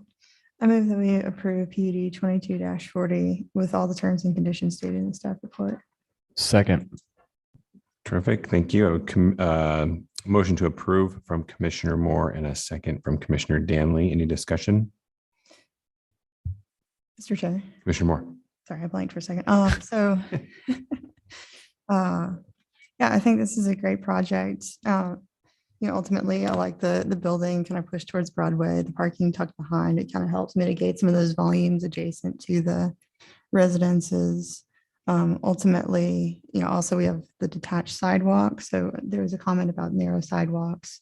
I distinctly remember the Polish salon property fighting for a detached sidewalk as well. So we're slowly kind of getting there and improving the sidewalks on Broadway, which is really exciting, I think. I agree. Commercial on Broadway is really exciting to see, but I don't think that this is worse for not having commercial. I think it's still a valuable product. And, in terms of the existing fence in the back, I think our packet, the landscape plan is showing a keynote to that existing fence is going to remain. So I think that does cover a lot of kind of some of the concerns that were mentioned in the comments. Okay, thanks. Any other discussion? Mr. Chairman. Mr. Daly. I'm going to be supportive of the motion. I think that the applicant has done everything right. I think the applicant has done everything that we've asked them to do. Here's the problem, and I'm getting really, really fed up with this, and I hope we can figure this out. Right here in the staff report, finally, the applicant talked to ITD about the potential crosswalk in this area, but ITD didn't submit any formal comments. Of course they didn't, right? They're talking about, they don't want, right here, they express concerns with stopping traffic in the location. This is a gateway corridor, one of only three. 3,000 feet away from this location, a man named Ray Olinger was killed a few years ago trying to cross the street from the west to the east, just like this bus stop, which is directly across from this parcel. We have no plan, but we continue to approve residential land uses on Broadway and hoping people will use transit, right? We say walking, biking, we have commercial real close, we're proximity to downtown, all the things that we want, but we're trying to climb a ladder that's missing rungs and we have no plan. I don't know why we don't have a plan, except for the fact that this is an ITD route. To ACHD's credit and the city of Boise's credit, we have spent $5 million plus on State Street plans. We know every single inch of that corridor, right? And we have a plan of action to get things done. We have nothing on Broadway, yet it's a gateway corridor. I'm afraid that we keep doing this and we keep approving things and we have no way to get, first of all, compensation to get crosswalks put in, right crosswalks. So all the taxpayers of the city are on the hook, right? So we're missing the mark on this. I can't encourage our city enough to take the lead, go knock on ITD's door, whatever we got to do, but let's figure this out, because it's not going to get any better unless we just keep kicking the can. So I know it's a soapbox, but frankly, there's people's lives at stake. That's why it's a pretty good one for me. Okay. Thanks, Commissioner Danley. Any other comments, thoughts? Okay. I'll be supporting the motion. I think the applicant's done a nice job with the property. I agree about pushing the building up against Broadway. I certainly agree with Commissioner Danley's comments too about concerns on the crosswalk. So yeah, let me know what we can do, Chris, to get some traction on that. But I don't. I do think that this is an appropriate project on this site, right? I think it's good to have some mix of residential and commercial on Broadway, and they've done a nice job accommodating that here. So with that, I'll be supporting the motion. Any other thoughts? No? Okay, we'll go ahead and call the roll. Again, this is PUD 22-40. We have a motion to approve from Commissioner Moore and a second from Commissioner Danley. Stead. Aye. Schaefer. Aye. Blanchard. Aye. Moore. Aye. Binfrock. Aye. Danley. Aye. All in favor, motion carries. Okay, real quick, check in. It's after 9:30. I apologize. The time got away from me. We have 3 more items tonight. So how's the commission feeling? Want to press through? It's not going to get any easier next month, probably, would be my guess. Okay. The most awkward part about this one is that I have to recuse myself from the next item. So you guys want to take a break right now real quick, or do you want to just keep going? Okay, we'll do. Yep. Okay, we'll do a 5-minute break. We'll press through on the agenda, get everything done tonight. No? Let's look at when it's time. Okay, all right. I'll take that one back. We'll take we'll start with a 5-minute break. On our agenda is item number 7. This is CUP 22-27 LKV Architects at 4426 West Catalpa Drive. This is a modification to a conditional use permit to build an addition to an existing school. And I'm going to be recusing myself on this item as I'm an employee of the land group, and we are handling the site landscape and civil drawings for this project. So I will be handing off to Commissioner Stead. Thank you. Great. Okay, so with CUP number 7, CUP 22-27, let's please start with staff. Go ahead, Ms. Garlick. Good evening, members of the commission. This evening, the subject property is located within the Northwest Planning Area at 4426 West Catalpa Drive in the R1A zone. Catalpa Park is adjacent on the west, with the Boise City Canal running adjacent to the north. Large residential lots are to the east, and residential homes within the Sycamore neighborhood district are located to the south. The applicant is requesting a conditional use permit modification to construct a new 2-story, 25,500 square foot addition to the Collister Elementary School. The proposed project includes removing 2 portable classrooms and a 1953 single-story structure and replacing with the new addition. Additional improvements include new off-street parking, playground equipment, and landscaping. The proposed addition would include 6 classrooms, a resource room, media center, music room, cafeteria, administration space, and gymnasium. There will be a connection to the existing building constructed with large glazing components and stucco to minimize the visual aspect of the connection point. The general building form, color, and height are proportionate and intend to be respectful and complement the original 1912 Collister Elementary architecture. The Boise Pathways Master Plan recommends a future shared pathway along the bank of the Boise City Canal to the north. This connection was explored and was determined to not be viable at this time. However, the site will add ADA compliant pathways that meander around the open space play area and connect to the existing Catalpa Park pathway. The improvements also maintain an existing direct neighborhood pathway connection across the canal to Bloom Street north of the subject site. The project proposes new and improved parking for a total of 43 off-street parking spaces. Original parking spaces located within the front setback that backed out onto Catalpa Drive are being replaced and improved with sidewalk facilities. The applicant will protect the existing mature trees as much as possible, and plant new trees to compensate for those requiring removal. The proposed landscape plan does provide some mitigation, but most of the loss will cannot all be satisfied on site due to site constraints, so off-site planting is proposed. Public comment was received. These detailed concerns with the design elements to preserve the historic character. There was request to add more sustainable features such as solar panels, EV chargers, adding window treatments to cafeteria kitchen, and to consider expanding the school to allow for future growth. As such, the planning team does recommend approval and a motion is needed. Thanks. Thank you, Ms. Garlick. Next, we'll hear from the applicant. Please start with your name and address. You'll have up to 10 minutes. Good evening, everybody. My name is Ron Polintan. I'm with LKB Architects. Address is 2400 East Riverwalk Drive, Boise, Idaho.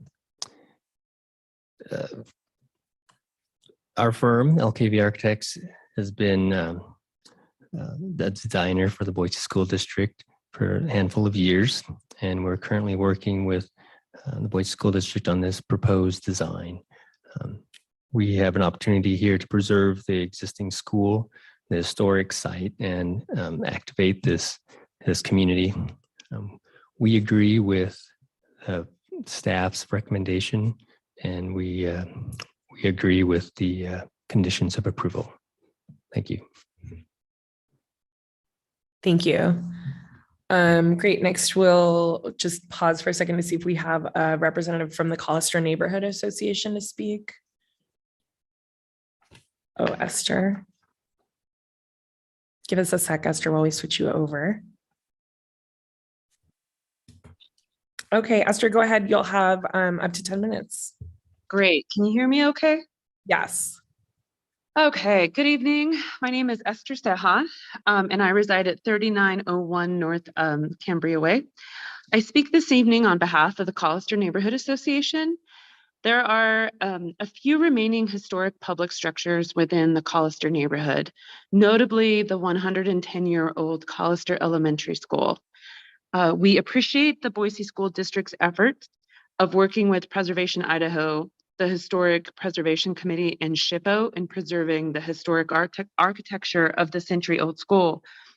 While the association supports this project, as we value our neighborhood schools, we do ask the school district's design team to consider design elements that complement and align with the existing 110-year-old structure, especially along Catalpa Drive. The association strongly supports the removal of existing parking along Catalpa Drive as noted in the staff report conditions for approval. Design considerations should be made for the new section that incorporate natural light throughout the building, the ability to open windows, and modern energy aspects like solar. And thank you for the opportunity to provide comment. Thank you, Esther. Great. Well, with that, we will move to questions from the commission for staff, the applicant, or the neighborhood association.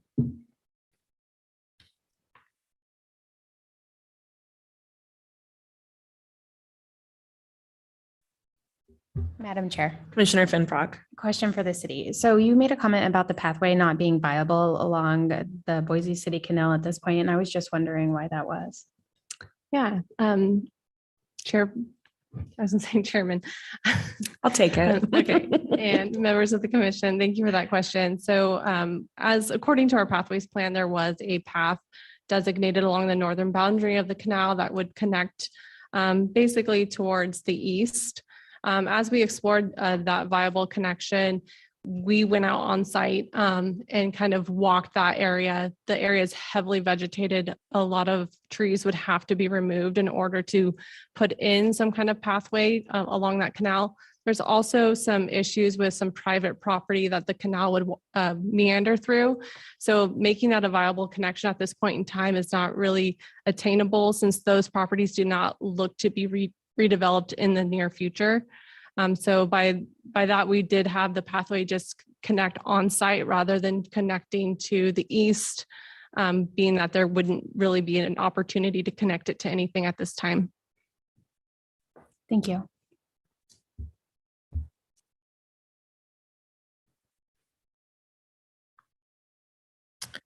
Okay, seeing no further questions, we'll move to public testimony on this item. Do we have anybody in house that would like to testify?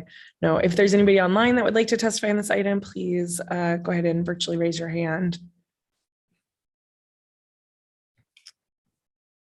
Okay, seeing no public testimony for this item, the item is now back before the, oh, I'm sorry. You have an opportunity for a 5-minute rebuttal if you'd like it. Yeah, please go ahead. Thank you, members of the commission. I'd like to go over a couple of those items that was brought up recently. So one of the items paying more respect to the historical nature of the existing century-old building.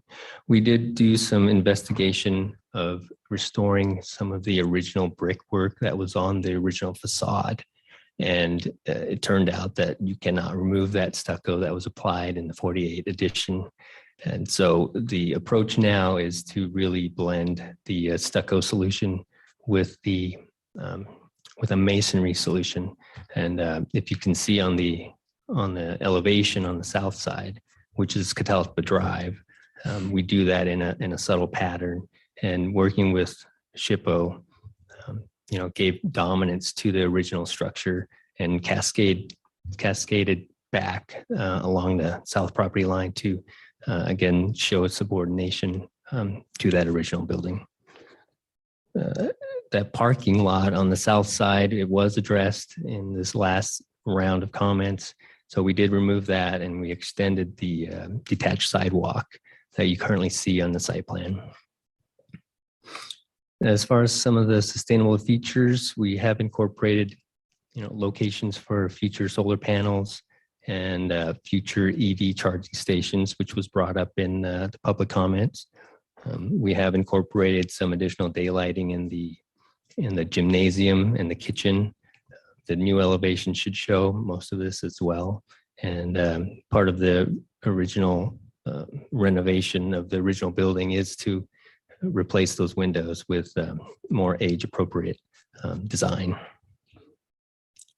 And finally, just to touch on that regional pathway, we have placed our new trees as much as possible into the site to leave that pathway for the future if it becomes more viable down the road. Thank you. Thank you. Okay, with that, the public portion of the hearing is closed and the item is before the commission. Madam Chair, Commissioner Danley. I move that item number 7, CUP 22-27B approved with the terms and conditions in the staff report. Second. Great. A second from Commissioner Moore. Any discussion? Commissioner Danley? Brief. Great. Love it. City of Boise or school district should be commended for reinvesting in this school and not deciding to pull up and move into a big parcel somewhere on the edge of town. So this is exactly what we need more of. One thing I would encourage you, I think I see an opportunity, maybe especially with the historic part, is it looks like the gymnasium wall that faces, I think it's Catalpa, culture, whichever, is pretty blank. That's a pretty awesome spot for a mural. And it may be something with the historic nature and the desires of the neighborhood association. Somehow, some way, it'd be great, come together, make that a really cool thing that celebrates what we're shooting for. So otherwise, great project, and thank you for being part of it. Madam Chair. Commissioner Moore. And just to add to that, I think it's a great project, and the fact that they weren't required to meet with SHPO or anything like that, Preservation Idaho, but they still did it anyways, kind of shows some respect to the historic structure. So I think it's very well done. Okay, so we have, is there any further discussion? No. Okay, great. We have a motion on the table to approve CUP 22-27 at 4426 West Catalpa Drive. Will the clerk please call the vote? Stead. Aye. Blanchard. Aye. Moore. Aye. Finfrock. Aye. Danley. Aye. All in favor. Motion carries. Okay, well, we're welcoming our chair back up. But moving. We're moving on to item number 8. This is CUP 22-3 for State Street Zamzows LLC, deferred from August 1st, 2022 at 6202 West State Street. Take it away, Mr. Chair. Thank you. Thank you, Madam Co-Chair. And we're gonna hear from staff first. Sorry, Sabrina. Heather. Good evening, Mr. Chair, members of the commission. The item before you is a conditional use permit for a social event center with a parking reduction on 2.89 acres located at 6202 West State Street in a C4D zone. The event center is proposed within an existing vacant tenant space that complies with all required setbacks of the zone. The proposed use is compatible with the surrounding neighborhood, which is comprised of a diverse mix of uses along State Street. A parking reduction is requested to reduce the number of required parking spaces on the site from 85 to 82. The planning team supports the requested reduction as it is minor, and the parking study provided by the applicant demonstrates that there is sufficient parking on the site to support the existing Zamzows and the proposed event center. Furthermore, the site is located along a bus-in class transit line along State Street, and conditions of approval require the applicant to install a 12-foot multi-use pathway along State Street and dedicate a pedestrian easement for a planned pathway along the Boise Valley Canal in order to improve bicycle and pedestrian safety and promote active transportation to and from the proposed event center. I would note that the applicant has indicated that they are in opposition to the condition to install the 12-foot multi-use pathway on State Street. Written comments were received from one neighbor of the site who expressed concern regarding hours of operation and noise impacts.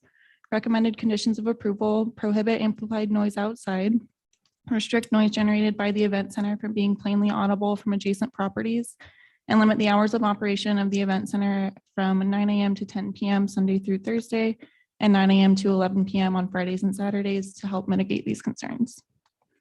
The project complies with all CUP requirements and no public agencies have expressed opposition to the proposal. The planning team recommends approval of the conditional use permit, and I'll stand for any questions.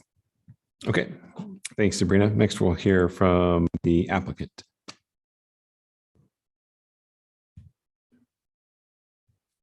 So he's online. Yeah. Good evening, commissioners. I'm Thomas Miklich, architect. Address is 1014 South LaPointe Street, Boise, Idaho, 83706. And I think the main problem or of concern would be the 12-foot pathway. And since the representative for Zamzows is here, I'm going to give the floor to her, Alyssa, and she could take it from here. Thank you.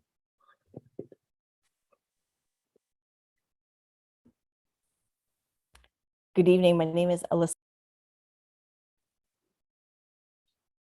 I think we might have muted yourself.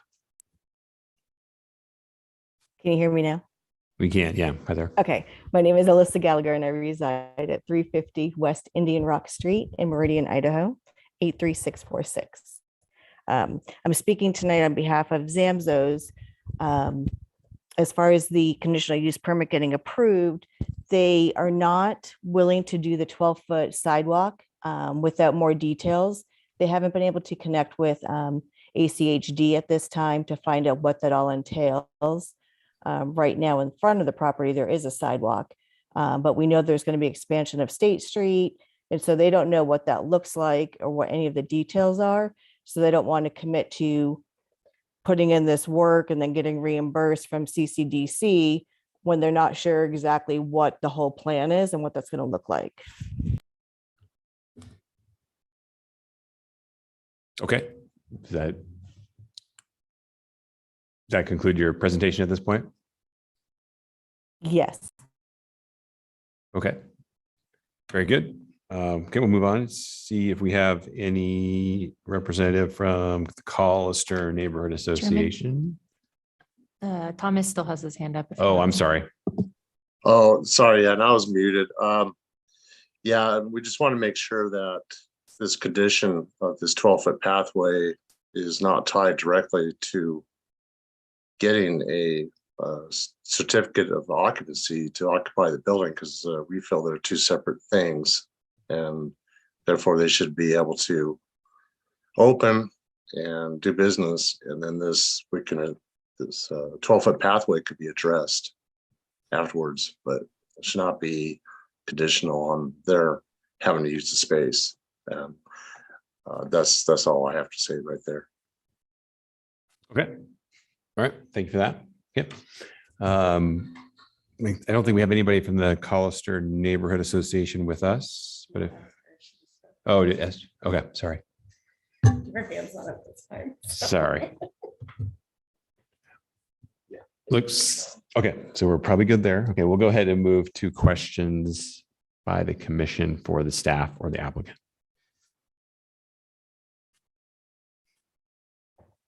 Any takers? No? Sure. Go for it. Commissioner Danley. Yeah, let's do it. I'll just defer to staff to explain the process of a conditional use permit and the pathway. How about that? Sabrina, you've waited all night. Here you are. Yeah. Perfect. Thanks. Mr. Chair, Commissioner Danley. The conditional use permit allows the commission to evaluate uses and whether they're appropriate in a given location based on the impacts and compatibility with other properties in the area. In addition to that, they are requesting a parking reduction for this application. Staff believes that providing the pedestrian and bicycle facilities is supported by the comprehensive plan, which is one of the findings for the conditional use permit, and is also appropriate due to the parking reduction. Okay. Any other questions? Sabrina, I can't think of a single project on State Street in recent memory that we've approved without this 12-foot pathway. Is that an accurate statement? Mr. Chair, to my knowledge, that's correct. Okay. All right, we good, team? Okay. All right, we'll go ahead and open this up for public testimony. Anybody online like to testify? Ms. Seha, see your hand up there? Hello, can you hear me okay? We can, yes. Great. So this comment is, so my name is Esther Seha. I reside at 3901 North Cambria Way. This comment is a comment as a resident, a longtime resident of Boise. And I encourage the commission to require that sidewalk along that stretch. I live in the neighborhood and I see people walking along State throughout our neighborhoods. And if this is going to be a meeting space, a community space for residents within our area and those outside of our area, we need to provide different modes for folks to get there safely. Thank you. Okay, thank you. Anybody else online that would like to testify? Okay, we'll go ahead and close public testimony. The applicant has a couple of minutes to rebut at this time.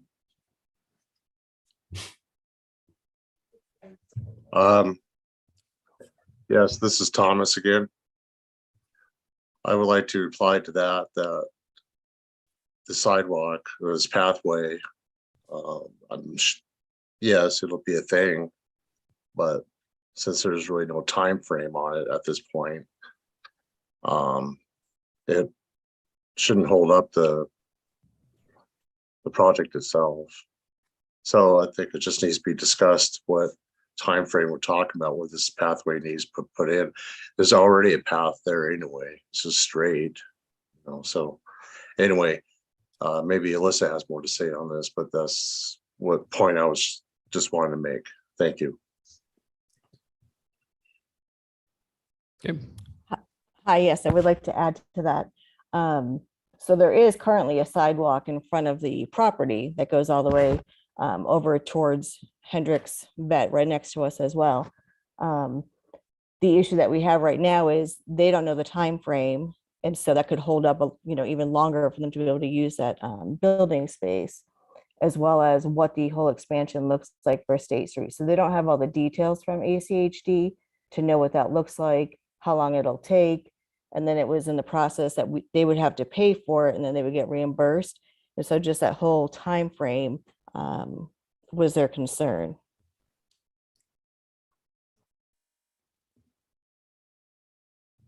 Okay.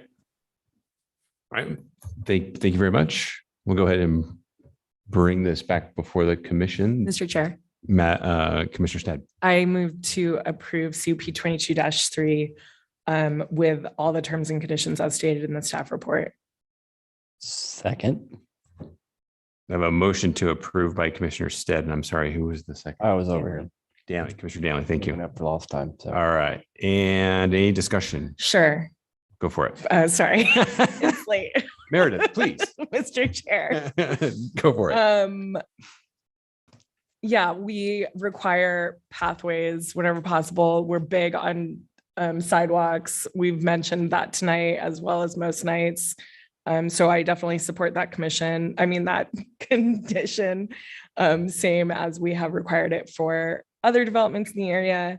And I'm sure the staff can help you determine the timeline required for that, but it is definitely a part of the permit for this project. Okay, very good. Mr. Commissioner Tanner. I think it's important to note a sidewalk and a pathway are two different things. A sidewalk is for walking, a pathway is for walking, running, riding, rolling, etc. Yes. And so what we are trying to do along the State Street corridor is build a system of a pathway that allows especially bicyclists to ride off of State Street and to ride on a protected facility, thereby allowing them to patron businesses just like this. And so with the expansion of the road, which is a separate argument altogether, there will be even more of a need for this pathway. And so that is why this commission and the city are enforcing this pathway plan and getting it built one parcel at a time so that eventually it will create an entire system. Again, well said, Commissioner Danley. Thank you. Okay, any other discussion? Better get that right. Very good.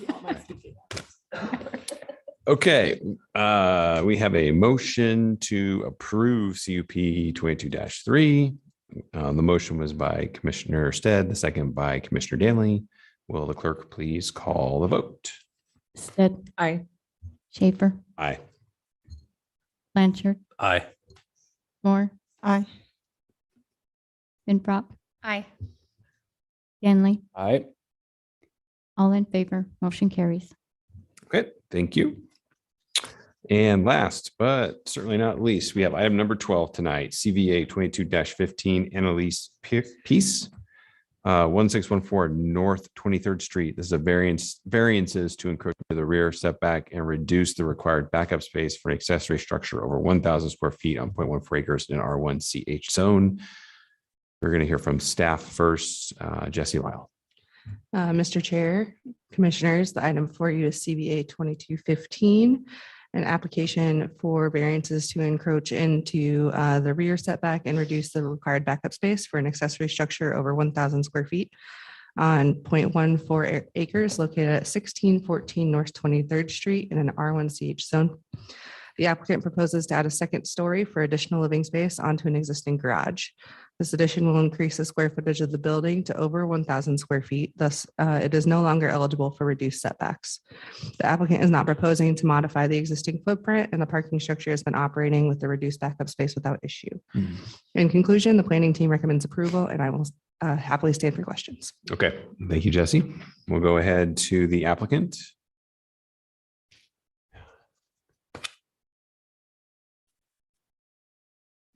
I'd like to think you saved the best for last, but the room is telling me otherwise. We're still with you, though. I feel like I'm on Survivor. My name is Nathaniel Peace. Annalisa is my wife. The address is 1614 North 23rd Street, Boise, Idaho. I am in agreement with the staff's recommendation. Just wanted to add that again, we are trying to just build upon an existing footprint, not tear something down, start something new, make something bigger, just existing footprint. And that's kind of the key for us. And this whole process, we've tried to be really respectful of our neighbors with letters and conversations. And in fact, actually, our architect complimented us. He said he's never had somebody that went out and got every single neighbor to sign off and say, we're good with this, because we really wanted to make a concerted effort to have them be part of the process and actually be part of the design, everything, so that we could respect their, especially those behind us, just, them, because we're their neighbor. So that's it. Okay, great. Thank you. All right. I think we have Mr. Hagan with us from the Neighborhood Association. Yep, hand is up. Eric, go ahead. Good evening, Commissioners. My name is Eric Hagan. I live at 809 North 18th Street. I'm the Planning and Zoning Chair for the North End Neighborhood Association. I'm also a licensed architect and do a lot of ADUs and additions, including projects in the North End. The North End Neighborhood Association Board board of directors is actually comprised of neighborhood members, which includes legal professionals, healthcare professionals, lobbyists, data analysts, a planning and zoning professional who works at BSU, and another licensed architect as our board president, among others. Most of these people have been living and practicing in the North End neighborhood for decades. So I just sort of preface that as basically, when we look at a project in the North End, there's some very experienced professionals that are reviewing these applications as they come through. That being said, Nina could not come to consensus on CVA 22-15, and as such, Nina does not support nor oppose it. However, even though concern was raised about the lack of 22 feet of backup space in the excess of the 1,000 square foot accessory structure and the proximity to the rear property line has been a topic of discussion. While the 22 feet of backup space in the rear property line setback is an existing structure issue, adapting the second floor plan to fall under 1,000 square feet is a distinct possibility. Along these lines, Nina is concerned about the increasing variance requests and recommended approvals of such and the continuing and growing precedence it is setting. In light of the fact that the zoning code rewrite does not appear to be changing much in relation to accessory structure size limitations, yard setbacks, or backup space, it'll continue to follow the planning and zoning to uphold the zoning code requirements or open the door for more variance requests. This is a difficult thing for us to kind of traverse as licensed professionals that are generally held to the zoning code or the building codes, but also as ones who are also trying to give our clients what we want by applying for these variances. And then also on the flip side of that, to try to be a representative of the neighborhood, that many are for, many are against these things. Many of our constituency comes to us and complains about the fact that they got denied a variance a couple of years ago. Why are these people being approved of a variance? So we just want to bring light to what is seen as something that could be more consistent. That's all I have to say. Okay, thank you, Mr. Hagan. Questions?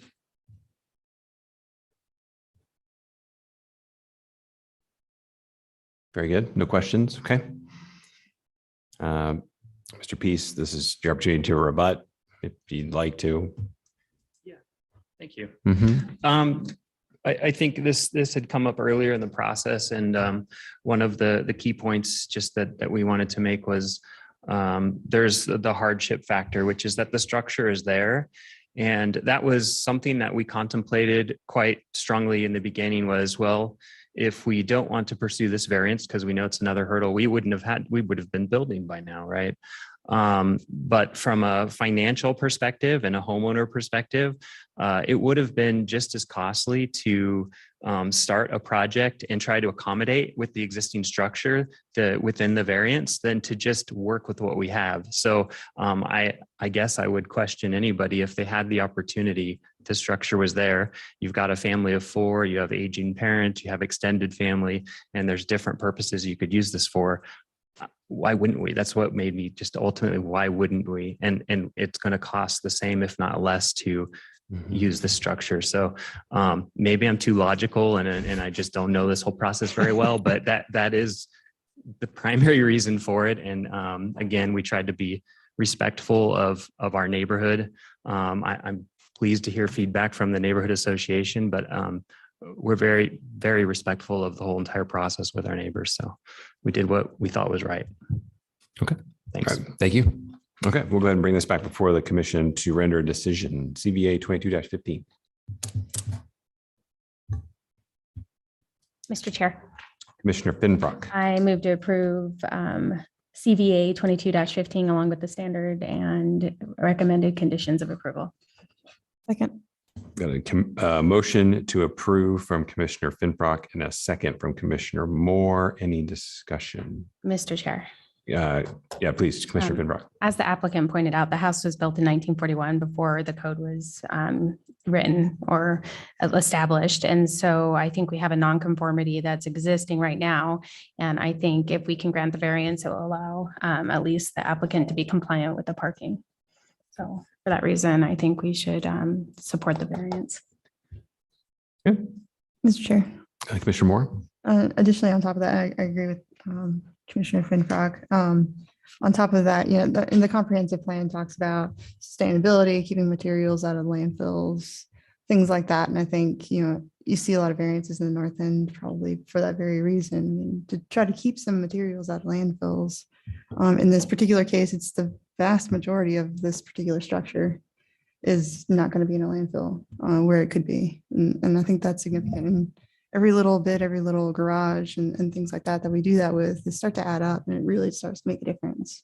So for those reasons, I'm in support of the variance. Okay, very good. Any other comments? Yeah, I'll be supporting the motion as well. Yeah, and just real quick to sound off on some of Mr. Hagan's comments. I think, these are tough. This is why this body is here and we have this process, right? Is the code is not really black and white. There's a lot of gray. And I think in this case, the applicant did a nice job of considering their options, worked with the neighbors, came to a nice solution. But I get it. I get sometimes we deny variances and there's 1,000 reasons why, and there's 1,000 reasons why to approve other variances, right? So it's challenging. I think in this case, it makes sense. I agree with Commissioner Moore's comments about the sustainability factor and utilizing what's there and making a successful project. With that said, I think that this commission is open to feedback from Nina in particular, because it is complicated and difficult in the north end and space is at a premium. So I think all ideas are on the table for how we can do better moving forward and be consistent. I know that's in all of our minds when we're on this board, right? On this commission, is trying to be consistent with how we apply the code. And that's probably the biggest challenge of our jobs up here. So with that said, we'll go ahead and call the vote. It's getting late. Appreciate your patience tonight as we work through everything else. Again, this is CVA 22-15. We have a motion to approve from Commissioner Finfrock and a second from Commissioner Moore. Will the clerk please call the vote? Stitt, Aye. Schaefer, Aye. Blanchard, Aye. Moore, Aye. Finfrock, Aye. Stanley. Aye. All in favor, motion carries. Okay, thanks. We are adjourned.